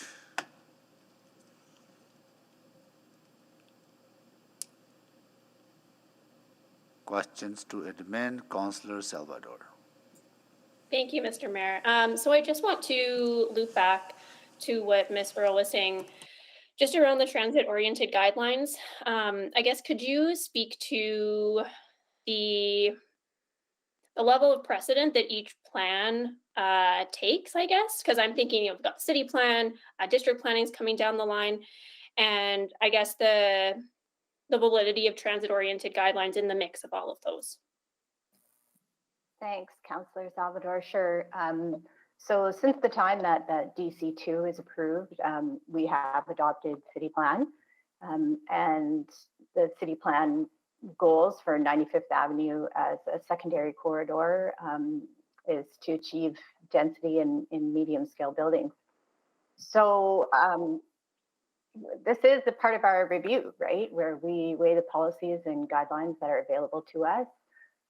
In this application, we do achieve TOD guidelines, where we'll realize the medium scale development and potential for commercial uses. And we also achieve city plan secondary corridor goals. Councillor Salvador, sorry, go ahead, Mr. Pollack. Just to add to the question of, I guess, supremacy of that policy framework, due to the recency of city plan, we look at that as sort of our number one piece of policy. And when comparing it to the TOD guidelines of 2018, this project favors well, obviously with locational criteria and design, and all but just the height, which then we defer to the more recent policy, which is city plan, which calls for that 4 to 6 story mid-rises. It's part of that ongoing evolution of policy in our city that we have to deal with some of these conflicts where we have past policy that's still somewhat existing out in that environment, but yet we have the city plan, which is the most recent one. So how reconciling that through our review is how we came up with our recommendation of support on this one. Fantastic, thank you so much. And Ms. Petrin, did you have something there, or seemed like you're going to? Just was going to reiterate what Mr. Pollack was saying. So thank you. Great, thank you so much. I really, really appreciate those answers. Yeah, that clears up a number of questions for me. Thank you. Thank you, Councillor Salvador. And I'll go to council members to see if they have any further questions to those who presented in the response to new information that may have arisen during the public hearing. See none. Council may close the public hearing now. Who is going to move the closure of the public hearing? I can move closure, Mr. Mayor. Councillor Salvador, seconded by Councillor Wright. Councillor Wright, seconded it.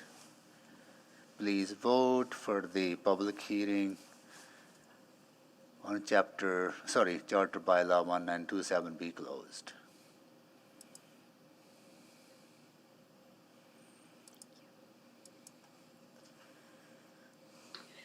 East Crab has locked me. Sorry, Councillor Knack, East Crab has locked me out, so I'm a yes. You are yes. Thank you. Thank you, Councillor Knack. Just waiting for Councillor Rice. Oh, we have Councillor Rice's vote and just waiting for Councillor Stevenson. Oh, sorry, I'm a yes. Thank you. We have 13 votes. Please display the votes. That is carried. Anyone to speak or to move the second reading? Councillor Salvador. I'm trying to tag in to speak to it, but I can't. Okay, you go ahead if you. Great. You go ahead. Thank you. Yes, we'll be pretty brief. I, first of all, again, really appreciate all the speakers that came out to join us today. And also really appreciate the applicant bringing this forward. I think that, you know, these types of missing middle projects are something that we as a city have been looking for years. And knowing that this is steps away from a brand new LRT stop, fits in with our plans for secondary corridors. And I am reassured by the answers that administration gave around sort of that 4 to 6 story range is what is expected in this area for mid-rise development. I do feel that the sort of setbacks as well as step backs do help with that transition. And at the end of the day, I think it is, you know, challenging when neighborhoods are going through this constant evolution, but at the same time, I think that the vision that could result in is exciting as well. And I think this will open up a greater housing choice within Strathern, and I think a unique type of housing where, you know, folks might be able to live a real transit-oriented style of life, where they can hop on the LRT and meet all their needs within that sort of 15-minute distance, which we're really striving for through the city plan. So for those reasons and several more, I will be supporting this. Thank you. And just to confirm, we need a mover and seconder for first reading. Yeah, we have, so Councillor Salvador just spoke. Now she's I'll move first reading. going to move the first reading, and seconded by Councillor Wright. Right, Councillor Wright? Yes. Okay, please vote on the first reading. But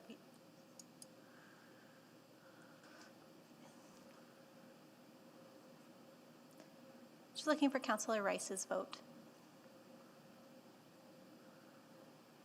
Councillor Rice? We have 13 votes. Got it. Thank you, Councillor Rice. Please display the votes. That is carried. And happy to move second reading of Charter Bylaw 19927. Hang on just a sec, I lost it. Yeah, 19927. 27, perfect. Yeah. Thank you. I'll second that. Seconded by Councillor Wright for the second reading. Please vote.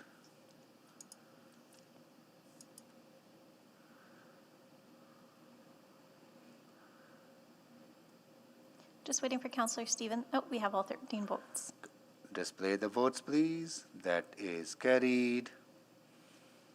And I'll move consideration of third reading for Charter Bylaw 19927. Seconded. So consideration for third reading.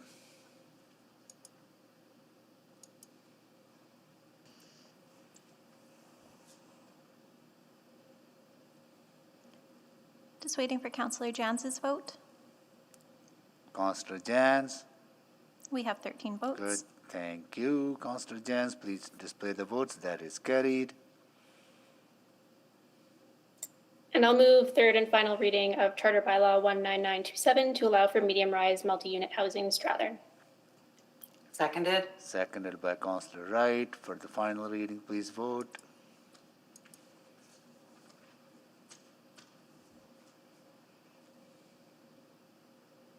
Just waiting for Councillor. Oh, we have 13 votes. Thank you. Display the votes, please. That is carried. Thank you.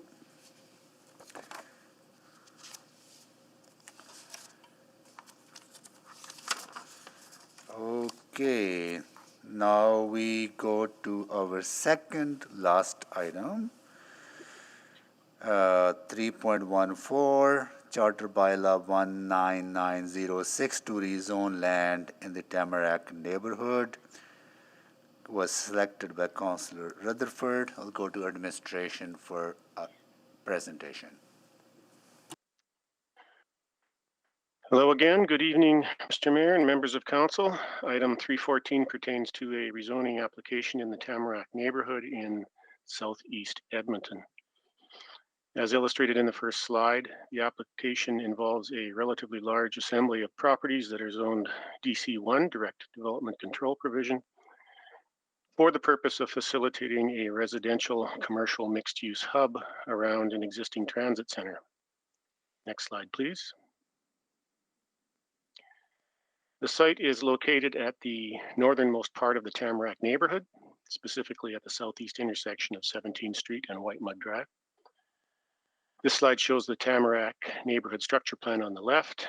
The red circle identifies the site, and it is designated for transit center and mixed use within the plan. Slide number 3 shows the lands affected by the DC1 provision in more detail. The gray area represents the existing transit center. The orange and salmon areas represent residential land use, and the red and purple areas represent commercial land uses. Next slide, please. Cannabis retail sales is already an allowed use within the DC1, but this application seeks to exempt Area B from the site, Area B of the site from the cannabis separation requirements established in Section 70 of the zoning bylaw, which requires a 200-meter distance between individual cannabis stores. Area B is shown as the dark gray areas on this slide. Slide 5 illustrates the primary site of this application, shown in red, and its relationship with other existing cannabis stores that are nearby. The pink circles illustrate the 200-meter separation distance from other stores as stipulated by the zoning bylaw. From this, you can see that the proposed site lies within the separation buffer of an existing store that is located immediately south of Maple Road. With regard to public engagement, notifications were sent to 170 surrounding property owners in October. One response was received and an open house was not held. The response that was received expressed opposition to the proposal and concern about the number of cannabis stores already in the area. Administration is aware of one email in support of the application that was received today by the City Clerk's office. Next slide, please. Administration does not support this application and recommends that it be refused for the following reasons. Cannabis retail sales is already an allowed use within the DC provision. The application does not comply with the separation distance requirements of the zoning bylaw, and there is insufficient land use rationale or hardship to warrant an exemption from the council approved separation requirements. This concludes my presentation. Thank you so much for your presentation. We do have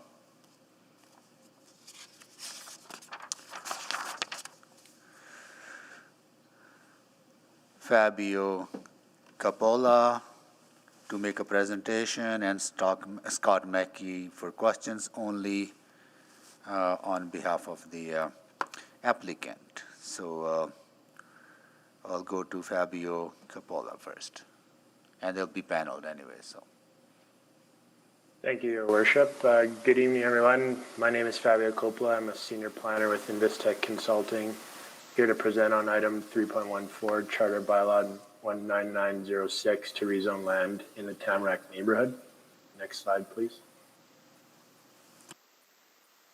I'd like to open by sharing some background on the owner of the subject site being rezoned, Elite Real Estate Group, of whom Invistec is representing in this public hearing and application. I will follow by describing the site location, text amendment, and rationale details. Next slide. Elite Real Estate Group is an Edmonton-based and founded commercial real estate group. Sahaj Chopra is the vice president of Elite and is responsible for a portfolio of 35 plus buildings across the metro region, which includes over 300 tenants and $300 million in asset management. Next slide, please. The subject site is located within the Tamarack Neighborhood Structure Plan and is situated along Maple Road Northwest. Area B is the portion of the DC1 provision which is being amended and has been highlighted in red for reference. Next slide, please. The current DC1 allows for cannabis retail sales use within Area B. The nature of the proposed amendment is to add a notwithstanding clause for Section 70.1 to allow for cannabis retail sales within Area B to be located within 200 meters of another cannabis retail sales, with a requirement that the uses are located on separate sites and at least one of those sites being greater than 3 hectares in size. Next slide, please. I will now touch on some objective rationale points driving the need for cannabis retail sales commercial use within Area B. Next slide, please. The site in question, marked with a red dashed outline, is 2.27 hectares in area, while the site to the south of it is marked with a white dashed outline is 3.7 hectares in area. Both of these sites are large and provide separately functioning commercial services to its users. Moreover, the site's layouts back onto Maple Road and the walking distance between the two sites door to door is further than the measurement of closest point of use to closest point of use. Next slide, please.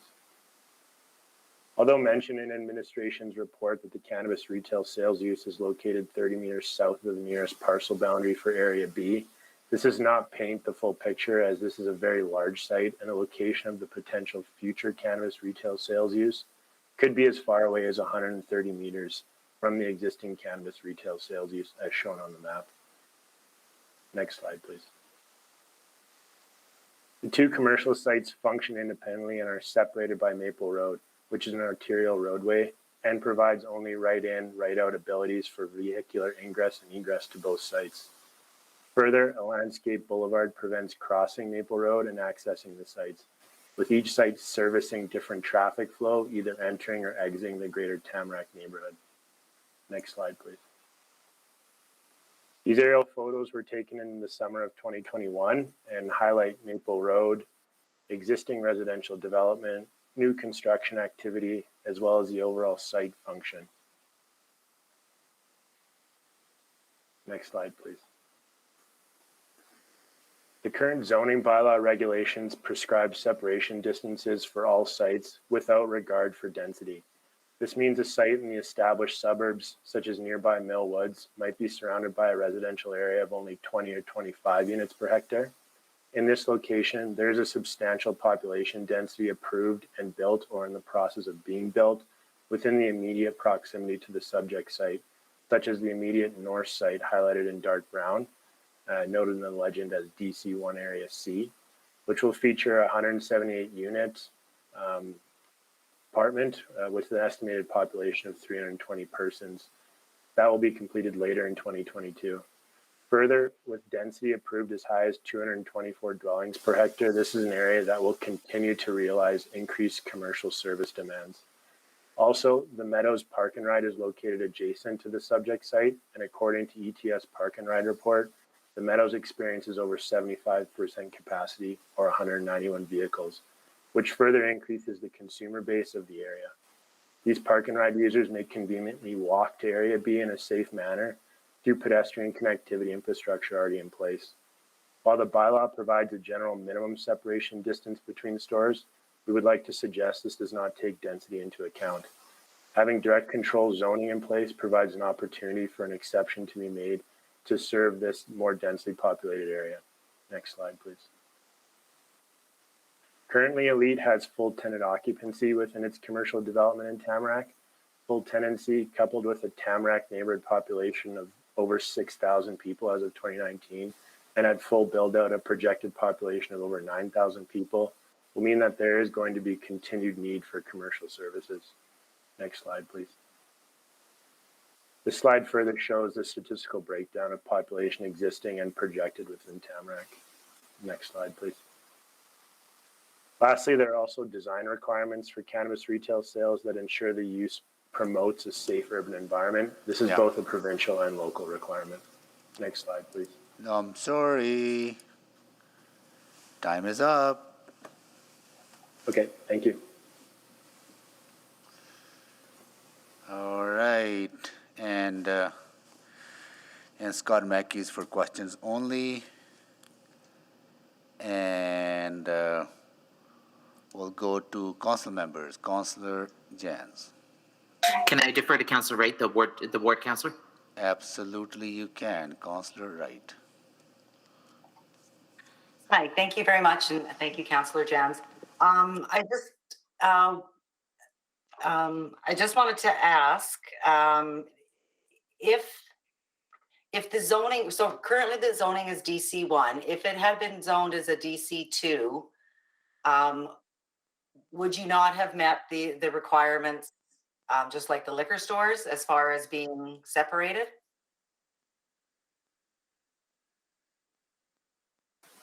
Through your worship to Councillor Wright, is that a question for myself? Yes.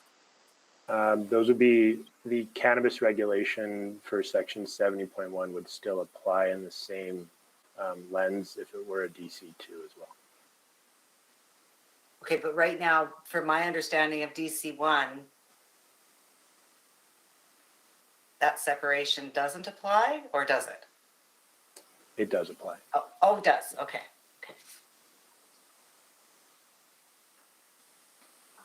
Okay, I'm just going on admin's presentation where there was a concern with the separation distance. Okay. And then I think maybe the rest of my questions will be for administration.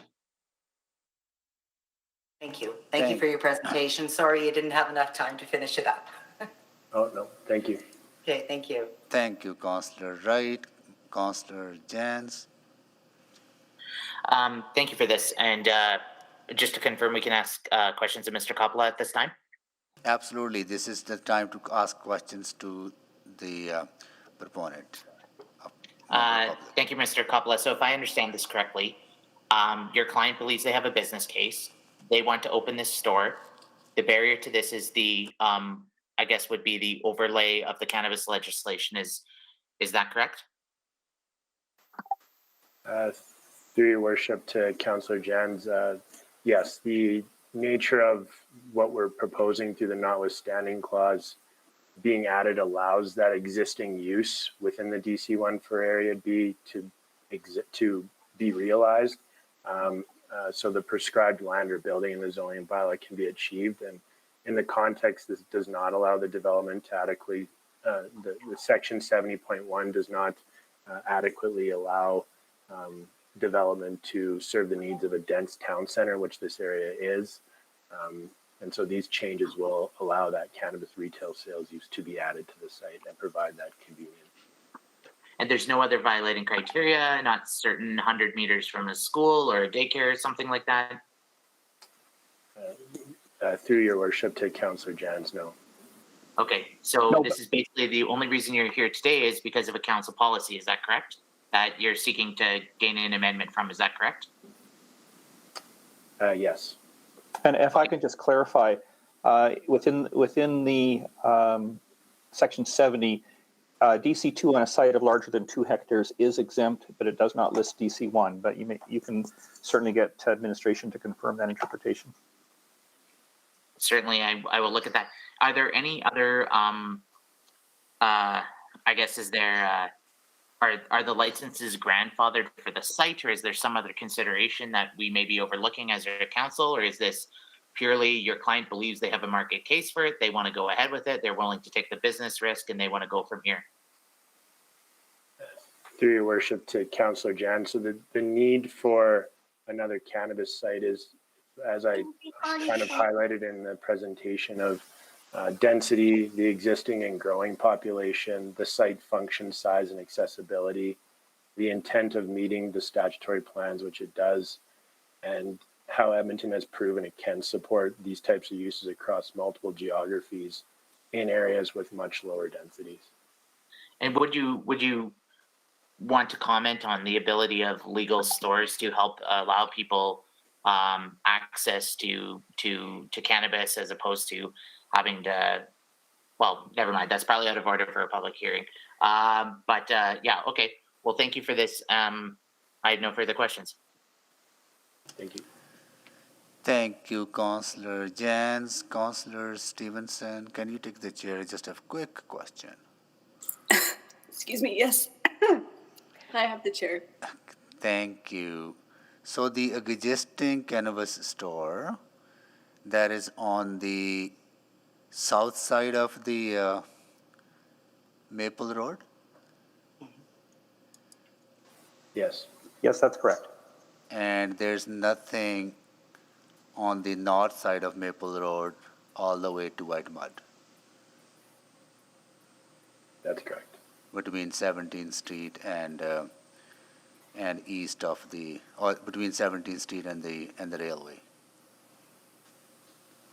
In that specific geography, yes. Yeah.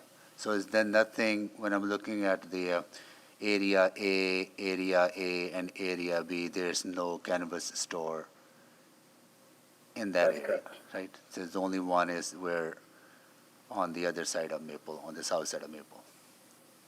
That's correct. Okay, good. All right. Thank you so much. I just needed that clarification. All right. I'll take the chair back.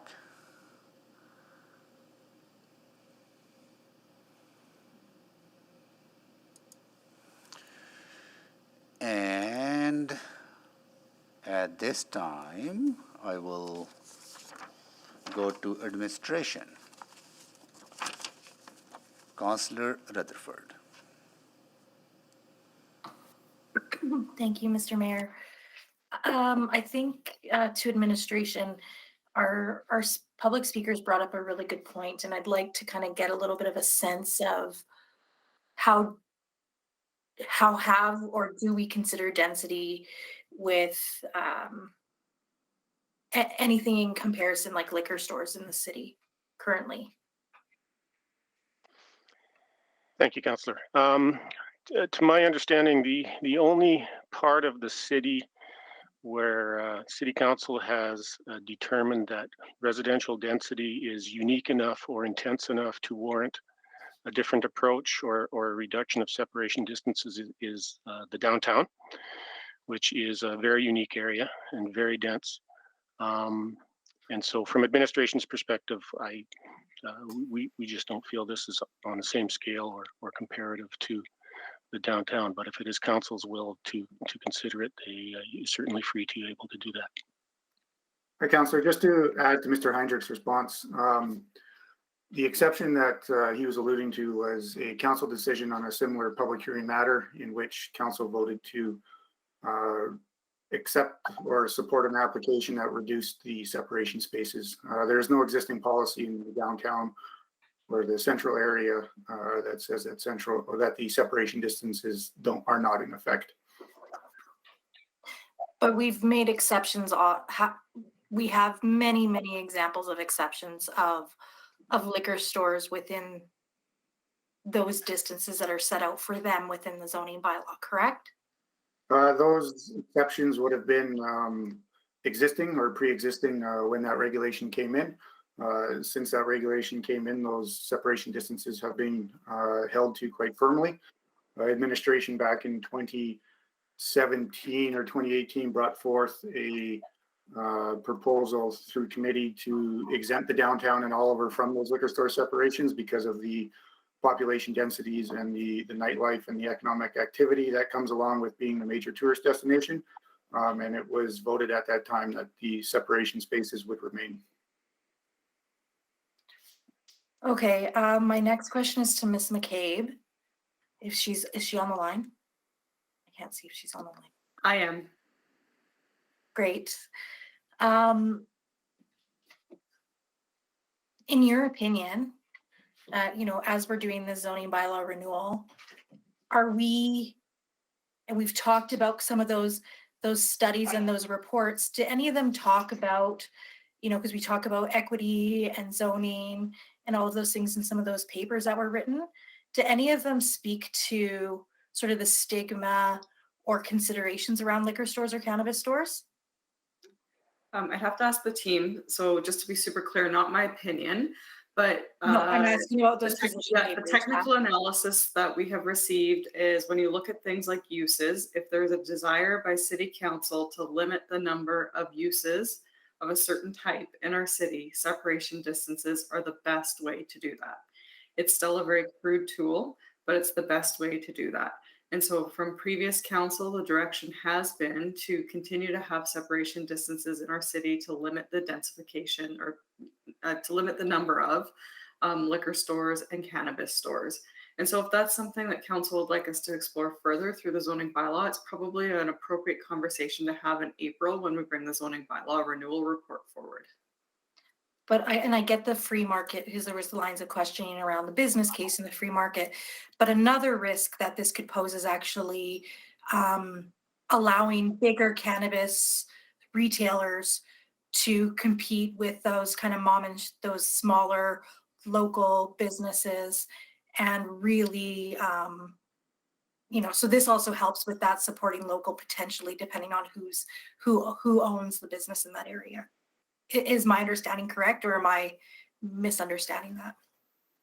It could. I don't have any evidence contrary to that, but perhaps someone from the team could weigh in if they do.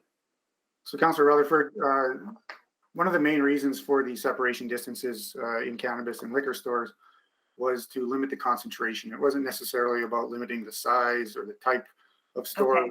big chain or independent. It was about that concentration, and it was unknown to the effects of that concentration, either on street life or the neighborhood character or the stigma of those at the time. And it was best felt that we would start from a position of restriction and then evaluate as time goes on, instead of one of liberation and then try to restrict after. Okay, thank you. My time's up. I appreciate those answers. Thank you, Councillor Rutherford. Councillor Wright. Hi, thank you. So the separation, the distance separation is quite similar between or with liquor as it is with cannabis. Is that right? Like they both have regulations around them.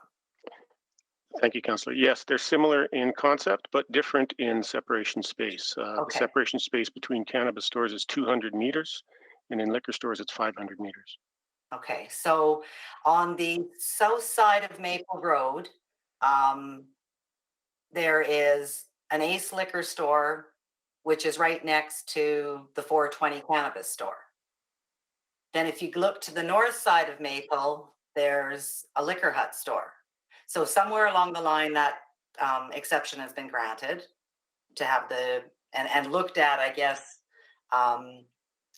as under the DC2 zoning, where it allows that if they're both on large hectare sites, right?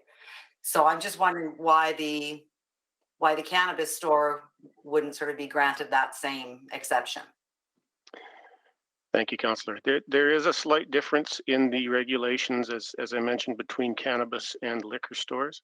The liquor store separation guidelines or regulations have been around longer, dating back to when private liquor stores were allowed to occur by the province. In the time between then and now, there have been evolutions in those regulations, and part of that evolution when it comes to liquor stores was that larger sites could be exempt if they're beyond 2 hectares in size, if there is own CSC or direct control.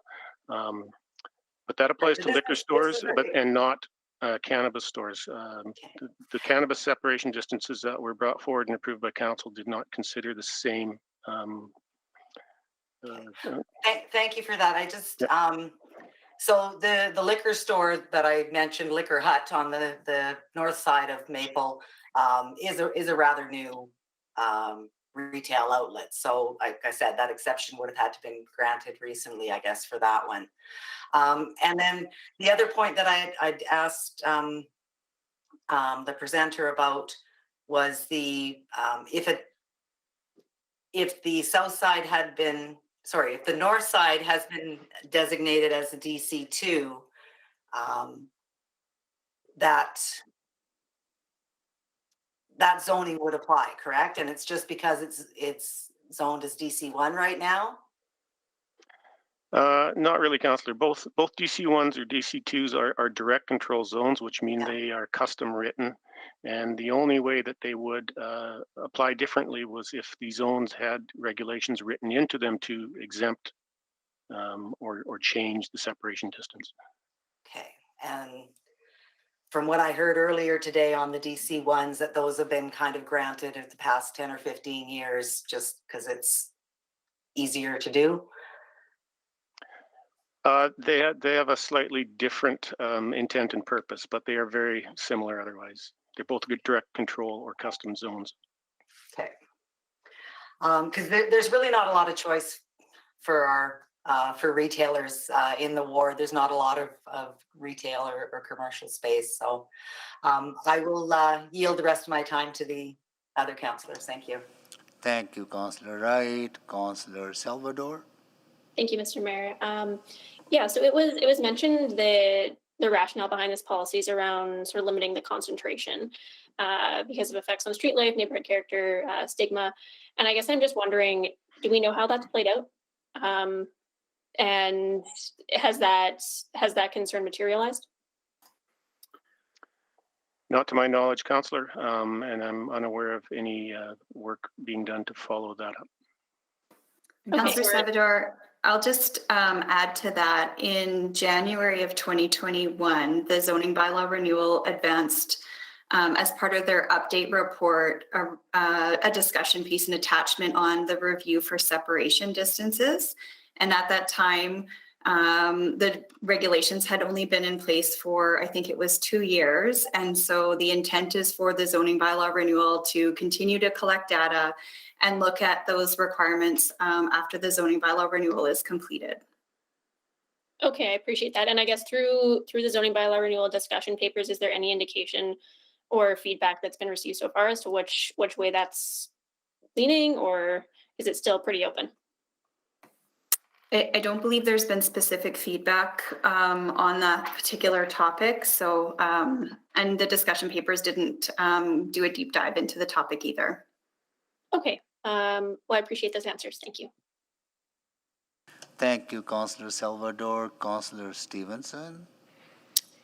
Yeah, really just following up on that thread. I am no fan of separation distances, mainly, to Councillor Salvador's point in terms of the challenges of measuring those outcomes and the potential for unintended consequences in terms of, allowing bad operators to continue because they don't have, a good competitor to work against.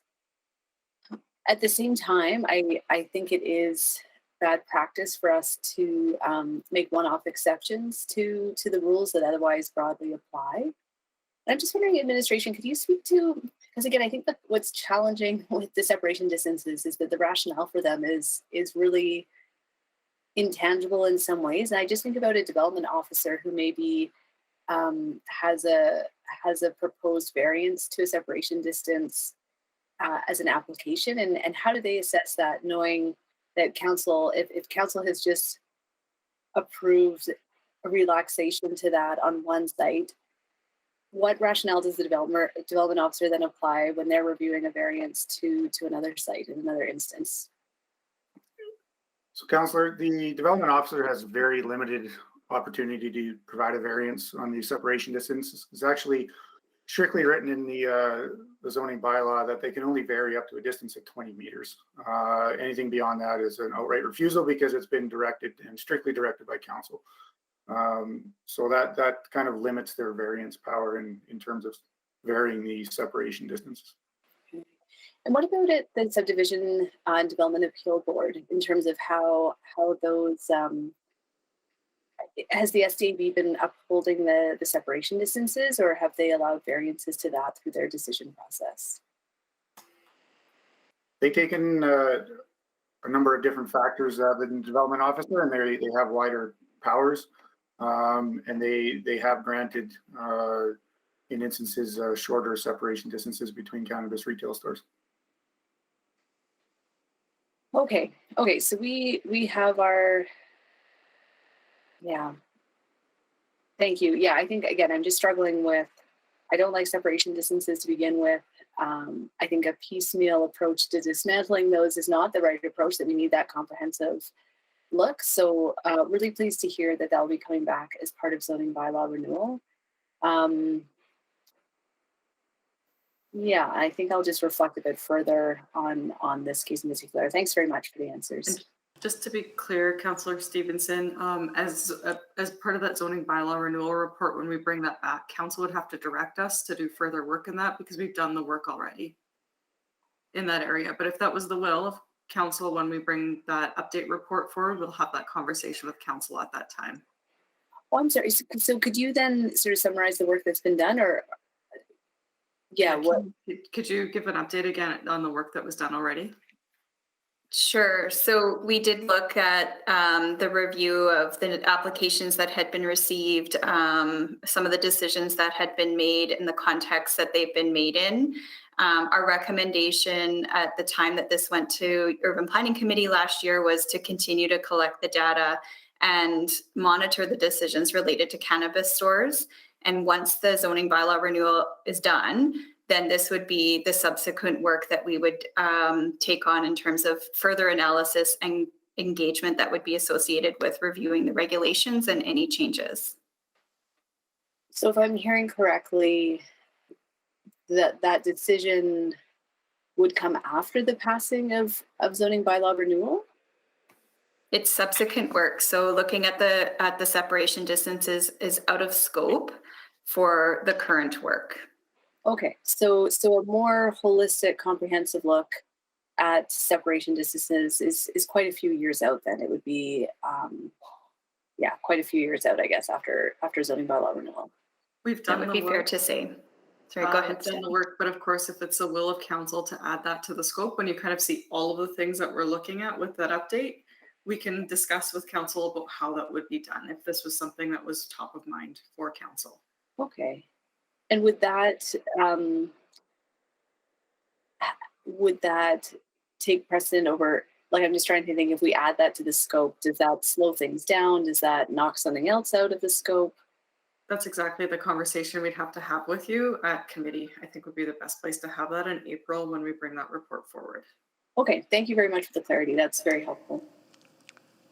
Thank you, Councillor Stevenson. Can you take the chair? I just have a quick question. I have the chair. Thank you. So the challenge is the policy, right? And that 200-meter separation.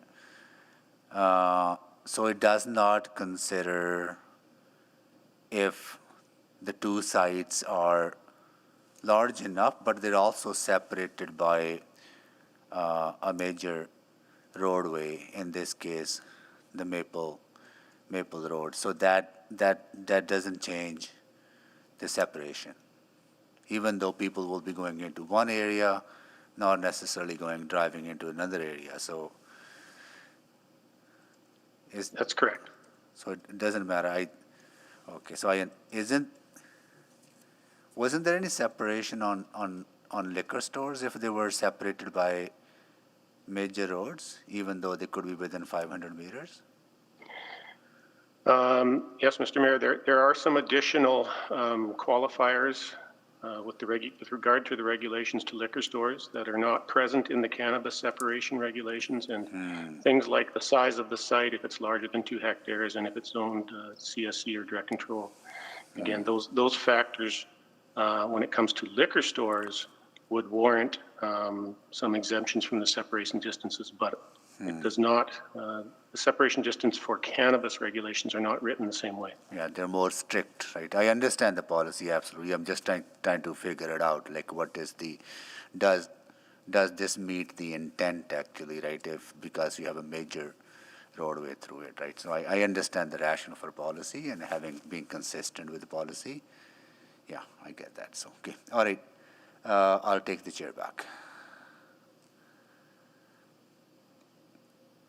All right, so no more questions to administration, and this time I will ask if council members have any questions to the public on a new information arising out of the out of the questions, right? So, or to administration.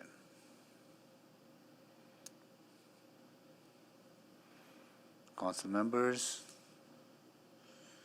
seeing none. So somebody move the closing of the bylaw 19906. I'll move to close. Seconded. Seconded by Councillor Jans.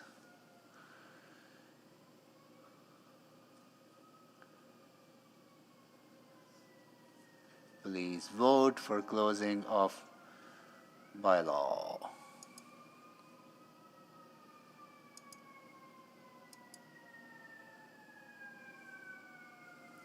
Just waiting for Councillor Hamilton's vote.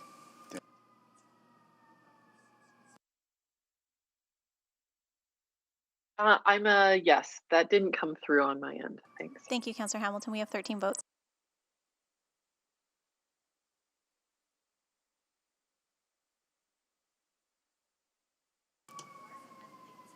Okay.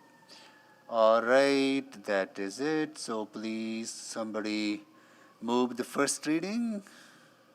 Mayor, I'll move first reading of item 3.14. Seconded by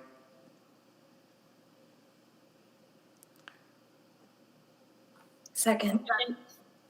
Sorry, I'm seconded by Councillor Rutherford.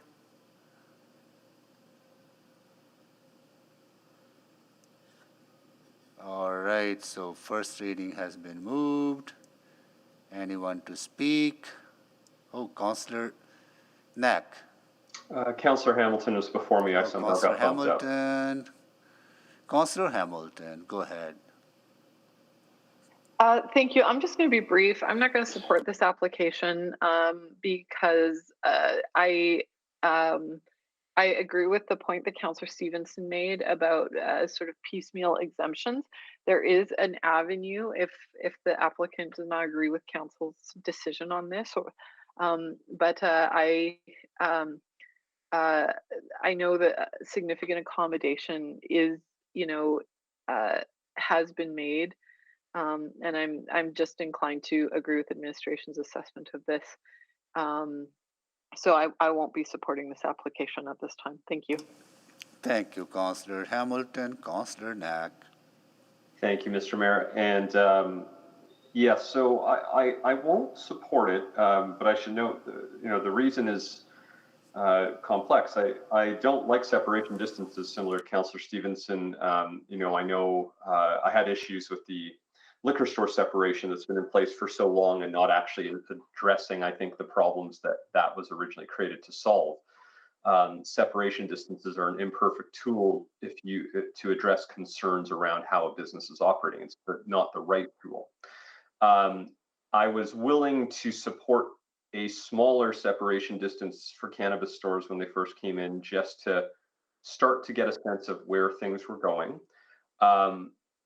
But similar to Councillor Stevenson's point and what Councillor Hamilton just touched on, I think if we're going to start altering it, we need to have the policy conversation on this, because I worry it's going to create some really messy pieces. Mr. Johnson will argue, and rightfully so, that anything council approves does not officially set precedent for future rezoning applications. But we would be kidding ourselves if this goes ahead, that will not immediately open up a number of other rezoning applications across the city for similar changes, which we might all be in support of. I might in fact be okay without a separation distance and allowing cannabis stores everywhere, but we should probably do that in a thoughtful way. I think we might want to talk about how quickly that work comes, because there is that question that was raised by Ms. McCabe around, if we wait until after the zoning bylaw work is done, then this could be quite some time before that conversation occurs. And there might be merit in bringing that in with the bigger body of work throughout the zoning bylaw renewal. But I actually think we want to be very careful before we make a change like this, because we haven't thought through all of that. This is very much happening on the spot. And I do worry about that, what that does throughout the rest of the city, and if we have thought through the implications of a decision that will likely set an informal precedent, even though not per se a legal precedent. So that's why I won't support it. I think generally speaking, of course, there is a mechanism for property owners to appeal a decision of a development officer, normally in a standard zone where it is a use that is permitted or discretionary. If it's within that separation distance, they can go to the Subdivision Development Appeal Board, which I think is the right tool to use until we have had that bigger conversation. So for that reason, right now is why I won't support it. Although I think if we have a more fulsome conversation as part of the zoning bylaw renewal, there might be a good argument to remove separation distances in general, but we might want to then include operational measures to help make sure we're not creating any issues. So I won't support it. Thank you, Mr. Mayor. Thank you, Councillor Knack. Councillor Stevenson. Yes, thank you, Mr. Mayor. It was funny hearing my words repeated back to me, and it did help crystallize that I never thought I would vote to uphold the separation distance. Again, I don't think they're a good tool, but these are decisions that we need to take holistically and with a mind to the whole city, which this decision has implications for. So certainly echoing my colleagues' comments and also really think that conversation about separation distances as a tool in general needs to be brought up as part of the zoning bylaw renewal work, and certainly a conversation that we'll need to have that I look forward to having as a council. So I will not be supporting this application. Really appreciate the conversation tonight. Thank you. Thank you, Councillor Stevenson. Councillor Rice. Thank you, Ms. Mayor. So I carefully listened to all the conversation and between my colleagues' questions and answers from public speaker and also administration answers, and read the report very carefully. I'm in line with the reason and my colleagues mentioned earlier a few other reasons, and also along with administration's reason why we're not support this. So I'm not going to support this. I just want to simply say this very quickly, and then thank you very much and for the wonderful conversation happened here. Thank you, Councillor Rice. Councillor Rutherford. Yes, thank you so much, Mr. Mayor. So I'm actually inclined to support this application. I understand and I'm one that completely gets the need for that systemic look and making sure that we're looking at things not in a piecemeal way. But I think sometimes that creates a really long distance of time when we know that what we have as a tool isn't working today. And so I feel like even if the zoning bylaw, if it does get incorporated into the zoning bylaw, we're really not looking at this being implemented for years, because the zoning bylaw has many more steps to go through before it's finalized. And so I think I haven't heard anything compelling from administration about those perceived concerns about cannabis retail stores that have come to fruition from the original cannabis rollout. I think that, we talked about liquor stores, we talked about cannabis stores, but there's several other things that have used these setback zones, including pawn shops and is it sensual massage parlors? I don't know if that's the right term. I'm just going to say that. And those all four of those have major stigmas around them that I think are outdated and colloquial, quite frankly. And I don't think that if we vote for this and we set a precedent, that's a risk that I think is that great, because I don't actually think it's a problem. Cannabis is one of the most increased in the consumer price index in terms of retail sales. There is a business demand for it, and we're limiting economy. We talk about economy and improving economy as a council all the time, yet when it comes to one of the fastest growing economies, we're limiting it. So I will be supporting this motion. I know it likely will not pass, but I do want on the record that I support this. Thank you. Thank you, Councillor Rutherford. Councillor Jans.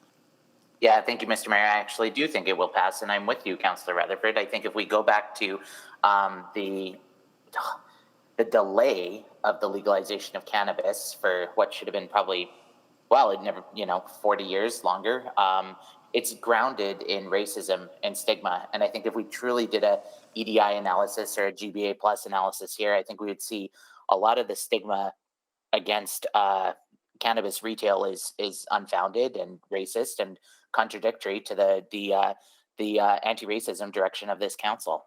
And I'm looking out the window right now at a cannabis store. I know there's another one down the block. My only concern is they probably aren't open late enough these days. And I think it's reflective of the changing times. The largest demographic of cannabis users are over 50 years old.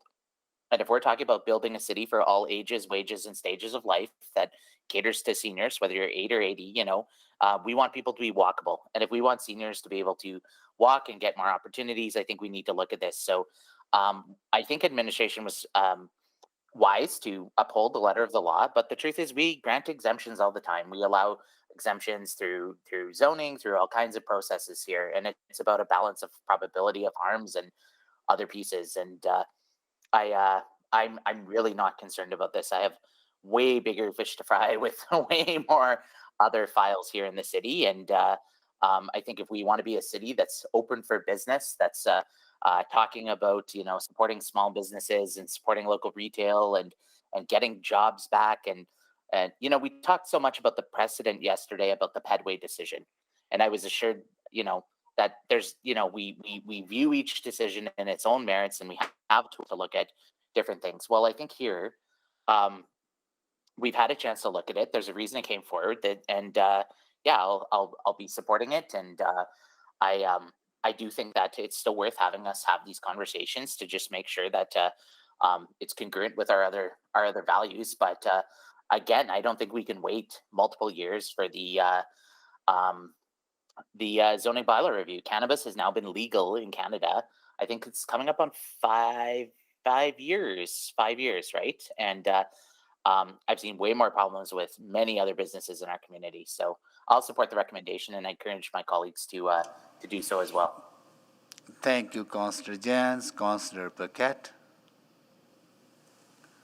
Oh, thank you, Mr. Mayor. It's time for old man Paquette to pull up the Wayback Machine again. When we were originally going through this debate the first time, there was a lot of consternation from communities that the rules that we set in place were already far too lax and that there was far too much concentration. There was a lot of concern. No one knew what to expect. There was a lot of things that were freaking people out that frankly just didn't come to fruition. But we did set in place a rule. And the reason I want to talk about that is because one of the drivers for it that council may not be aware of is that it wasn't about fair play for everyone. If we had done it differently, there were some outfits that were far more well-funded than startups who were not. There were some outfits that had their backing based on other corporate interests. There was large corporate interests wanting to get involved, and there was a lot of antipathy and there was a lot of bad feelings around because they couldn't stretch this bylaw in order to get their stores in to compete with smaller guys and kind of knock them out of business. So that was one of the concerns, and that's why we stuck to this rule. There is a review coming, and I would just urge council that before we make any moves one way or the other, before we open those floodgates, let's take a look at that let's take a look at what we can do better, what we've learned, and do something that's equitable across the city all at one time, because that's far more valuable an approach than sort of piecemealing it over and over again at public hearings. So that would just be my caution, that while I agree, we probably don't have as much to worry about as people thought.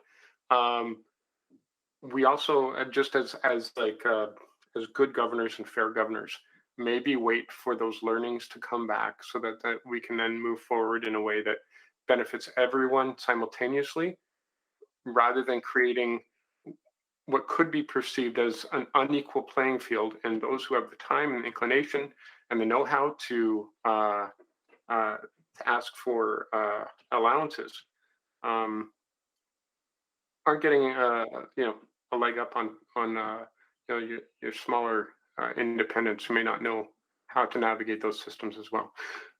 I'm all in favor of more business. I'm all in favor of more accessibility for products, but I think that we need to just sort of do it right with a very, very cool approach. Because as I said, fairness is important, but the appearance of fairness is also incredibly important. And that's one of the things that we should be providing as a council. Okay, well, thank you very much. Thank you, Councillor Paquette. Councillor Stevenson, can you take the chair, please? I have the chair. No, listening to my colleagues, I have kind of flip-flopped on this to listen to a different one, because this is really one of those dilemmas, right? If we want to see business grow, you want to see some of those barriers that are probably not working anymore, that might be need to be updated in my mind. But at the same time, thinking about being consistent on the current policy, and then knowing whether that policy will change in a timely fashion, right? Because that policy actually may not change for 2 years or 3 years, or may change in a year. So I'm really torn on this. One part says that we should support this application, then the other part says no. If we do this, even though we are not setting a legal precedent, but we do increase the expectations from other applicants who might be in a similar position, right? So I'd say, I still don't know which I'm going to vote, honestly, right? I'm going to listen to Councillor Wright on it. And one thing one concern that I have, that I ask administration, maybe this is something to be looked at when we do the review. We got to look at, there's got to be some nimbleness around these restrictions when you have major throughways separating sites, and there's not really that issue of competition. And I agree with Councillor Rutherford and Councillor Jans about the stigma on cannabis, and there's a history to that, and that history is actually tainted with bias and perception, and the impact of that on the racialized communities. And those are bigger questions that we need to tackle as part of our anti-racism strategy that we'll be talking about, right? So, yeah, I'll listen to Councillor Wright, and I still don't know which one I'm going to vote on it yet. So, yeah, Councillor Wright. I'll take the chair back. Okay, thank you. So I'm supporting the opportunity for this this local business to have the chance to enter the cannabis market. I think the precedent has already been set, looking along the lines of liquor stores and allowing their proximity or close proximity to exist. And it's my understanding from the zoning bylaw, what is it, Bylaw 12-800, Section 70.4, cannabis, that if this site had been designated as a DC2, it definitely would have qualified with both sites on other sides of Maple Road being greater than 2 hectares. But this was zoned as a DC1, which from my understanding has just sort of been applied over the past 10 or 15 years to a lot of different sites without actually having that unique character, the special historical or cultural interest. So, and I also think that we need to have these decisions in place because it is going to help form or help administration form part of that. I think it was Ms. McCabe said that they were going to monitor the cannabis decisions. So I think they need to have this as a precedent in order to help with their to increase their scope of their of the work that they're going to add to it, add to their zoning bylaw in April. So that's why I'm fully supporting both the business and supporting administration in coming to I guess a more fulsome scope of their rezoning. Thank you, Councillor. Sorry, Councillor Wright, you done? Thank you, Councillor. So please vote on the first reading.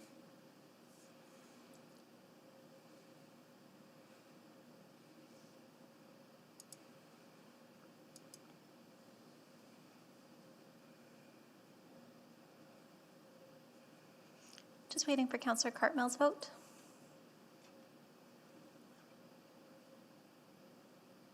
And we have 13 votes. Please display the votes. That has carried. Councillor Wright. I'm sorry, I move second reading of item 3.14. Second. Seconded by Councillor Rutherford. Please vote for the second reading.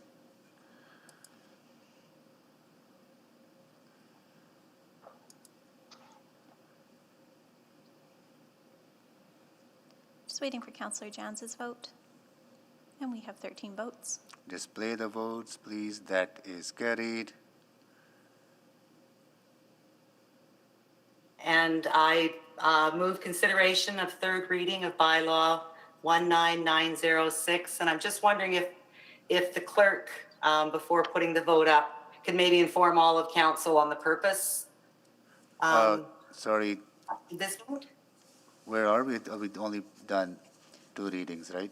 We've done 2 readings. We're looking for consideration of Yeah, third we reading. need to do the consideration of third reading, Councillor, right?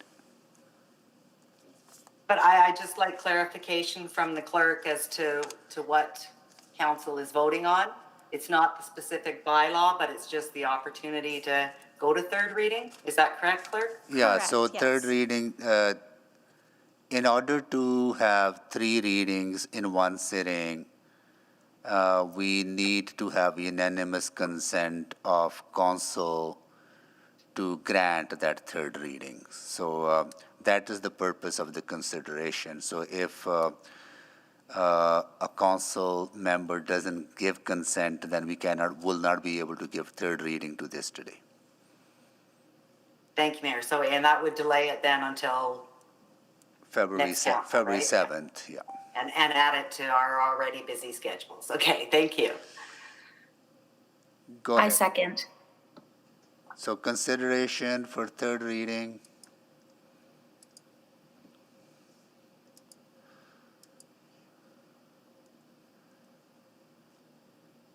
We have 13 votes. Display the votes, please. Consideration has been denied, so this will come back to. Chief, you know, Oh, sorry, we sorry, talked about it Councillor so long. I Burketti. thought we'd already done it, and we're on the third. That's my mistake. Okay, so we reconsider, Let's go please. forward. Reconsider the vote on consideration. Sorry, confirming that Councillor Paquette, we would like to recall the vote, Mr. Mayor? Yeah. Okay, thank you. Recall Sorry, the it was an vote. extremely long public hearing. Recall the votes. Consideration for third reading is back on the floor. So consideration is third reading. Please vote. We have 13 votes. Please display the votes. That is carried. Councillor Wright for third reading. I would like to move third and final reading of Charter Bylaw 19906. I second. Second by Councillor Rutherford. Please vote for the final and third reading. Third and final reading.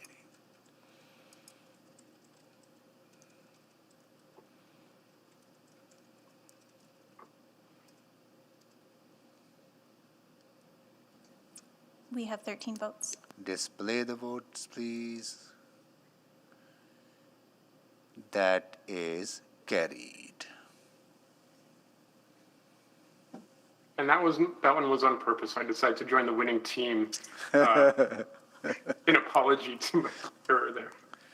Okay, all right. And now we are at our last item, 3.15, Charter Bylaw 19935 to allow for medium-rise multi-unit housing, Westmount, and this was, I believe, selected by Councillor Stevenson, right, Councillor Stevenson? Yeah, okay. And, there's a number of people who've been waiting to be heard on this, and, I apologize that you've been waiting all afternoon into the evening and into probably 9:30, and if not, then beyond that, right, depending on how fast this process goes. So, thank you for your patience. It is a process that we have to follow. It's not perfect, right, but this is what we have, right? So thank you for waiting for that. And I'll go to administration for a presentation on this item. Thank you, Mr. Mayor. I think we can solidly say it's good evening at this point. This application is to rezone a site in Westmount neighborhood from the RF1 single detached residential zone to the RA8 medium rise apartment zone. The proposed RA8 zone would allow for a 23-meter high building, which is approximately 6 stories. It is intended for residential use as well as limited commercial opportunities at ground level. Next slide, please. The site is a large corner lot located at the northwest corner of 128th Street and Stony Plain Road. The property is currently vacant and was previously occupied by a religious assembly building, which has since been demolished. Vehicular access is granted via the existing rear alley to the west, as shown on the bottom right photo. Next slide, please.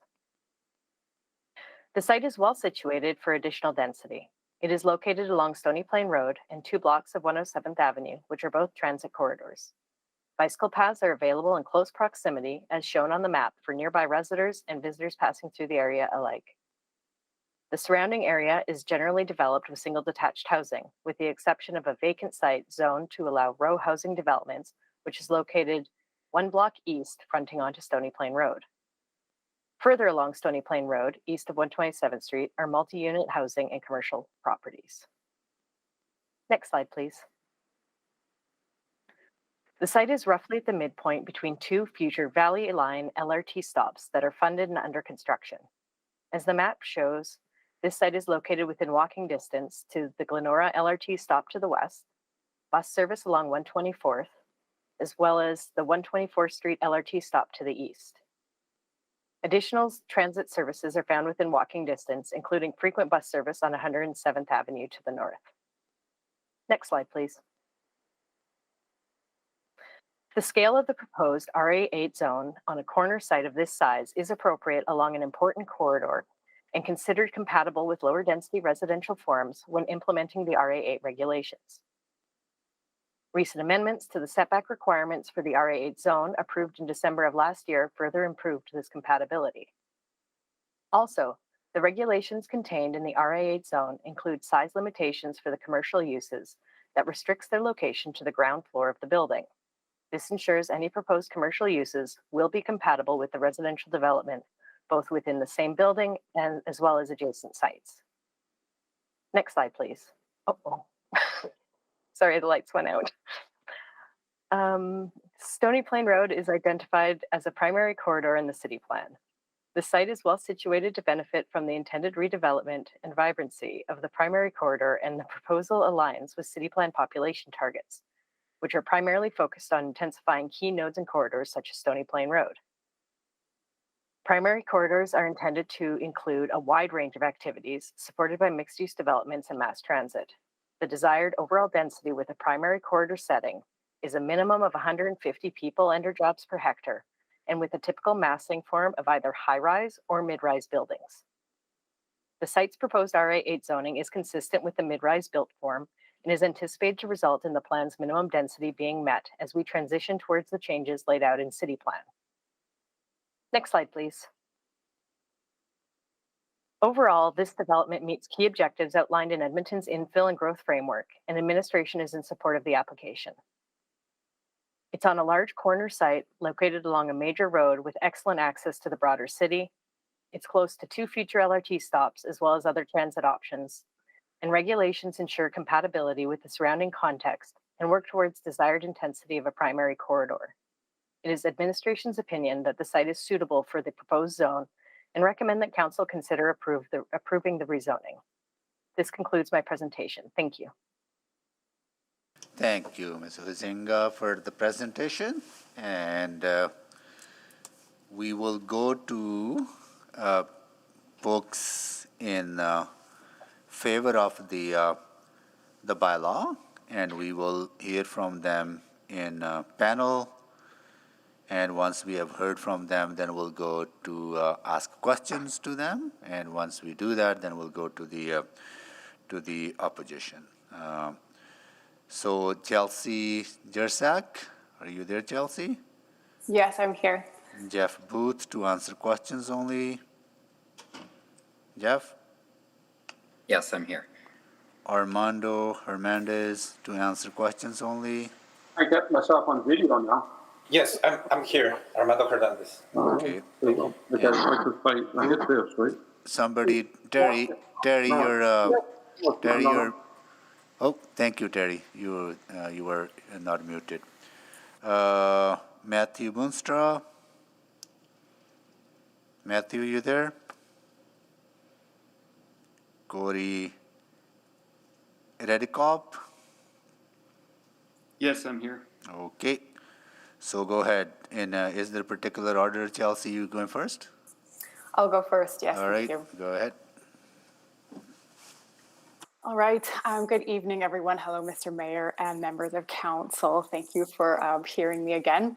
My name is Chelsea Jerzak from Situate, and I'm speaking this evening about Redline Construction's application to rezone a site in Westmount from the RF1 zone to the RA8 zone. Next slide, please. So the site in question, as we've heard, consists of 3 consolidated lots, which together form a substantially sized infill site with an area of just over 1,800 square meters. The site is located on the northwest corner of Stony Plain Road and 128th Street within a primary corridor. The site was previously home to a vacant religious assembly building, which was demolished late last year. So on the left-hand side of the slide, you can see the location and the size of the site. On the top right of the slide, you can see a photo of the former building, and on the bottom right of the slide, you can see the site as it currently stands vacant. Next slide, please.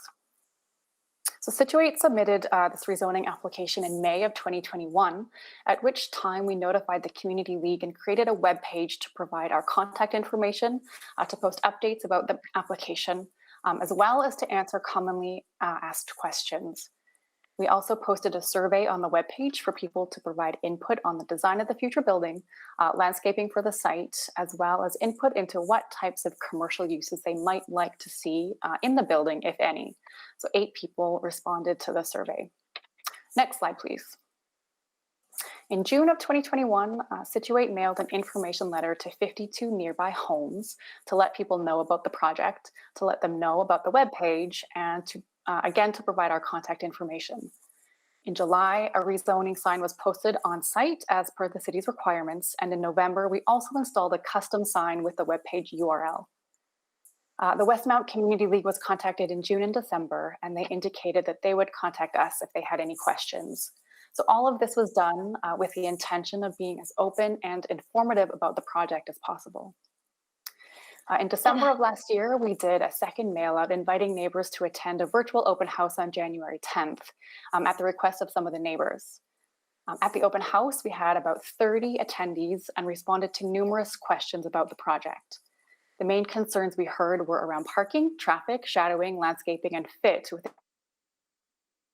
presentation, we'll attempt to address these concerns. Next slide, slide number 5. So the land development process is a multi-step process that gets increasingly detailed at each consecutive step. Because this application is to rezone to a standard zone, the design of the future building is still at an early stage and will be finalized during subsequent development permitting processes. That being said, Corey Redikoff does have a preliminary rendering, and we do have a project architect on the team here with us tonight if there's any specific questions about the preliminary design concept. What you can see on the slide in front of you is a site plan that shows the maximum building footprint under the RA8 zone. The RA8 zone does require setbacks from each property line, and in addition, you can see the 3-meter setback on the north side shown in a dotted line, and that's the additional setback that was added by council in December. With regard to landscaping on the site, the zoning bylaw will require approximately 20 trees and 47 shrubs to be planted here. And then with regard to parking, parking is intended to be provided in one level of underground parking and along the rear lane. Next slide, please. So as part of our application, we submitted a sun shadow study based on the largest building that could be built under the RA8 zone. And I'll note that this study was done before the additional building step back was added into the RA8 zone. The sun shadow study shows that for most of the year, the shadow impact is fairly limited and the shadow moves quite rapidly over the ground throughout the day, such that no yard would be in permanent or perpetual shadow. Next slide, please. Now, zooming out from the site for a moment, you can see on this slide the site's location on Stony Plain Road, where it's fairly close to a number of other multifamily buildings. There's good access to transit here with bus stops to the north and east, and the closest future LRT stop located over on 124th Street. The LRT line will run directly in front of the building on Stony Plain Road. According to the city's reports from 2009, the main reason the Stony Plain Road corridor was selected for the LRT alignment was that it had the greatest potential to spur private investment and redevelopment. This application is a part of that intended redevelopment process. Next slide, please. Stony Plain Road is a designated primary corridor in City Plan. City Plan encourages development in primary corridors in the form of mid to high-rise buildings, which in Edmonton ranges from 5 to about 20 stories. This proposed rezoning will allow for a building at the small end of what City Plan calls for along this corridor. As a result, the proposed rezoning will contribute to the gradual and planned transition over time that City Plan envisions and help to create a healthy, urban, and climate resilient city. Next slide. So as you can see on the slide here, like many other mature neighborhoods, the population of Westmount has decreased over time by about 1,500 people since the 1970s. Sorry, Mr. Sack. Time's up. Time is up. Thank you for your time. No problem. We'll go to Matthew Boonstra.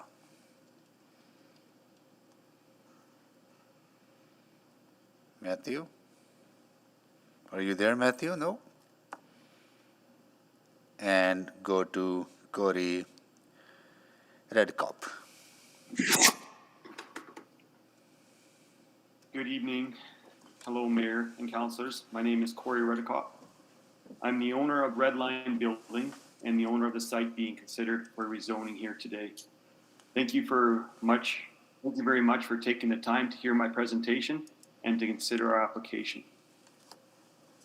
As this is my first time in front of council, I want to give you a bit of information about who I am and what I do. On a personal level, I am originally from Saskatchewan and I've lived here in Edmonton since 2011.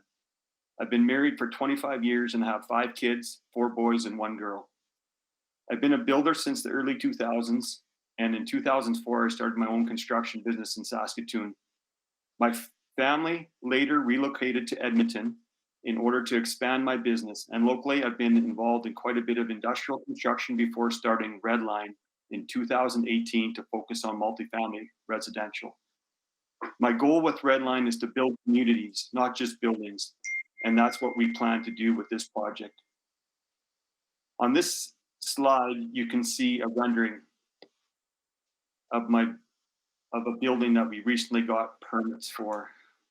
I'm not sure if I can see the slide, but we're hoping to break ground on this project in the spring. This building will be located on 103rd Street and 98th Avenue downtown, and it's similar to what we're looking to build in Westmount. I really want to build something that looks amazing and that's built well. So on this slide, you can, it's not the proper slides, but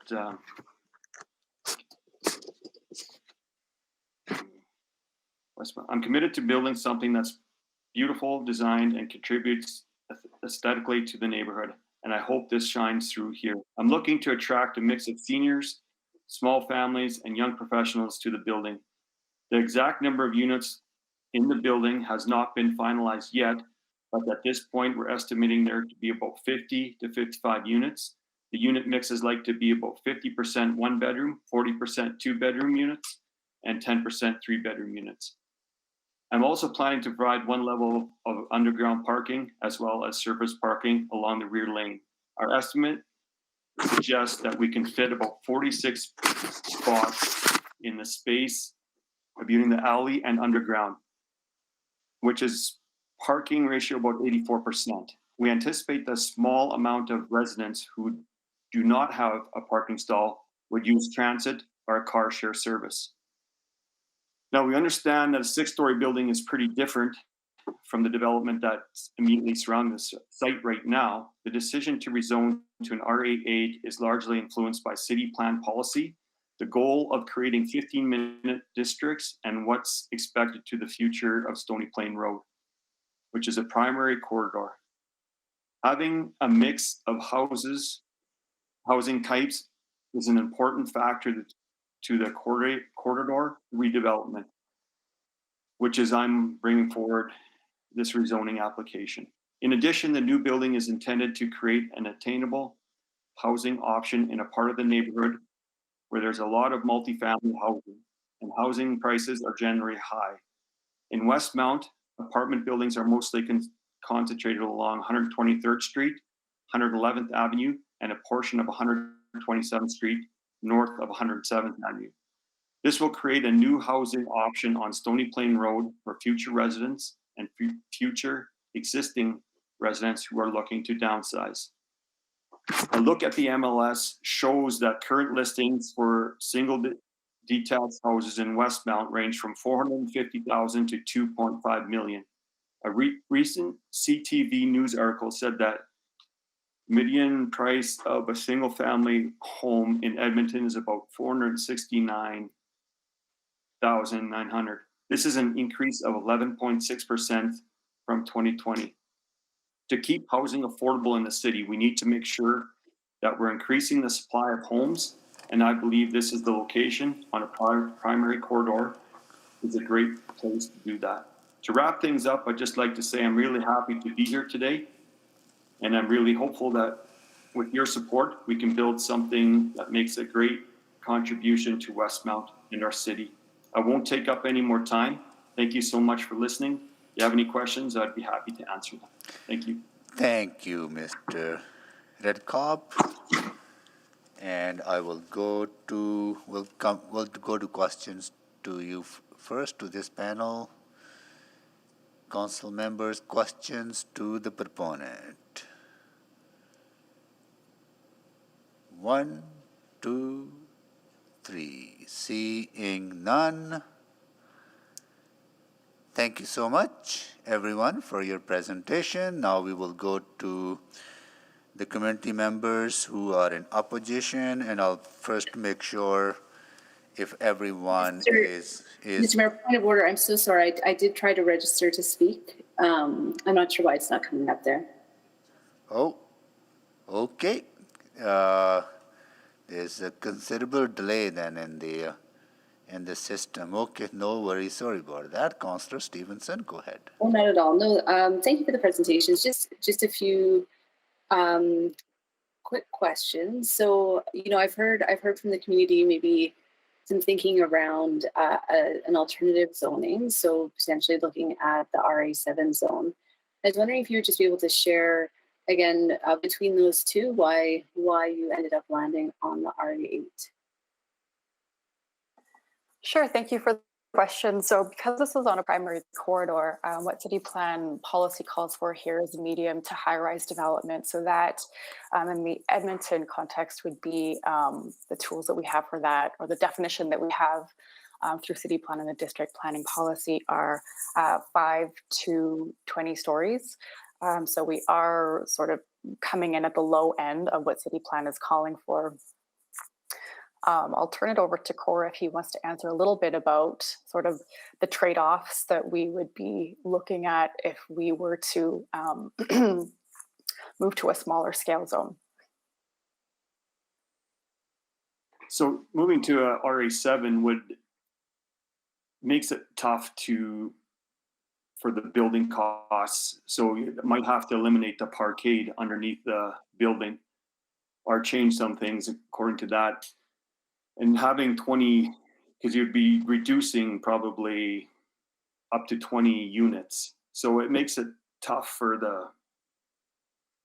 us to make it work at an RA7. Thank you. Thank you. Yeah, also just a question. Sorry, just on one of the slides that showed a site plan, there was parking along the laneway, and it didn't show any underground parkade entrance, but just so I'm clear, that is the current intent. Again, not under zoning, but just that's your intent. I'll answer that. That was our cartoon drawing that we put together, and correct, it doesn't show an access, but that is the intention, that there would be an access into underground parking. Okay, great. Thank you. Those are, I have some other questions for administration, but thanks very much for your presentation. Thank you, Councillor Stevenson. Councillor Tang. Thank you very much for the presentation. Thank you, Mr. Mayor. You were delineating some of the other surrounding buildings. Can you just clarify if those are medium density or high density? Sorry, the surrounding multi-unit housing. The question is sure. Yeah, sorry, Councillor. I'm just having a look at that diagram again. So there's an assortment of a few buildings on Stony Plain Road, and they range from 4 to 5 stories currently, as to what's currently built there right now. Okay, so if approved, this will be kind of the tallest in the area, but not too different from what's already built. Yes, correct. It would be a moderate increase of 1 story. And I'm curious about the survey you had initially sent out, just in terms of gathering ideas from local residents about what it is that they like to see. And out of those responses, what were some of those ideas, and are you planning on incorporating, or have you already incorporated them in the design? Sure, that's a great question. So the responses, we asked 3 key questions. So the first one was, if commercial uses were to be developed on the main floor, what types of uses would you like to see? So the respondents mentioned a variety of small scale sort of neighborhood oriented uses. We heard a coffee house, a small grocery or convenience store. One person said they wouldn't like to see any commercial uses. We got another coffee shop response, a small restaurant, a bicycle shop, or a daycare.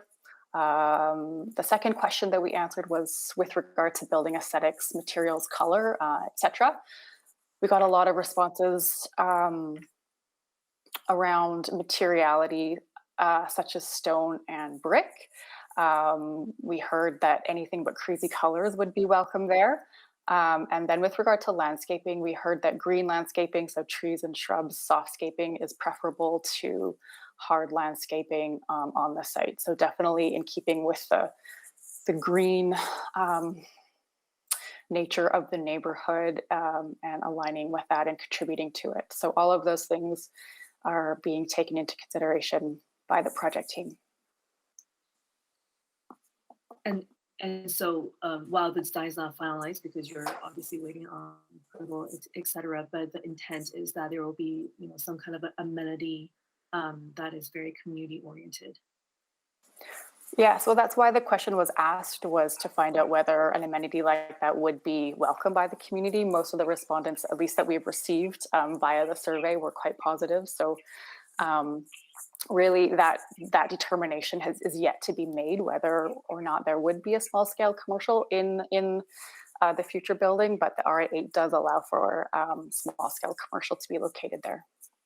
Okay, great. Thank you so much. That's it for me, Mr. Mayor. Thank you. Excuse me. Thank you, Councillor Tang.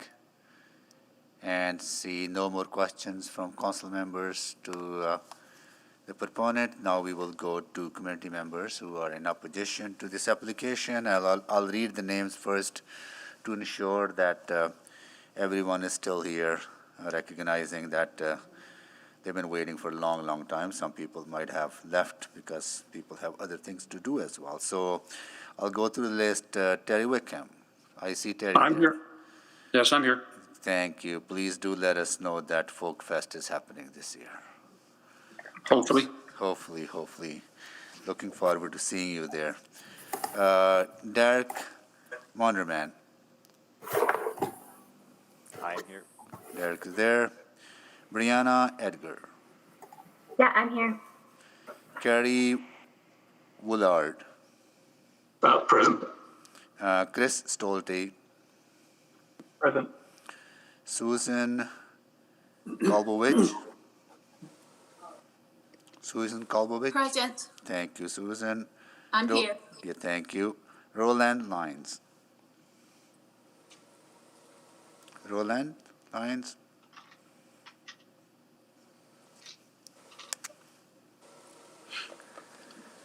Miranda Heschel. I'm here. Wayne Travis. Yes, I'm present. Wayne Travis, sorry. You there? Yes, I'm present. Thank Can you, hear me? Wayne. James Spur. Thank you, James. Sarah Shopland. I'm here, thank you. Thank you, Sarah. Robert Lederer. Yes, I'm here. Thank you, Robert. Kathleen Thurber. Yes, I'm here. Brian Qualley. Brian, you there? Thank you. Yep. Carla Calderon. Yes, I'm here. Jacqueline Kipsey. I'm here, thank you. Douglas Duke. Thank you, Doug. Paul Morgan. Yes, I'm here. Lindsay Monderman. Yes, I'm here, thank you. Peter Markowski. Yes, I'm here. And Carol Yukiewski. Yes, I'm here, Mr. Mayor. Thank you. So the only person that is not here is, where's the,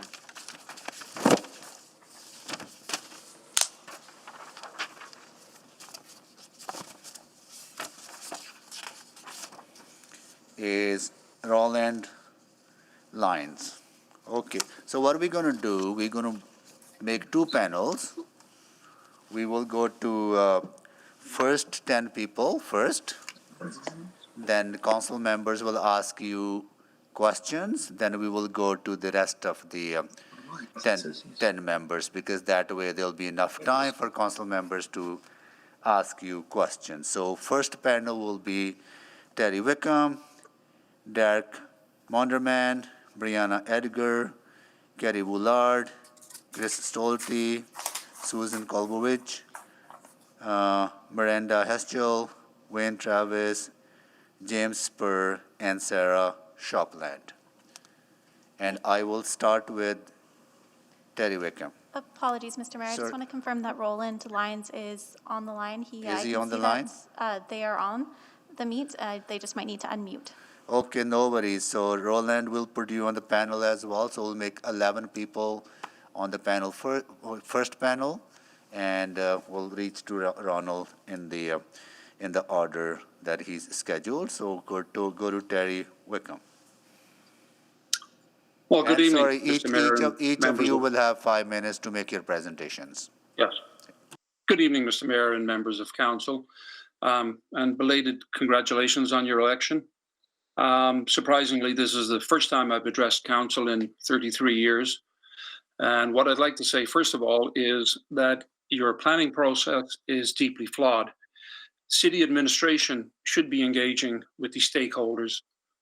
I've lived on 128th Street. We've raised a family here. I'm 5 houses away from the proposed development, and no one reached out from City Council. It should not be left in the hands of paid consultants like Situate. It should be done by paid members of city staff. The reason this is so important is that when city administration, as I've seen tonight, when it approves or is in favor of a planning decision, it's been 13-0. That's, to me, seems like an invisible rubber stamp, to be honest. So I don't know why it works that way.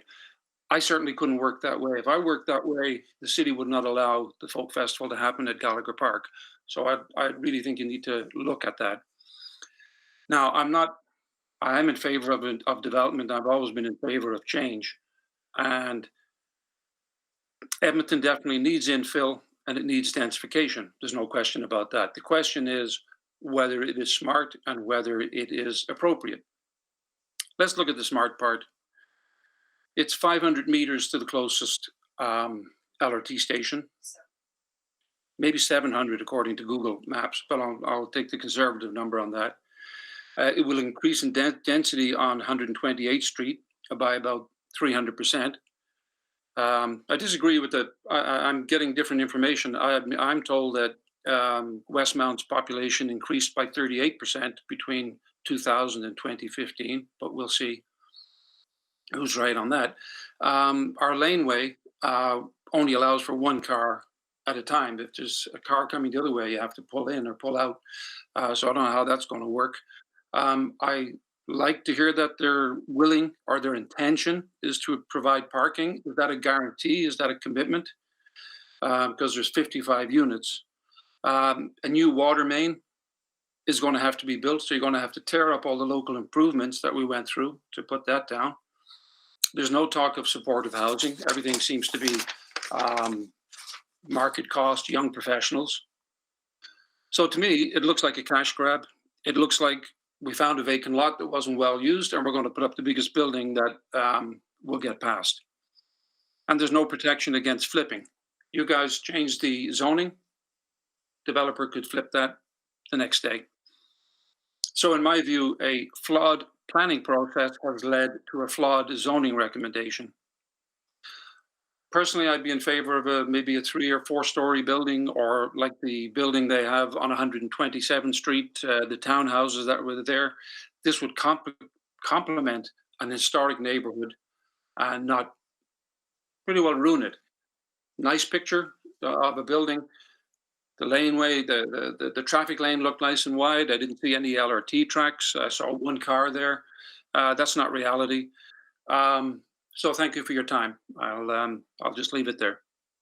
And I hope you're not going to rubber stamp this and you'll give it some real thought, because this is going to change the neighborhood dramatically, and it's an historic neighborhood. Thank you. Thank you, Terry. Dirk Monderman? Thank you, Mr. Mayor and councillors. Being cognizant of time, I'll just focus on a few points. The RA8 zoning in this site is not a gradual or mindful transition between housing densities.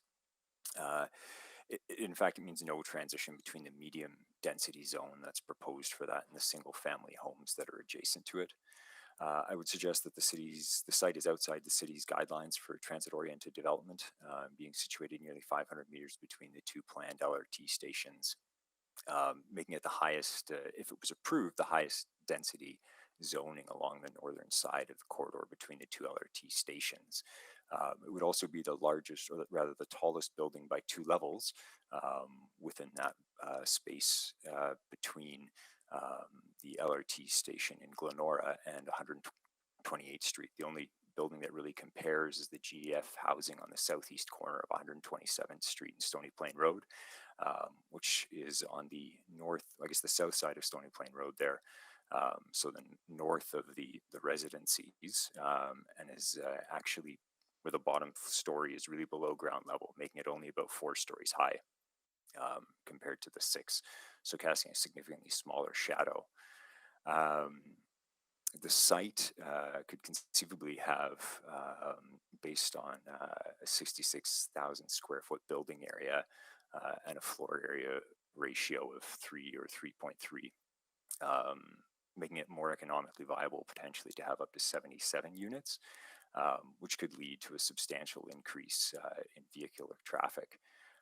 In the past 5 years, City Council's already approved a 20% increase in the density of 128th Street between Stony Plain Road and 106th Avenue through the approval of infill, skinny houses, garage and basement suites, which is all easily absorbed.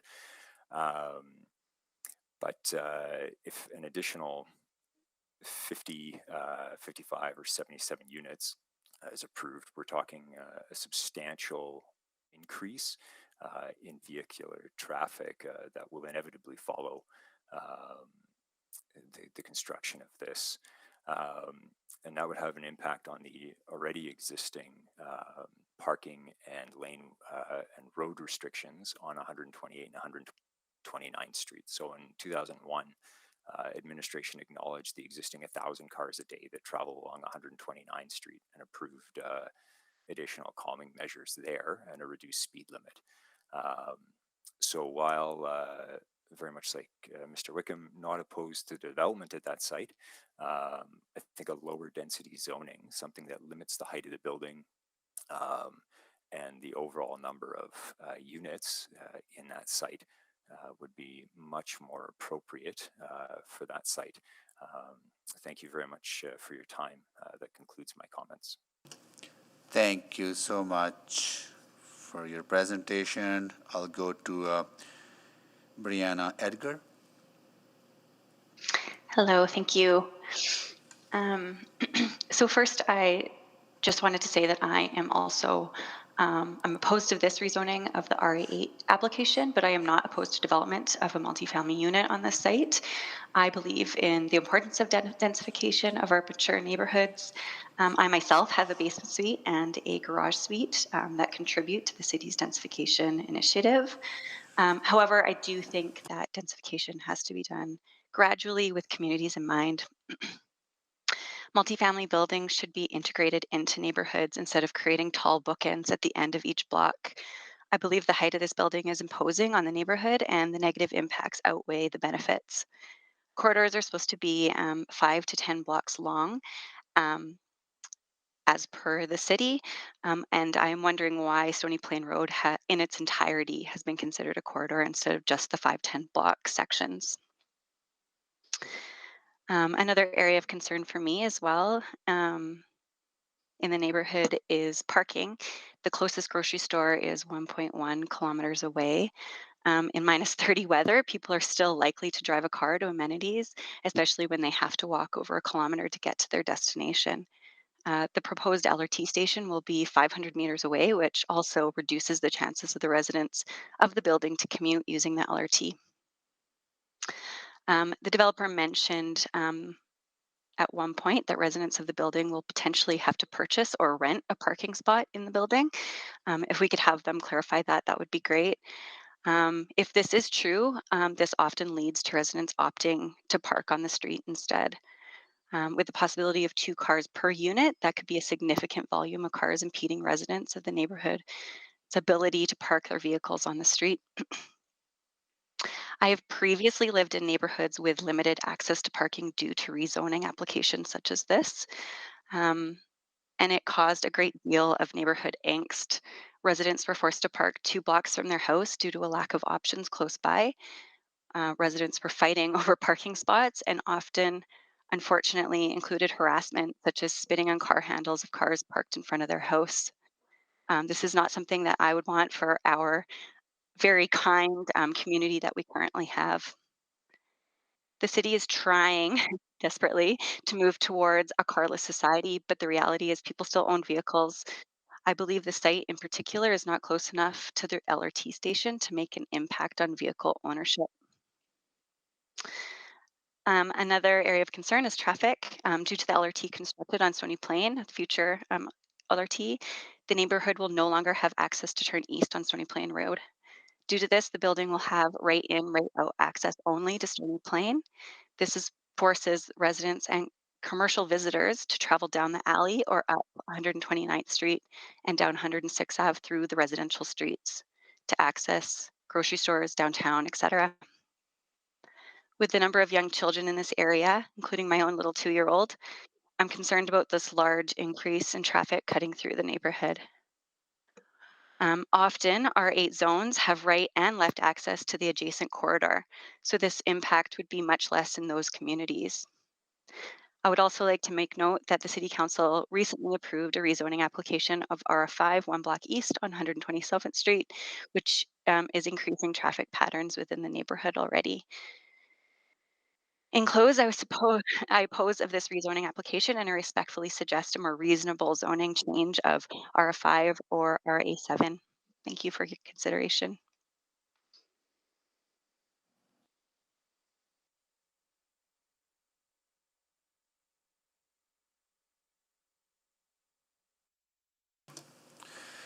Sorry about the distraction. Just trying to figure out a few things here with the city clerk. So thank you so much for your presentation. And we'll go to Kerry Woolard. Thank you very much for the opportunity to present our concerns around this proposed rezoning application.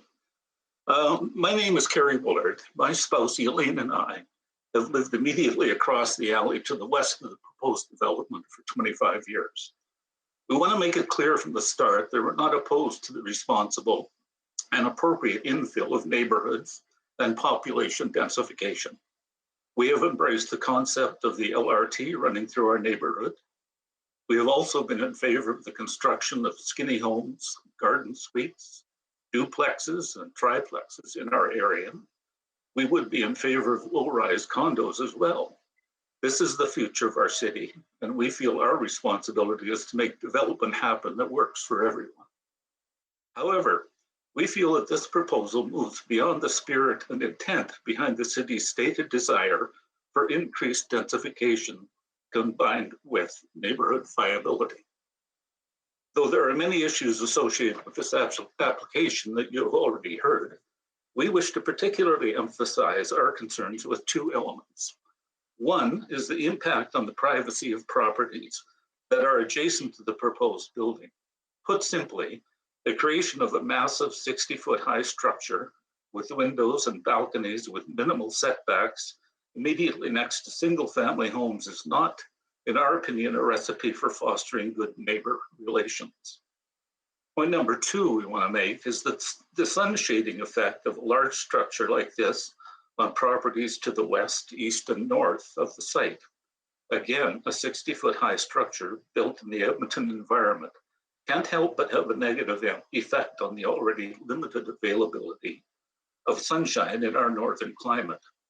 Since we are avid gardeners, we are very concerned about the impact on our lifestyle. I'd like to conclude by saying that I have had the opportunity to discuss the impact on the neighborhood during a brief and informal conversation with the developer in our alley. I want to say that he struck me as a person who was very attuned to concerns in the neighborhood and seemed to be in agreement that this was a unique opportunity to make a positive impact in both our neighborhood and the city, and seemed open to input from concerned neighbors. I think he should be particularly thanked for acting quickly to remove the previous unsafe structure from that property.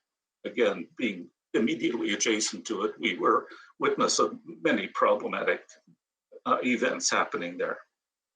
To conclude, while we favor infill and densification of our neighborhood, we want to make it clear that we feel rezoning this property to RA8 would be a major blow to the quality of life for us and our neighbors. So thank you again for the opportunity to speak and share our views. Thank you so much. And next we will go to Chris Stolte.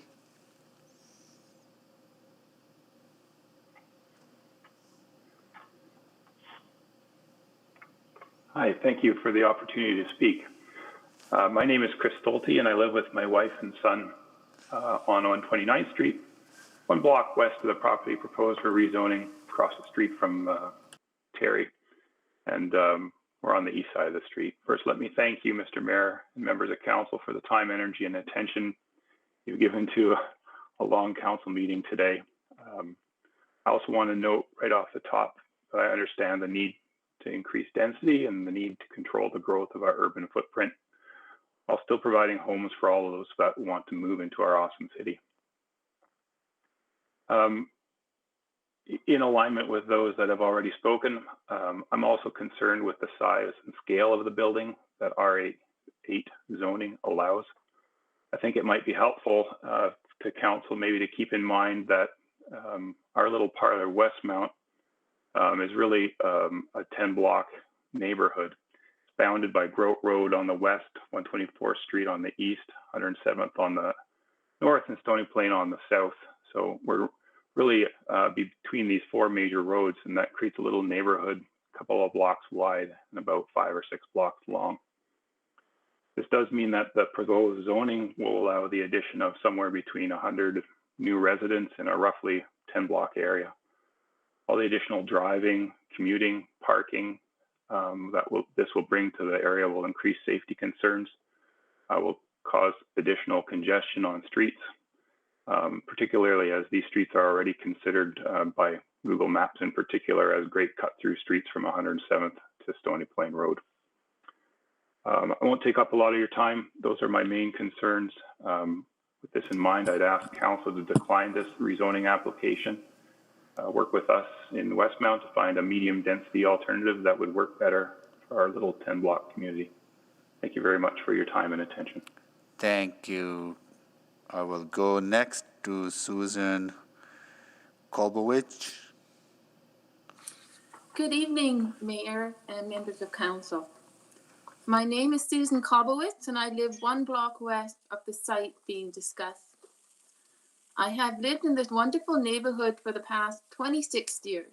I have raised my children in this neighborhood. I have 2 points to make about why I oppose this rezoning application. First, I believe change is good, but it has to be the right change. And it has to be a realistic change for now and the next decade, not 40 to 60 years from now. The site that is being considered for rezoning today had a dilapidated old building on it that was an eyesore. I'm glad it was torn down because it was falling apart and dangerous. I understand that with this package of land, rezoning is important to make the most of the housing potential. But RA8 rezoning, that zoning is excessive for this site, which is located not at an LRT stop, but 4 blocks away from an LRT stop. It is over decentralization in an area that is outside the boundaries of where the higher density housing is encouraged in the city's transit-oriented development plan. What about rezoning that create both higher density housing and integrate into the neighborhood? What about rezoning that allows structures similar in height to the old building, 3 stories high, so that current resident need for sunlight and privacy are considered? What about rezoning that allows higher density housing, such as row houses, triplexes, townhouse condo, that can benefit from our neighborhood, grow our neighborhood, and become part of our neighborhood? My second point is traffic and parking. 129th Street between Stony Plain Road and 107 Avenue, the street my house is located on, sees about 1,000 vehicles daily. Initiated last spring, my street is part of the City of Edmonton project, Vision Zero Street Lamp, which aimed to address the neighborhood traffic safety concern. A vehicle count survey was done as part of this project. This survey tracked an average of 1,000 vehicles a day. That many vehicles is excessive for this street. The RA8 zoning will add more traffic to our street, the impact on traffic of an RA8 high-density residential complex with 55 suites or more mean the back alley east of 129th Street will be the only in and out access for the building parking, which means that the single lane alley will become a residential street. The driveways and parking paths of all the residents on East 129 and West 128th Street, mine included, will then be used to accommodate vehicles trying to pass each other. This alley was not intended to be a street. No amount of paving or rejigging will make it so, yet that is what this rezoning requires. It's one thing to be watching for the 1,000 vehicles a day traffic on my front street, but to have to contend with the high volume of traffic in the back alley as well. This is both a safety and mental health issue. With the city's removal of mandatory parking for buildings and businesses, the developers told us they are providing less than one space per resident for parking. That means our streets will be the default parking lot, further increasing risk with the added traffic. In conclusion, I count on being safe on my street and in the alley. I count on having some sort of privacy in my backyard. That will be lost to both the traffic volume and the height and the size of the proposed building if this RA8 rezoning is approved. I will end with this quote from page 67 of the city's own transit-oriented development plan.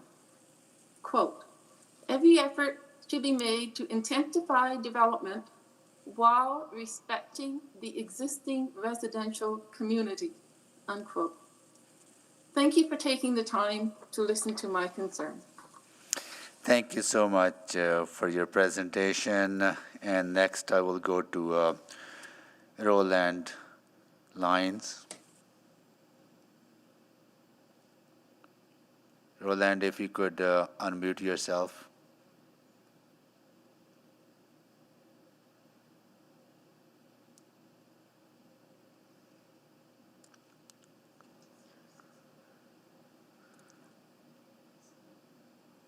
I can see that Roland is unmuted. We can't hear him. Maybe you can figure that out, Madam Clerk, and I can go to the next speaker. Okay, I will go to the next speaker, Miranda Heschel. Hello, yes, I am Miranda Heschel, and I've lived in Grote Estates with my 3 boys for the last 10 years. I'm on 129th Street and 105th Ave.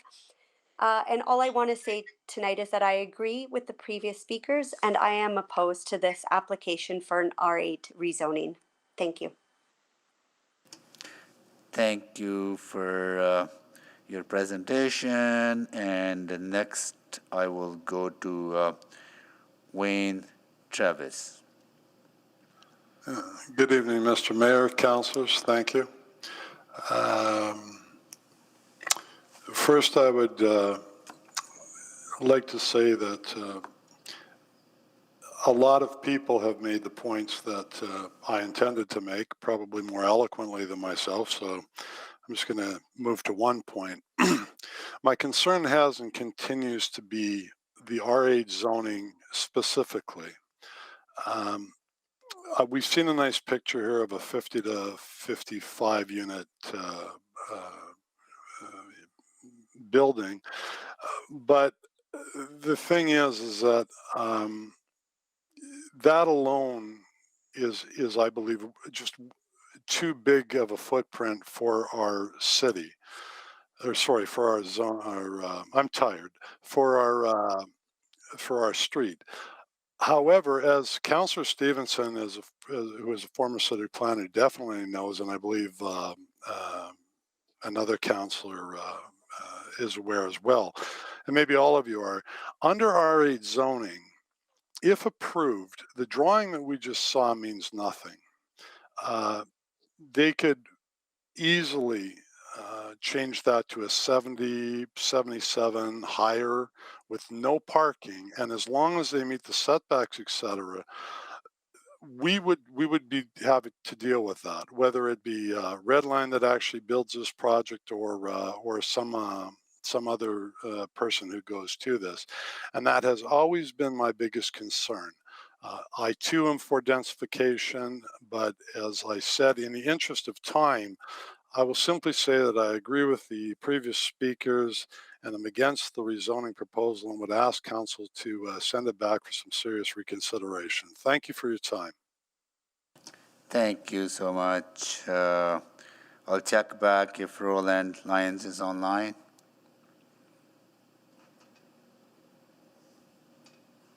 No, not yet. Hello. Oops, are you there? Okay. Yes. Here you go. I am here. We can hear you and we can see you. Go ahead.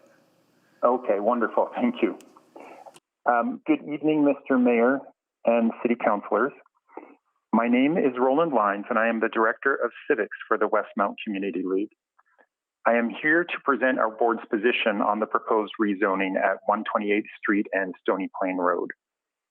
In the weeks leading up to this public hearing, there have been extensive discussions in the Westmount community about the implications of this proposed rezoning.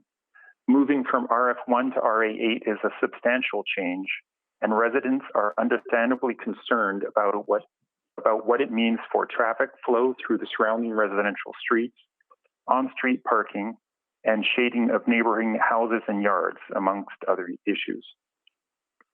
They also have questions about how a large-scale infill development in that location fits with the city plan, the zoning bylaw renewal initiative, and traffic flow changes during and after construction of the Valley Line LRT West. This area was previously covered by the Grote Estate Implementation Plan, but that plan was repealed last summer. During the discussion of these concerns at our regular meeting, the Westmount Community League Board came to the decision that we don't have enough information to answer resident concerns or to come to our own decision about the proposed rezoning. Although the developer had offered information to the community in support of their rezoning application, we had no consultation from the city about it.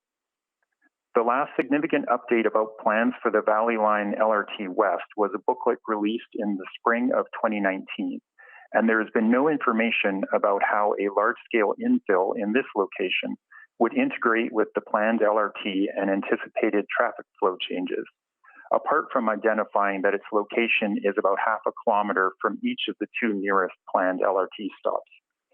I believe it should be noted that the planned platforms for each of these stops are staggered across 2 blocks.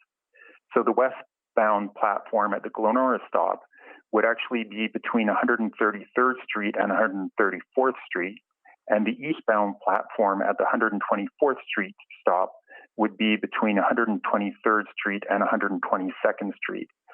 So that puts both platforms at 5 blocks away from the planned site. The city administration's report in support of this proposed rezoning makes reference to the new city plan, but the district general policy is still in draft form, and nothing has been released publicly about the plan for the central district, of which Westmount is a part. Additionally, it may be inappropriate to have such a substantial rezoning approved before the rezoning bylaw renewal initiative has undergone community consultation.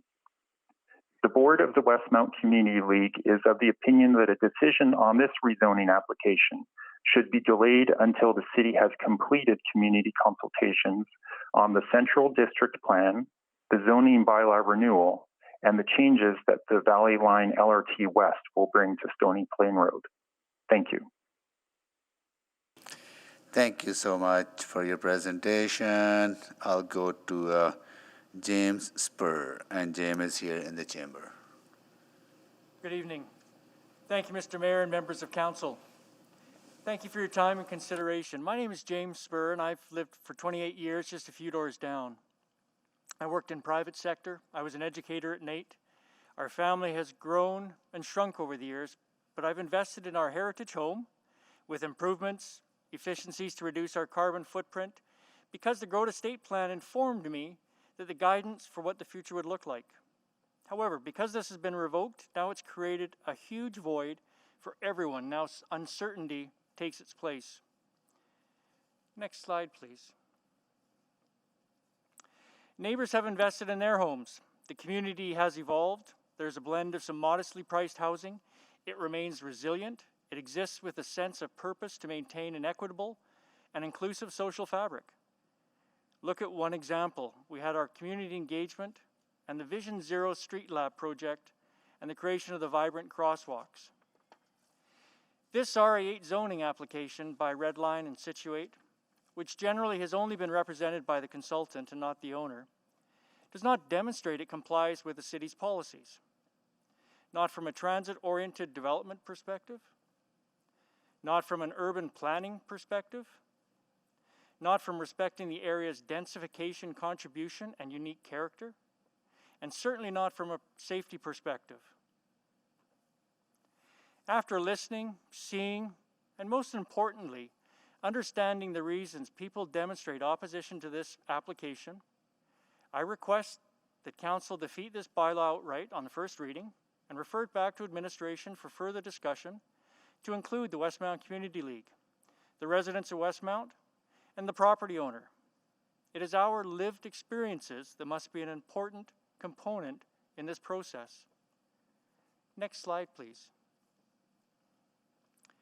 The timelines for future growth in Edmonton is 2 or 3 generations from now. Having a vision for the future is one thing, but one must take decisions based on current policies and conditions. This situation is not about resisting change. It's about the enormous and uncertain amount of change. We recognize that there will be something going on in this property, but it's managing that change and its impact that's important. RA8 zoning is a large-scale development, and it's usually applied to a land area of 1 hectare and larger. That is more than 5 times the size of this property. The proposed structure is 50 times the volume of any adjacent properties in round numbers. It's not consistent with planning guidelines. In 2 or 3 generations from now, the city has a vision of 150 residents per hectare. This zoning could double that to 275 to 375 per hectare. The residential infill guideline sets the planning and design standards to assist the city and industry to achieve high-quality residential infill. Under the circumstances, this application creates a perception. The process and the result come from a lack of integrity because administration supported an application designed for a property 5 times the size, supposed to be close to transit, is not close in any aspect to the surrounding mature and historic neighborhood, and there's already seen intense densification in recent years and no community engagement. The residential infill guideline is applicable to this situation, and Council must rezone this site in compliance with the RIG, Residential Infill Guideline. These policies tell us, the public and industry, what Council would do in certain situations, and we have bylaws to avoid spot development such as this. We look to our elected officials for leadership that is equitable and transparent, which provides a predictable degree of certainty, and we are held to a higher standard. The language in city plan is vague, outcome-type language, vision, evolution, long range, ongoing coordination. Compare that to, and I have an additional image if there wouldn't mind, the one with the first image with the 2 round circles on it, please. Compare that to the transit-oriented development. Next slide with the little image, please. So on the transit-oriented development documents, which you must work from, it says very clearly, all applications within 400 meters are done under the TOD, and all applications that are outside of that 400 meters are done under the residential infill guideline. I have a little sheet here as well. If you'd like to look at it, that might be easier for future questions. Therefore, this application would not normally be presented for an RA8 zoning, and as a result, it fails to allow the city to meet some of its policy commitments. Thank you very much for your time. Thank you so much for your presentation and being with us. I'll go to Sarah Shopland. Good evening, councillors and Mr. Mayor. Thank you for your time tonight. I live on 129th Street and 105th Ave with my family of 4. We're just up the lane from the property being discussed. I would like to see it developed in a way that fits into the existing neighborhood, following the residential infill guidelines. I am opposed to RA8 zoning for this site. I wish to speak to this location in regards to the transit-oriented development and the distance it is from transit stations. To place the highest population density in the farthest point from the stations is not part of the city plan. If I could have the next slide, please. This site is being considered because it is located on a primary corridor, but this lot on Stony Plain Road couldn't be farther from the two future LRT stations. It is midway between two stops, as shown on the area maps. The nearest bus stop, located on 107th Avenue, is marginally closer. The location is along the LRT tracks, but it's not actually convenient for boarding a bus or a train. The locations where mid-rise developments are encouraged as per the transit-oriented development plan are within 400 meters of the rapid transit stops. As the map in the presentation here demonstrates, the nearest rapid transit station is east of 124th Street. The walk to board a train would be at least 600 meters, approximately 9 minutes in summer conditions. And as we know, sidewalks in winter can take much longer to navigate, especially for those using walking aids or pushing a stroller. Next slide, please. The city's development plan is to concentrate highest density near the transit stations and then expand outward like a bullseye target. There are not yet mid-rise buildings extending west from 124th Street. Higher density housing should first be introduced near the LRT station and then extend west to place the highest population density in the farthest point from the station is not part of the city plan. If zoned to RA8, the building could support commercial opportunities at ground level, such as childcare services, retail stores, and food services. A commercial business here may not see enough patronage at this location. LRT users would face the inconvenience of walking over half a kilometer to reach an isolated business in a residential neighborhood.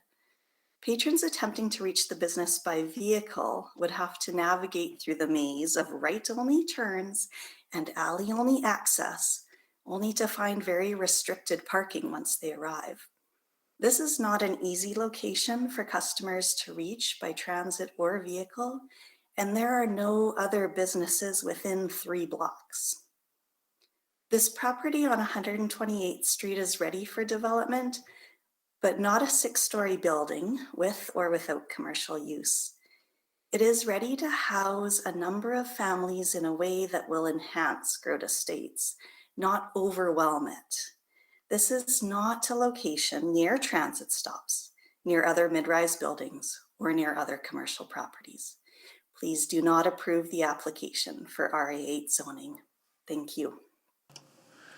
Thank you so much to everyone on panel 1. We have about 17 minutes before 9:30 when we end our meeting, and we have 2 choices, council members. One is to extend the order of the day to complete this item, which probably be very lengthy. I don't think even panelist members would like to stay here till midnight or 11 o'clock because they have families too, right? And the second option is that we will resume back this item where we will left off, and that will be on February 8th, 2022 at 1:30 p.m., right, Madam Clerk?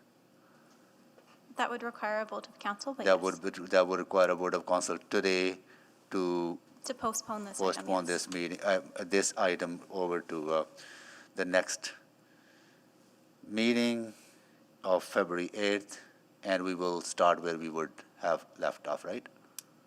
We would continue where we left off, Where yes. we left. So, council members, before I go to questions to the panel, would someone like to move that we refer this meeting, this item to February 8th? Or you would like to continue that we finish this item? I'm good. Maybe, yeah, sorry, Mr. Mayor, is it, I'm just wondering if it's possible to extend orders to allow all of our speakers to speak tonight and then continue on the 8th? We can do that. That would mean that we would have to forego questions at this time. We can go to the second panel if that's the will of the council, and that's allowed, Madam Clerk. Yes, you'd need a motion to, or unanimous consent to extend orders to finish this item, or just finish speakers, whatever you prefer. Okay, whichever is the wish of council, I'm good either way. Yeah, it's challenging not all being in the same room because we can't see our I know. If council members could, put on their cameras and give a little bit nod, then if there's enough nods, then we can have a motion to extend the order of the day to at least listen to the second panel. Would the intent be to finish asking questions of all the panels as well? That will be probably too late because other panel members may not be able to come next time. So. Yeah, I would just worry that if we hear from speakers but don't have an opportunity to ask questions, and then we're requiring them to come back on the 8th anyway. So I don't know that That's helps another point because they would have to respond to new information. So what I would suggest, Councillor Stevenson. Sorry, if I could just I think just primary for me is just respecting the time of the individuals that have been with us all day and waiting for their chance to speak. So again, I don't know if there's some nods that we can be seeing on cameras as well, or suggestions about how so we have 10 more people, so there'll be about an hour extension of the schedule till 10:30. I can't see the nods because that's the challenge, right? So if somebody is willing to move a motion, we can consider that. Otherwise, we would have to end at 9:30, or we would have to make a motion anyways to send this item over to February 8th. I would suggest, I respect the time, I feel for people, but I think to be also giving them the chance to listen to the debate and respond to new information, if there is any, I would say that we end at 9:30 and resume back on February 8th, right? I know it's a process that's not perfect, but if someone is willing to move that, otherwise we will have a second option of continuing. Yeah. I was going to move that we extend orders until 10:30 so that we can, that's fine. If that's the will of the council. So Councillor Stevenson has moved that we extend the order of the day till 10:30. I will second. Second by Councillor Tank. Please vote. Oh, Mr. Mayor, if I can ask a question on that? Quick one, if you don't mind, Councillor Paquette. No, I don't mind at all. Thank you very much. I'm looking at the screen, looking at the folks who came out, spent all day waiting for this. It's a bit of a straw poll, but I'm just wondering, would you prefer that we hear you out today, honoring your time for waiting, or would you prefer that we wait so we can ask, questions of you when we resume? Because if we hear you out today, we may not have time for questions. Yeah. So maybe I can. Would it be? I guess I can't ask anyone. But those are our options, right, Mr. Mayor? So I'm a little bit stumped on this one. I know being virtually doesn't help because we can see can see and feel the room and which way people want to go, right? So yeah, it's hard to tell. Yeah. Even from. Okay, well, I'll just say this. No matter what we decide right away, the intent is to honor the time and energy of the people who have spent all day waiting. We want to be able to hear you, so that's why we're making this motion. Thank Absolutely. Councillor Wright? Yes, I just wanted to point out that we've got, looking ahead at February 8th, we already have 10 other items. Yeah. Lined up. So just wanted to point that out. Absolutely. Okay. All right, so please vote to extend the order of the day. Is the time limit on that or until we finish the item? I would suggest just so we can hear, if we did to the end of the item, it could be quite late. For me, I just want to make sure that we have the opportunity to hear from folks who are registered to speak So tonight. we extend it till 10:30. Yeah. Thank you. And that means that we will not be asking questions to this panel at this time, because that might extend to another hour. Sir, if I could just clarify that, Mr. Mayor, I would like to ask questions of the panel. Then we will not be done by 10:30.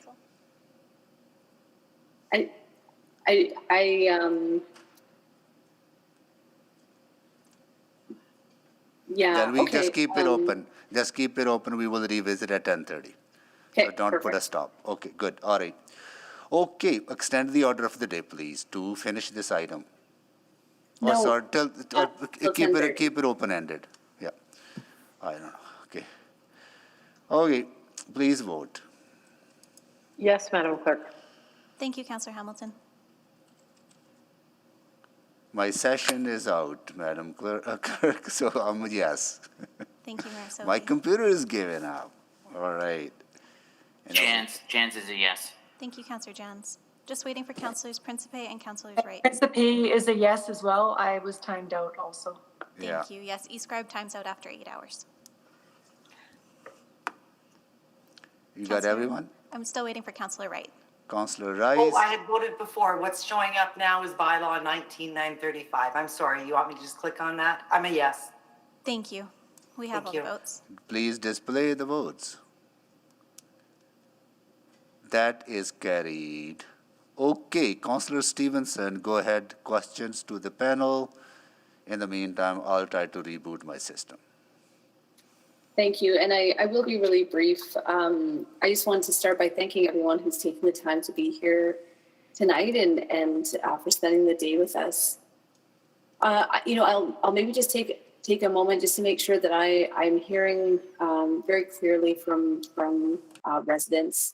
So I do hear sort of an overall support for the vision of city plan for building our cities to be more compact, but just, specific concerns around this exact rezoning in this location, around parking, traffic, the size of the building, sort of quality of life for surrounding neighborhoods, privacy and shading. And I think I'm also just hearing a lot of uncertainty or a lack of clarity around what the city's vision is and what the policy framework provides. Just wanted to open it if there's anything that I'm missing from that summary. I know there's a lot of really rich detail that was provided in your comments, but just so I could be ensured that I'm informed when I'm asking administration some questions. Great. In the interest of time, we'll carry on, but just want to say thank you again so much to everyone for coming out tonight. Your comments are really appreciated. Thank you. That's all the time I need, Mr. Mayor. Thank you, Councillor Stevenson. Councillor Knack. Thank you, Mr. Mayor, and again, my thanks to everyone for taking the time to spend with us. It's a long day, and there's more to come, but appreciate it. A few questions that I'd like to ask, and maybe I'll start with Mr. Wickham if he's still on the call here. You have raised you're perfect. Yeah, I see you there. You had suggested in your comments that you might prefer to see a sort of 3 to 4 story is something that you would feel more comfortable with. And I guess I just wanted to get a sense from you of what you see being some of the biggest differences for you, because I think you'd specifically use the words that you feel like the proposal would ruin the community, but maybe 3 to 4 stories would be acceptable. And I would just want to get a better sense of understanding that difference, how you go through that, and what some of the biggest differences are for you. Well, I'm just looking for something that doesn't overwhelm the community, and this building would. So, I'm not a designer myself. So, like I can see townhomes, I can see a 3-story building. 127th Street has some townhomes built. I just think this is here was a a lot that wasn't very used, and let's grab it and let's try and get the biggest thing we can and make as much money as we can. I'm sorry, that's the way it looks to me. Yeah, I just wanted to get a sense, and I mean, we've had, and hope when we get a chance later on in future time when we speak to it, I want to comment on some of the things you've raised, which I think are important points. Mr. Lyons, correct, who's the Civics Director over in Westmount? Yes, there you are. So I heard some of the points you raised, and I guess I just, again, want to make sure, and I think Councillor Stevenson started to ask them, but I just want to hear specifically from the Community League perspective, what are some of the specific things you want to see to help you better form that position? Because it sounded like your biggest concern as a Community League was that lack of information. So if you could itemize, 1, 2, 3, what would be those 3 things you want to make sure you see to help make sure you can decide what you would want to see in the neighborhood? Oh, you're talking and it shows you're unmuted, but I don't hear you, unfortunately. I'm sure it's incredibly insightful, and yet. Yeah, I can't hear you. Oh, we had that Mr. Lyons earlier. Yeah, you were calling him through your phone, I think. And yeah, we probably have to dial in to answer that question. In the meantime, and Councillor Knack, you have other question to anyone else? Yes, I think it was, sorry, I forgot to write down the name at this point. I think it was Ms. Shopland who was talking about the point around businesses not being, there's no businesses within at least a 3-block radius in any direction. And so because I didn't get to jot down the note at that point. So is your concern, because this might help fill that gap, of course, if you could do some commercial. And so the question is the concern having commercial, or the height of the overall building the bigger concern? Would you be supportive of commercial to try to help provide something more locally for people, but maybe at a reduced height? It's a good question. I wouldn't say I'm completely opposed to commercial. I think what they're proposing as commercial at the bottom of this mid-rise building is going to just be very difficult for people to access by vehicle. It's not a location that people will probably want to go out of their way to get to from transit. Would we welcome something like a coffee shop in the neighborhood? Sure, it might be nice to have, but I'm not sure that a business owner would feel that it's a very profitable location at this point. Yeah, and I guess that's the question of, what is the objective of a business that's more, not on a main street like 124? Do we want to, because I've heard a lot of folks comment today about traffic concerns. So is it better to in fact have something that's locally, again, we'll debate the size of the building and some of that, but in terms of a commercial entity, is it better to have something that's smaller that might only be focused on attracting local business, folks walking, folks biking, versus folks driving to help reduce that potential pressure on traffic? Perhaps it might be. Whether that's appealing to a business owner who's going to just depend on just the very local neighborhood, might not be. I'm out of time. Thank you. I know, Mr. Lyons, are you online now? You get your phone working? Yes, I am. Can you hear me now? Yes, we can. Go ahead. Okay. Thank you, Mr. Knack. So very much actually, as Ms. Stevenson identified, the Community League is very much concerned that there hasn't been consultation on some of the bigger plans that are coming down. And so we just feel like we can't make our own decision around this until we know what is the central district plan going to be. Yes, we know from the master plan, the city plan, that Stony Plain Road is considered a primary corridor. But when you read the city plan, it says that the specifics will be rolled out in the district plans. And so are we to assume that every single block of Stony Plain Road will be converted into mid-rise or high-rise? that's a big question for us. Is that the direction the city is intending to go? And as I said in my statement, we heard from the developer, and so we know what their arguments are in favor of it, but we didn't hear from the city.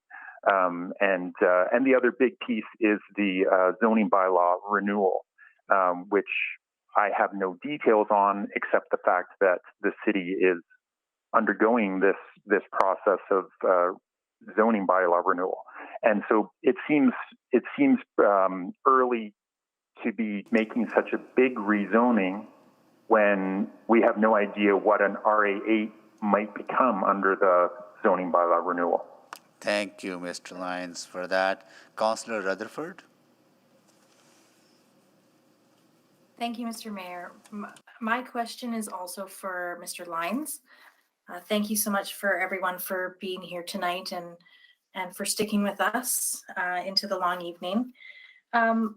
Because you're the civics chair, I wanted to kind of ask you about this thing, because I took note as the conversation was going on about all the plans that have been mentioned regarding Westmount. So we've got or not just at Westmount, but affect this zoning.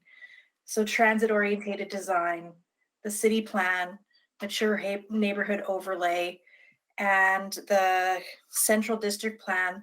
And one that hasn't been mentioned, but I know is also in this mix, is the West Ingle ARP.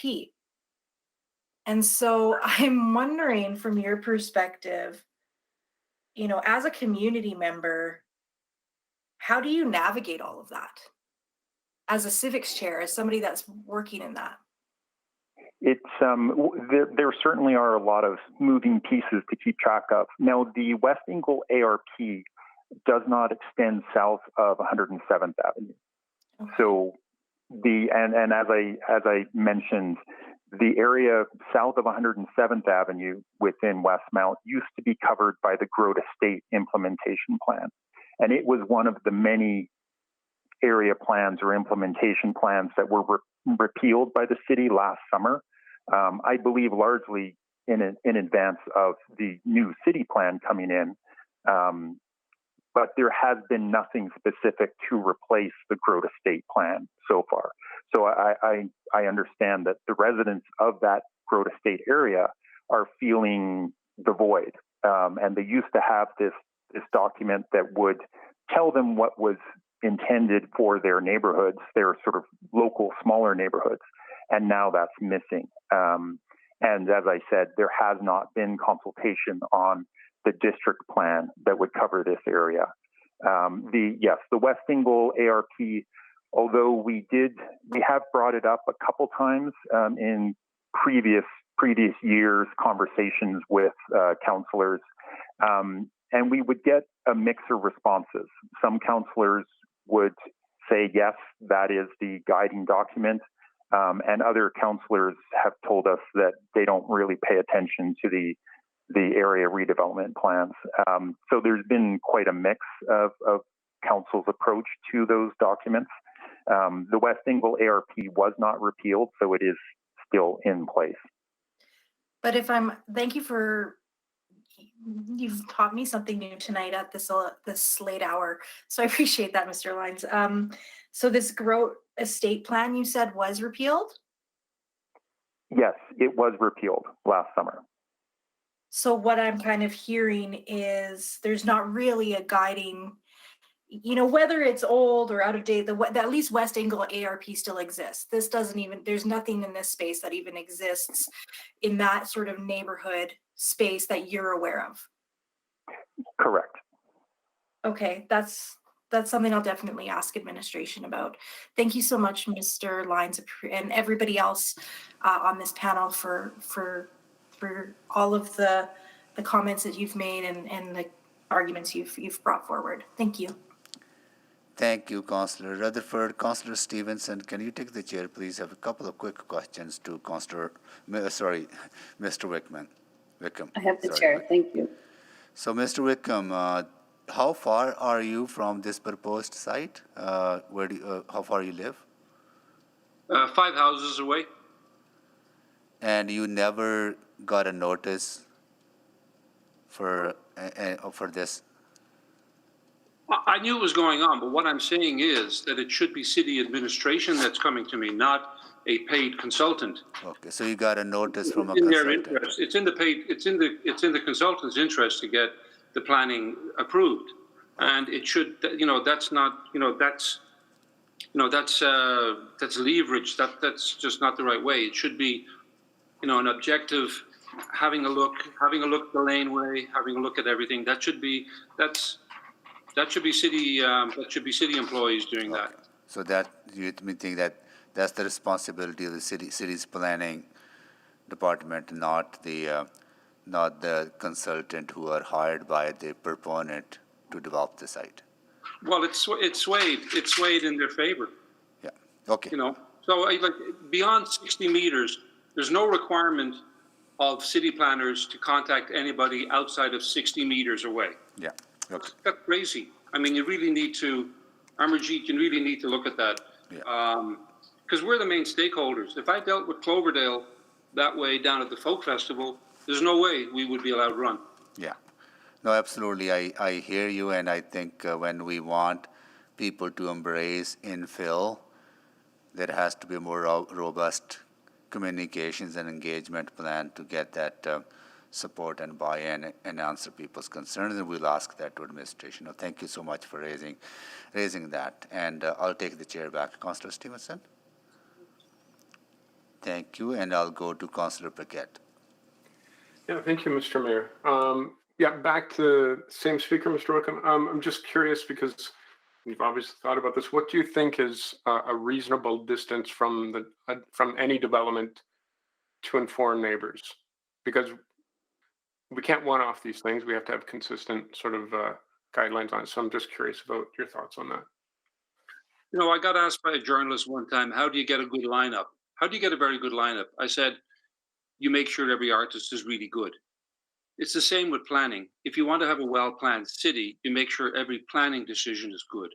This isn't good. So what you do is you contact everybody who's going to be affected by it. So that would be all of 128th Street, all of 127th Street, all of 100 up to 107th, all of 129th Street, those three streets, and across the road, across Stony Plain Road.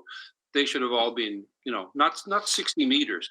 I mean, 60 meters. I mean, if we could put a pin in it, how many meters? Sorry? If we could put a pin in it, how many meters? Like, at what point does it become diminishing returns for people being affected? I get that question. At least two or three blocks. Okay, so, and then, so the question would be like, what if it was just someone who wanted to make an alteration to their home, but has to inform neighbors versus a construction like this versus something even bigger versus something in between all that? Like, you can see where it starts getting a little bit tough to judge what the impact will be on people in an area based on what is there. So I'm just struggling with it. That's why I'm asking these questions. This isn't a garage. I've personally. Oh, no, I'm just saying, I gave you a whole range. I said even something bigger, but we're focusing on this itself. I find support letters. There's a house across the street that has a basement suite they're going to rent out, and it has a garage house, and so there's going to be three families where there was one. I signed that gladly. So it's this is something that is major. It's going to completely impact a historic neighborhood. I mean, it's 6 stories. It's 50. It's going to triple the amount of people living on 128th Street. So in a situation like that, I mean, I'm not sure how you set the rules, but whether it's a garage or whatever you're building, or a change to one house. Okay, maybe that just is 60 meters, but something like this that's going to overwhelm the neighborhood. You've heard about traffic, you've heard about parking. I mean, sure, there's an intention to provide parking, but there's no guarantee that they're going to provide parking, and there's no requirement to guarantee parking in this new building, even for a 6-story building. That's crazy. I just, let's get smart. The only way Edmonton is going to thrive in the future is if we make each individual smart decision. My feeling, I'm not against infills. I just don't think this is this would be a smart decision. Okay, so in your opinion, the city could probably do better with expanding circumference of where we inform people, and it sounds like you did get contact from non-city employees also trying to do due diligence, but because it was an overlapping, probably was problematic in your view. They're paid consultants. Their job is to get this new zoning. That's their job. That's what they get paid for. They're I'm looking for an objective view on it, and it's about engaging, not just informing. It's about engaging, open houses, those kind of things. It's public hearings. Yeah. Okay. So yeah, no, I really appreciate that a lot. I really appreciate your thoughts.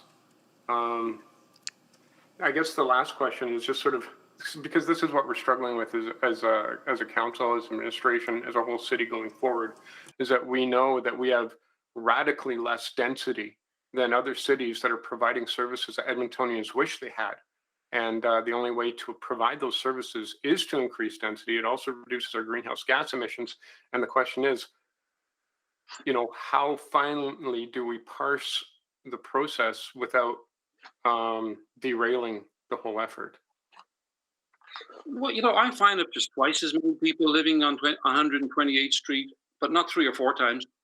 I think, any street can give what they can give. And we already have densification going on. And I'm in favor of that. I understand that. But not just a big building that's going to overwhelm it. And like you say, who's going to walk 5 blocks or 4 blocks in the wintertime to 5 blocks to an LRT station to catch it when it's minus 29? Who's going to, drive to a store when there's no parking around? They can't get it. It's going to fail. So this is the wrong. All this is. I guess the question would be: You're out of time, would you rather have that question being posed to a number of people or just one Councillor household, Paquette, so you're out of I don't know. time. I appreciate I'm out of time. Thank you so much. All right, out of time, Councillor Paquette. All right, so that was the last question. We will go to our next panel, and I'll call the names. Robert Lederer. Robert, you still there? Yep. Thank Robert you. Lederer. Yeah. Kathleen. There should be a slide for my presentation. Just let me call the names first, Robert, then I'll come back to you. Kathleen Thurber. Yes, I'm here. Brian Quayle. Yeah, I'm here. Carla Calderon. Yes, I'm here. Jacqueline Kipsey. Present, Mr. Mayor. Douglas Duke. Thank you. Paul Morgan. Yes, still here. Lindsay Monderman. Yes, I'm here. Peter Markowski. Peter Markowski is here. Thank you, Peter. And Carol Ukwiski. Yes, Mr. Mayor, it's Zakuski, but it's a tough name, so you're doing the best you can. Ukwiski, right? Yes. Yeah, Ukwiski. Thank you for that. All right. So, Robert, you are first to go. Thank you, Council. My name's Robert Lederer. I was on the city's Edmonton Design Committee for many years, which reports and advises Council on good urban design and development. During my time on the committee, Transportation and Planning presented to the committee and got our input and approval for the Transport-Orientated Development Guidelines for arterial LRT roads and stations. I'll just mention a few issues from the TOD guidelines and this development. Building and site guidelines on sites abutting a single detached zone, the height of the abutting facade should be stepped down to the maximum height permitted in that zone, and additional setbacks should be incorporated into the building so that the bulk of the building is located away from the shared property line. See the center image that I've got on the screen. It's an example of setbacks and its applications. People talk about setbacks, but a lot of people don't understand them. But this gives you an idea with a single residence and a 4-story building next to it. And there's another picture of a development which would be similar to what would be on the site with all the proper setbacks. The reason for setbacks, quote, is to address both the visual appearance from the street and the potential impacts of shadow and loss of privacy for the smaller scale existing developments. Another issue, urban design principles. Principle C, scale, connections, and context. Demonstrate appropriate scale, integration of design elements, and fit within the context of the precinct. I suggest that the design shown to date does not in any way address Principle C of scale or fitting the context. An RA8 in this location is a complete rejection of the spirit in which the TOD was presented to us and was meant to be applied, and to the hard work of the city planners who conceived and developed it. TOD was meant to be sympathetic to all the unique characteristics of the different communities that existed along the LRT route, residential, historic, and commercial, and to achieve quality and appropriate developments in those areas to increase density. The LRT corridor along Stony Plain Road, west from 127th Street, Westmount, through Glenora to 140th Street, was never intended to have an RA8 zoning. All we are asking is for council to abide by the existing bylaws and zonings in the spirit of the TOD guidelines, which came into existence with a previous mayor who was very development friendly, but was fed up with crap architecture and developments being built in this city. I am confident that there are a number of other built solutions for zoning this lot that will satisfy council's density goals, be acceptable to the community, and make a profit for the developer. But this development in this location, as presented, is inappropriate to the original TOD vision. Density fact, Westmount has had 38% increase from 2000 to 2015, and it's actually 3 times higher than the Edmonton average. Councillor Stevens said in an interview with the Edmonton Journal, October 19th, after winning her seat in council, I think we all know the challenges that we face, and for me, it's just incredibly important to talk about what we can do as a city, on city council, to strengthen our communities. I hope you all have similar views. The LRT hasn't been built yet, but you seem ready to throw the TOD guidelines into the dustbin before they've had a chance to prove they work. And in doing so, you will have returned to crap architecture and inappropriate developments. There is such a thing as overdevelopment. Terry mentioned about seems everyone's 13-0 votes. All I've heard today and on the previous presentations has been density, density. Is that the flavour of the month for planning? Everyone gets an RA8, whether appropriate or not. Thank you.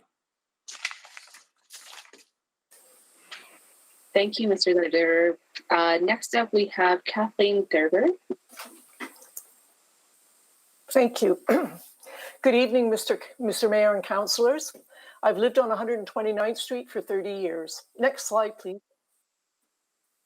RA8 is the wrong type of rezoning for this site. As you've heard, the 128th Street site is more than 400 meters from both of the 2 closest LRT stations. This makes the site one of the farthest away from an LRT station and increases the likelihood of car dependency. RA8 rezoning would result in a massive infrastructure disproportionate to the buildings around it. An RA8 building has no maximum density. Given the 66,000 square feet of possible building area, the structure could have up to 77 units or more if units are smaller. This density is not supportable in a small, residential, 2-block wide neighborhood on a site that's located well beyond the limits for high-density structures near LRT stations. The site falls under the residential infill guidelines for medium-scale development, which states buildings at a maximum of 4 stories. The city plan emphasizes density at the edge of a primary corridor with gradual transition required as you move out from the corridor. An RA8 structure at this site allows no transition. There's no planned additional lane, green space, or other transitional separation from existing residences. Step backs on upper stories of a 6-story or higher building are meaningless when the structure sits at the south end of the block, creating constant shade north, east, and west in the neighborhood. Westmount is a mature neighborhood, and as we've heard, it's had a 38% density growth between 2000 and 2015, and this development has been guided by appropriate zoning and the mature neighborhood overlay, the MNO, to complement and not overwhelm the area. Residents do support development and densification, but it needs to be proportionate to the area and the mature neighborhood. The traffic impact of this proposed RA8 rezoning has not been considered fully. Once the Stony Plain Road LRT corridor is completed, there'll be a single lane traffic east and west from 124th to 156th Streets with right turn only restrictions. Vehicle density in the Grove Estates neighborhood will increase tremendously in order for people to leave the LRT corridor. Add to that the vehicles of tenants and visitors of an RA8 building. And Grote Estates already has massive traffic issues with cross-cutting between Stony Plain and 107th Avenue, amounting to nearly 1,000 cars a day on 129th Street. And that's now, before the LRT and before an RA8 structure is built. Next slide, please. The existing lane behind East 129th Street is not wide enough for 2 cars to pass without going onto private property. It cannot be repurposed into a residential street to allow in and out access that is required with RA8 zoning. Since parking provisions not required for RA8 building residents, street parking by residents and visitors will further congest traffic and the streets in the blocks surrounding the site. This site will not deliver affordable housing. New construction right now is not affordable, and supply chain issues compound the problem. Costs have increased 10% for commercial construction and will go up 10% again over the next year. That's according to the Canadian Construction Outlook Q3 2021 report. Meanwhile, there's a surplus of existing rentals and condos throughout the city. Next slide, please. Throughout this whole process, there's been a lack of meaningful engagement with the developers and the city. A meeting with the developers came about because residents insisted on it. The developer's agenda asked for input on minor external features of a theoretical building, but gave no clear intent as to when or what he plans to build. At no point has city staff consulted with residents, although the MNO and the TOD plan require it. At no point has the city's planning department given a rationale for their contradiction of their own transit development guidelines in their support of this application. This is not meaningful engagement, and it contradicts the image of a city that prides itself on citizen engagement, especially on such a major issue. Thank you. Thank you for that. Our next speaker is Brian Kuali. Brian? Close enough. Hello, my name is Brian. I live on 128th Street, close to this proposed development. Well, our family's owned that home since 1967. The slides you're looking at, I'm just giving kind of an idea of the power pole and a tree that are about 35 feet high. That building be twice as high in that blue sky there. The issue that I have with taking a picture of the laneway, I mean, it's been mentioned, but this is where we congregate or we walk our dogs. I mean, it's kind of, you know, we talk to each other and we engage with each other in this laneway. This is the only road they're going to have exiting and entering this site. It's just, I don't know, it just doesn't seem right. And it's only right-hand turn on to Stony after that. So I'm just wondering, it's the traffic safety that I'm worried about, and the kids in the driveways and whatnot. So anyways, that's a major issue. It's a major safety issue. Next slide, please. Oh, we got mixed up down here. This is a picture of our streets here. They're very narrow. And again, these stats don't lie. These are cut through streets from 107th to Stony, and they're in front of our properties. That's why we do use lane actually quite a bit more. But when there's cars parked on both sides of the street, it's pretty narrow. Again, it just seems, I don't know. We're working with a lot of traffic, and adding this building just doesn't seem right to me.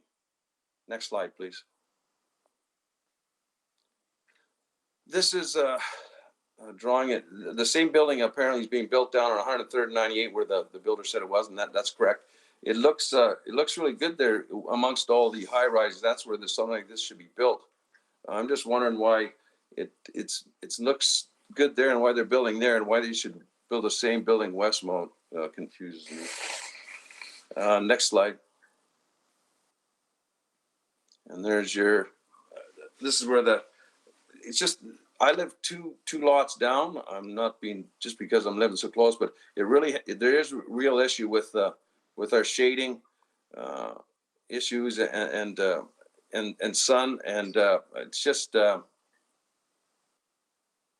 being on the south end of the street. It's going to really affect the people behind and to the east and west, and this thing is towering over in the laneway. There's a 360 view, and even the people across in the south So the south of Stony, in the crescents there, they're gonna be having a great view of everybody's yards from 360 degrees. Anyways, thanks for your time. Thank you so much for that. And Carla Caldron. Okay. Good evening, Mr. Mayor and council members. Thank you for giving me this opportunity to speak and extending the time from this evening. I live on 129th Street, northwest of the proposed rezoning site. If the RA8 zone were to be approved and a 6-story building be built on this lot, I would lose all of the privacy in my backyard. This slide gives some perspective of the view starting at the 4th floor of the building. My property would start where the blue crosswalk is. Anything north of the blue crosswalk in this image would be in full view of all the residents on the 4th, 5th, and 6th floors. That is my entire backyard.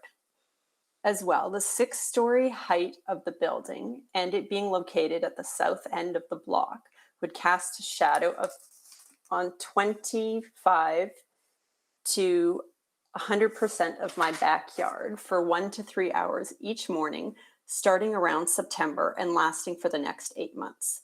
This significant reduction of sunlight to my yard caused by the RA8 development will also take away any future opportunities for me to invest in solar energy options.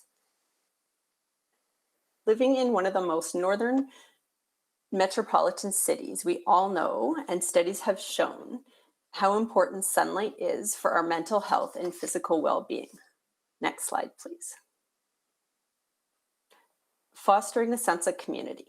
The City of Edmonton saw the need for the Vision Zero Street Lab, a program that offers temporary solutions to slow traffic within residential communities and help community members feel safe using the roads and sidewalks. This past summer, the City of Edmonton saw the need for this program on 129th Street. Based on a car count done by the city this summer, we were experiencing almost 1,000 cars a day shortcutting through our streets. The RA8 zoning bylaw states where the site abuts a lane, vehicular access shall be from the lane. This will most certainly increase traffic in our alley. This is now creating an unsafe residential laneway for our community. There are several children who live on these blocks and who use the lane for playing in summer and, next slide please, winter. The driveway behind my garage is for my family to use safely. With an RA8 zone, my driveway would be used frequently for passing, as it is one of the only spaces big enough in the alley for the vehicles to pull over, allowing for another vehicle to pass. My family's safe space is being taken with the inevitable increase in traffic in an RA8 development.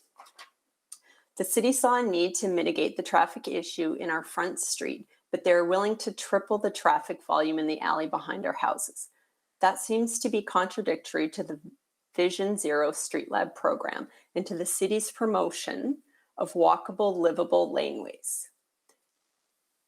In closing, I'm not opposed to the densification of our neighborhood. I am opposed to this rezoning application, as it will have a negative impact on our community.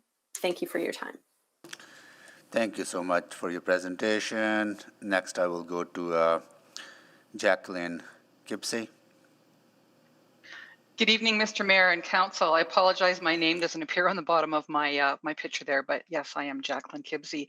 I'd like to focus on how the RA8 zoning will create an adverse impact on the alley, specifically traffic concerns, safety, and other concerns. And I know we've talked about it and touched on it, but I'd just like to drill down a little bit because I think it's really a key point to focus on why this RA8 zoning should not be approved. This slide shows the north and south entrance to the alley. The left one is the north entrance to 106th Avenue, and my garage is the one at the end of the block. The right photo is the south entrance of Stony Plain Road. To set the stage for increased traffic in the alley, I have the following points. The proposed RA8 zoning, as we've spoken earlier about, will allow for a mid-rise development for 50 to 55 suites. And in fact, perhaps it could be up to 77. It could be substantially more units if they're smaller. There's a potential for multiple residents in each unit, plus unlimited number of visitors. Redline has confirmed that there will be resident and visitor parking, but the access will only be from the alley between 128th and 129th Street. And as you've seen from the photos, there are only 2 access points. Residents and visitors must use the alley twice per trip. This could amount to hundreds of trips per day between visitors and residents. The result at the end of the day is increased traffic, substantially increased traffic in the alley. A few facts about the alley. It's narrow. It's about 4 meters or 12 feet wide. There's snow plowing in the winter, which creates windrows and narrows the space further. It's already difficult for current residents to navigate. They must encroach upon garage driveways to pass. To conclude, with respect to the increased traffic in the alley, it's just not capable of handling increased traffic. It would need to be made wider to make it suitable. And I think this would be costly for both the city and Redline, and it would have a disruptive effect to residents. The increased traffic will cause safety concerns. Let me first just set the stage for use of the alley. How do we use the alley? It's an access route for vehicles to driveways, garages, and residents, obviously, but it's also an important pedestrian network. It's the alternative to the busy streets, 128th and 129th. It's a well-used, social, vibrant part of the neighborhood. We have pedestrians, cyclists, scooters, dog walkers. It's a safe place for families to teach their kids to ride a bike or to skateboard or to rollerblade. We have maintenance tasks in the alley, garbage and recycling pickup, vehicle maintenance, washing cars and bikes, lawn mowing, landscaping, gardening, fence painting, maintenance of fences, snow clearing. You get the picture. There's infrastructure maintenance used by the City of Edmonton, EPCOR, and other providers. We're a mature neighborhood. We have frequent work on sewers, power lines, and infrastructure. There's new construction. We have new garages, garden suites. They all require alley access for vehicles and building materials. The alley is an important, busy corridor. It's both a pedestrian and a service network. The increased traffic in the alley will cause safety concerns. There's a potential for increased accidents due to increased volume and speed, unpredictability of drivers who fail to signal or stop suddenly to avoid pedestrians, pets, or other obstacles. Drivers will be frustrated navigating the narrow lane and waiting for other vehicles to pass. Then there are other concerns, which no one's really mentioned yet: noise and pollution, wear and tear requiring more frequent paving and maintenance, potential damage to personal property, garages, driveways, landscaping, gardens, garbage and recycling bins, downspouts, and the potential for increased crime, theft and vandalism to garages and personal property. To conclude, RA8 zoning and the proposed property development on 128th Street will cause increased traffic in the alley between 128th and 129th Streets, and it will have an adverse financial, safety, and social impact. The alley is too narrow. It's not designed or capable of handling an increase in two-way traffic. It would be costly and disruptive to make it wider. Increased traffic means increased maintenance and repairs. There are safety concerns for residents, drivers, and pedestrians, and residents will lose the use of enjoyment of the alley as a livable corridor for many activities of daily living. I respectfully request that City Council consider all of our submissions this evening, refuse the application for RA8 zoning at 10504 128th Street, and consider something more suitable. We're not opposed to change. We welcome it. We just want something more suitable and something that works. Thank you so much for listening. Thank you so much. Next, we'll go to Douglas Duke. Douglas is in the chamber. Thank you for allowing me to speak on this matter. My name is Douglas. Can you speak close to the mic if you don't mind, please? Thank you. My name is Douglas Duke. I am a retired geriatrician and live in a home 4 houses north of the proposed development. Those of us opposed to the construction of a 6-story building in our neighborhood have been portrayed as being self-entitled, close-minded, and resistant to change. We are none of these things. Unfortunately, this portrayal has been promoted by questionable use of media resources. I would welcome a building in our community which offered affordable housing options as well as opportunities for supportive living, provided that the building is congruent with our neighborhood, i.e. a 3-story structure with a reasonable footprint. Next slide, please.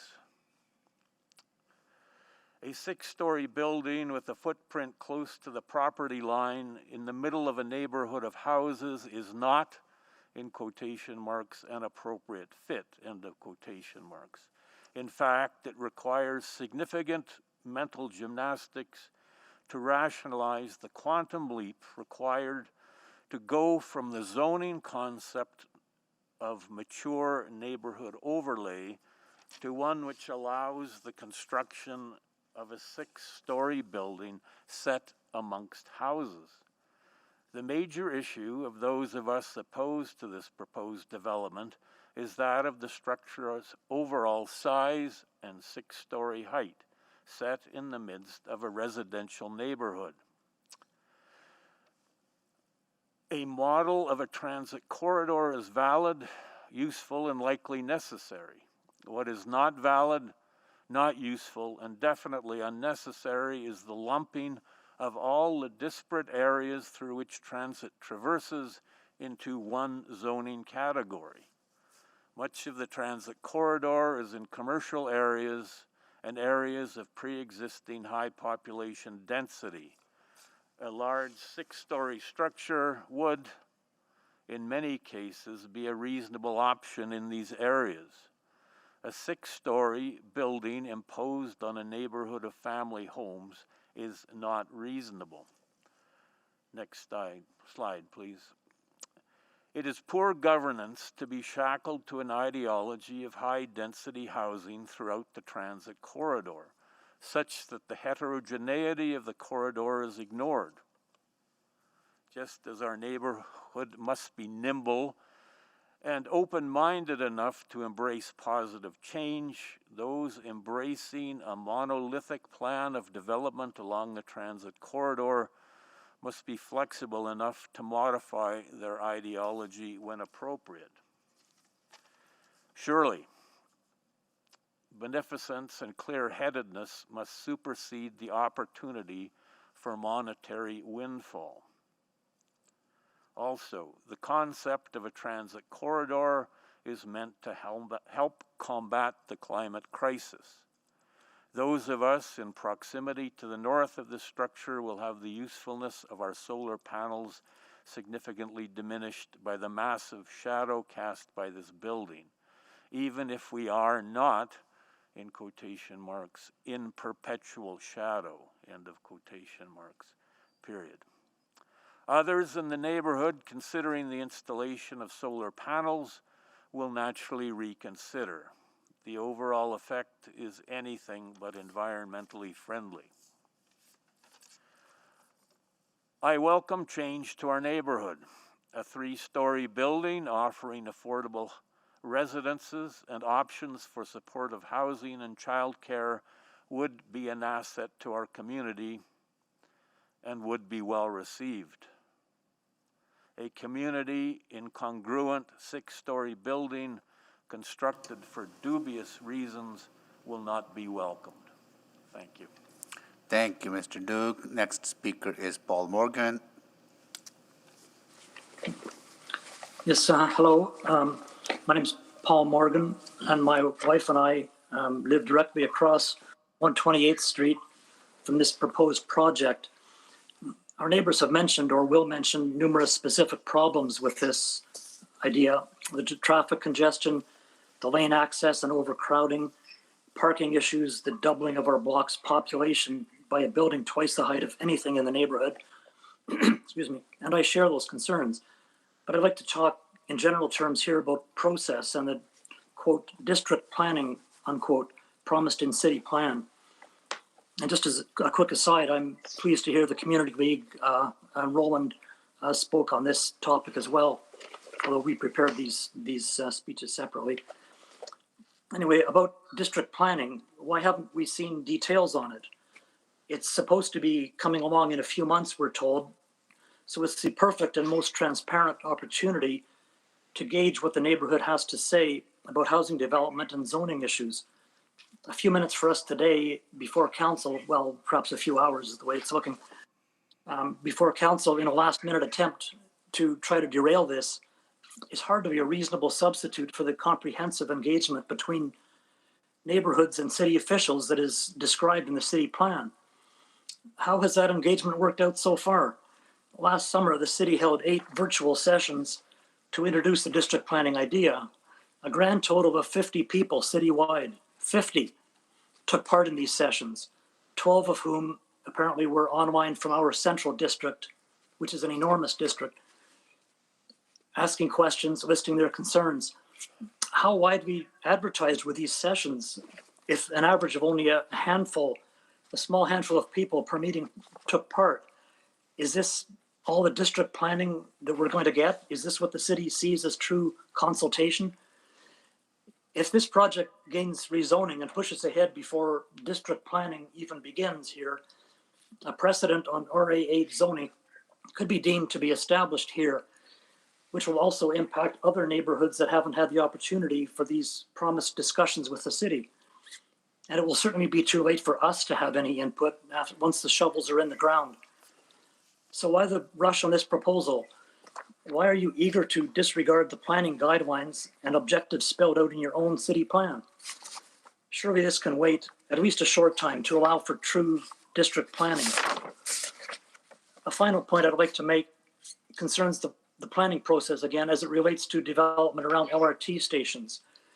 The city plan, looking decades into the future, wants more densification close to these stations, which is a worthwhile goal. This slide shows at 142nd Street and Stony Plain Road and the new high-rise there, which has achieved this goal of a residential commercial mix and will have the LRT station in it. But it's taken 50 years for this corner to evolve.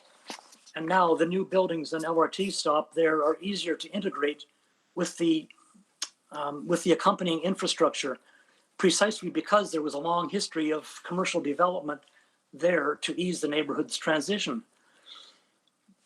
And finally, the McKernan Belgravia station, despite being in service for about 12 years, has no nearby 6-story housing. The only buildings of this type in that area are at a north end of a block versus south end for shading issues, and across from major centers such as Cross Cancer Institute, the U of A Hospital, and the campus. All of these are major employee and student populations to live close to their work or school. We don't even have LRT tracks here yet, excuse me, and the city seems to see an urgent need for multi-unit housing right here, right now, to accommodate growth that won't take place for several decades. Why would a 6-story building be appropriate on our block when other areas adjacent to these LRT stations are not seeing such development? Why would a 6-story be appropriate midway between 2 LRT stations within a historic residential area that has almost no commercial operations here? Thank you for your time. Thank you so much. And our next speaker is Lindsay Monderman. Great, thank you. Good evening, Mr. Mayor and councillors. Thank you very much for your attention at the end of this long session and for extending the time to speak so I didn't have to take an afternoon off work to participate at a later date. So I very much appreciate that. My name is Lindsay Monderman and I live in a century-old house in Westmount on 128th Street. I believe that the site we're discussing today needs to be developed to provide more housing and commercial options in Westmount, but I am opposed to the RA8 zoning because I don't feel it is suitable for this location, and I agree with all the points raised previously opposing this zoning. I'd like to introduce this theme of safety, parking, traffic, and congestion issues as related to the proposed zoning, and we'll probably be iterating some points we've already heard before. Next slide, please. I have concerns about the potential increase in personal vehicle traffic and parking if the maximum number of units that would be allowed based on the site size that the lot can hold are built. As a developer does not currently have a clear plan for the development, I feel that we need to view this zoning in light of what would be maximally possible on the site. I feel it is a false assumption that people residing in this location will not have personal vehicles. I chose to move to Westmount with my family, my husband and my child, because it was walkable and reduced my need on a vehicle for many activities. But speaking from my own personal experience in this neighborhood, while I can walk, bike, and take transit for many things, I still have to rely on my vehicle for commuting if my work is not on a good transit corridor, transporting my child to and from activities, and getting myself to my own personal activities. I'd assume this would be the same for many people moving to Westmount, thereby resulting in an increase of vehicles in the neighborhood. In fact, extrapolating from the survey reference on this slide and the percentages of Edmontonians with personal vehicles, if the lot is developed to maximize units within the size allowed by the R8 zoning, we could anticipate 100+ additional vehicles on this street. This raises parking, congestion, and safety concerns, especially with the access to the building being solely through an alley that is not currently wide enough for 2 vehicles to pass and was not built for that kind of traffic. Additionally, street parking on both sides of the streets makes it impossible for 2 cars to pass safely. So if that is the need for residents in a new building, it would cause significant congestion if the street was lined with parked cars daily. And you've heard many other speakers point to this does cause some safety and congestion concerns in the neighborhood. And as noted previously, I'd also like to reiterate that while 500 meters looks like a short distance to walk on paper, it can be a barrier to many. If you have small children, are pushing a stroller, have mobility issues, are walking alone at night, or carrying a week's worth of groceries, this can be a daunting walk, especially on winter sidewalk conditions. My understanding of transit-oriented development best practices is to build from the transit stations out. This lot that is equidistant between 2 future LRT stations does not seem like it would be the first choice of people who would be relying on transit for their transportation around the city, especially with all the options that are currently closer to the 124th, 123rd station stop. There are lots of buildings already there, some new, some older. I know that when I lived in cities, before I moved to Edmonton, where I did rely on transit, when I was looking for places to rent or live, I was definitely looking for places that were closer than 500 meters to my most frequently used transit stop. Next slide, please. And this has also been discussed previously, so the next point I would like to call attention to is the sunshade study, and this is presented on the last pages of today's agenda as well, specifically that December projection. While the maximum height under the R8 zoning may not be taller than some of the trees in the neighborhood, the building does not lose its leaves in the winter and will be casting a significant shadow when the sun is low on the horizon in the winter months. Those precious daylight hours in the winter months where families take their kids outside to get some much needed playtime, or as more of us are working at home, we get that fresh air walking in our neighborhood. To enjoy that sun in our yards and our street would be shaded for a large portion of the day during those months by a 23-meter tall building. I feel that this will have a negative impact on the neighborhood's physical and mental health and well-being. So again, thank you for the time to speak tonight, and I'll pass it on to the next speaker. Thank you so much. And I'll go next to Peter Morkowski. Thank you, Mr. Mayor and City Council, for taking extra time this evening. My wife and I moved here in 1996, where we started our family and continue to raise our family in this amazing neighborhood. And our house is going to be coming up to 100 years right away. And I oppose the rezoning to an RA8.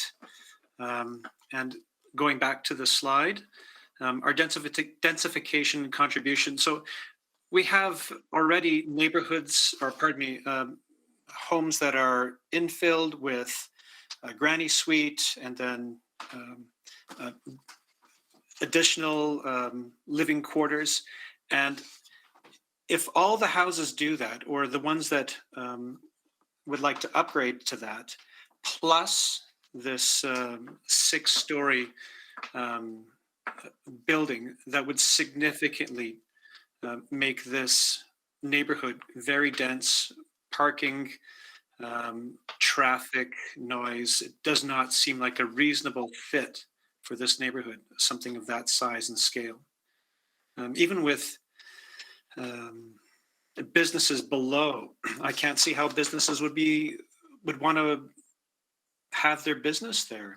I mean, I don't need potentially to go there to have coffee. I have coffee at home. If I'm going shopping, I have to go and take a vehicle because I'm shopping for 3 kids plus myself and my wife. So my job takes me all over the province, And so I have a car. My wife has a car. We have a 2-car family. We've encouraged the kids to ride their bikes as much as possible, although 2 of them could get cars at any time. That's a different deal. I really don't think this is an appropriate size for this neighborhood. Something much 4 stories, 3 stories, something that will encourage families that will stay and be part of the neighborhood versus, potentially rental suites, something that somebody might be in there for a year and really not connect with the neighborhood at all. I'm very much in favor of family-focused communities and buildings. And I really don't see that something of that size fits within the headspace that exists in this neighborhood. Thank you for your time. Thank you so much. I'll go to Carol Yukiewski. Sorry, let me just, getting a little dark here in my, my space. So good evening, councilors and Mayor Sohi. I live on 129th Street and I am about 6 houses away from the proposed development. I have 33 years of lived experience in this neighborhood, including navigating that back lane in the winter.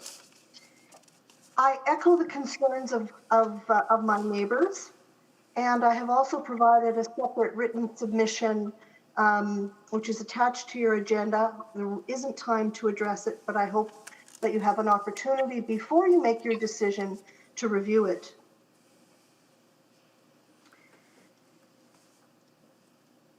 The strong message that you have received from myself and the other neighbors who've spoken in opposition to this project is that RA8 zoning is not appropriate for this site. And I urge you as decision makers, you have demonstrated, and I've heard you throughout this hearing on this site and on others, that you've had regard for the city plan. But there are other aspects to the city plan that doesn't seem to have had a lot of discussion. And that's the development around a transit node going outward from the node, and the recognition that the city plan is looking to develop communities within communities. I also urge you to have regard for the documents like the district plan, which is not passed, but it is in draft, the transit-oriented development and the infill guidelines. The idea of looking at all of those documents to inform your decision-making is that a proposed development should be harmonious with all of those documents. This proposed development is not.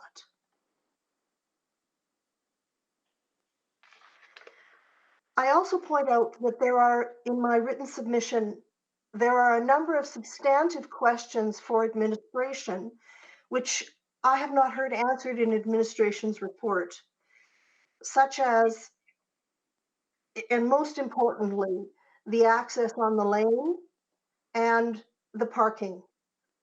And we do recognize that the parking restriction or requirement for a certain number of parking stalls has been removed. That's not to say that parking isn't still a critical planning aspect that I submit should be considered in any redistricting application.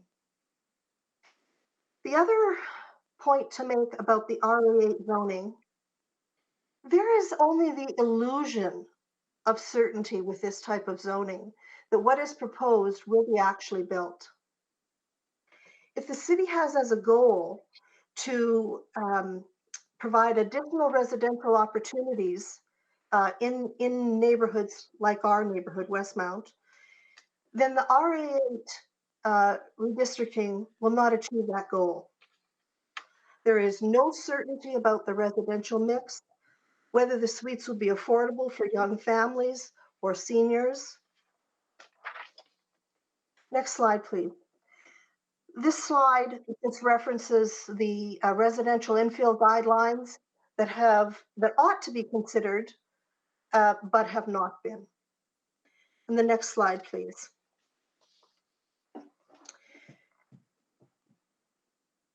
I'd like to strongly make the point that the concerns raised by myself and by my neighbors are not about not in my backyard.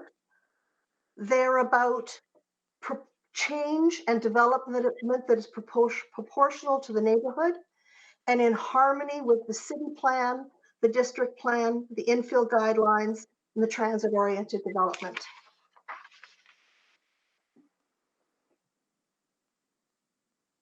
The one aspect of the city plan that has been discussed, which is increasing the density along a major corridor, that cannot be an objective that is so blindly followed that it obliviates all other concerns. And the last point that I would like to make is that I'm glad that you will not be moving to your decision-making. Sorry, that's my timer. You will not be moving to your decision-making tonight, because I think that there's a well-known concept for decision makers called decision-making fatigue. You have made a lot of decisions tonight, and the problem with decision-making fatigue when it sets in is that when you are fatigued, it is easy to default to the easiest decision, which would be to approve. We urge you to defeat this bylaw and to direct your administration to consider, in consultation with the neighborhood and the community league, other options for development of this. Thank you, Carol. Your time is over. Thank you so much for your presentation. So that concludes our panels, and I would say that we would stop here. We have staff members at City Hall who need to get home, and some of them might be relying on public transit to get home or other means, right? So we need to give them enough time. So we will. I need a motion from council that we carry on with this. That the remaining item on January 20 City Council public hearing agenda be postponed to February 8th, 2022 City Council meeting. Yeah. So someone. So moved. Mr. Bear, is there no opportunity for brief questions of the speakers that are here today? I am sorry, Councillor Stevenson, but I am really concerned about how late we are, and we have a lot of staff members, along with public, who's been working since early morning, and they have early morning start tomorrow. And some of them are at the office here. They haven't been home yet, right? So for their safety and well-being, I'm going to propose that we end here today and we start on the 8th, February 8th. So we have a motion on the floor from Councillor Paquette, seconded by? Second. By Councillor Rutherford. Councillor Wright, you have a question? Yes, I just wanted to ensure that this will be first on the list then for the public hearing on the 8th. Madam Clerk, this will be continuation on the 8th. Okay. And so if the speakers wanted to come back, if we had questions, would they be invited back? Absolutely, they're welcome to come back. Okay. Apologies, Mr. Mayor. I just wanted to confirm that this item will be postponed to that agenda, which has already gone out, so it'll be added last, which there can be a request to make this item time specific on that agenda if. On that day? Correct, on February 8th. So it's going to the next public hearing. Okay, but at this time, it'll go to the end of the agenda. Correct, and we can make as it. the process is, but we can make it time first specific item. At that time, yeah. And that it has to be done on that day, right? Or can it be done in advance so that we can add that to this motion, that this postponed item that be the first item. So can you make that's amendedly, Councillor Paquette? That this be the first item on the council on February 8th? I don't think I can amend my motion. I can withdraw what I put forward, and then I'll make that new motion. Okay. Mr. Mayor, sorry to interrupt. Could I recommend we also state in the motion that it's first item at 1:30? It avoids re-advertising issues if you put Yes, the time. okay, exactly I that. withdraw the one I just made and Withdraw, put the new and motion on Councillor the floor with Rutherford is 1:30. good with withdrawal, Councillor Rutherford? And other school Yeah. withdrawal. So Councillor Pacetti will make the motion that we postpone this item to February 8th, 2022 to be the first item at 1:30 p.m. Yes, Mr. Mayor. Is that good, Mr. Johnston? Thank you, Mr. Mayor. Good, all right. And seconded by Councillor Rutherford, right? Yes, that's correct. Okay, please vote.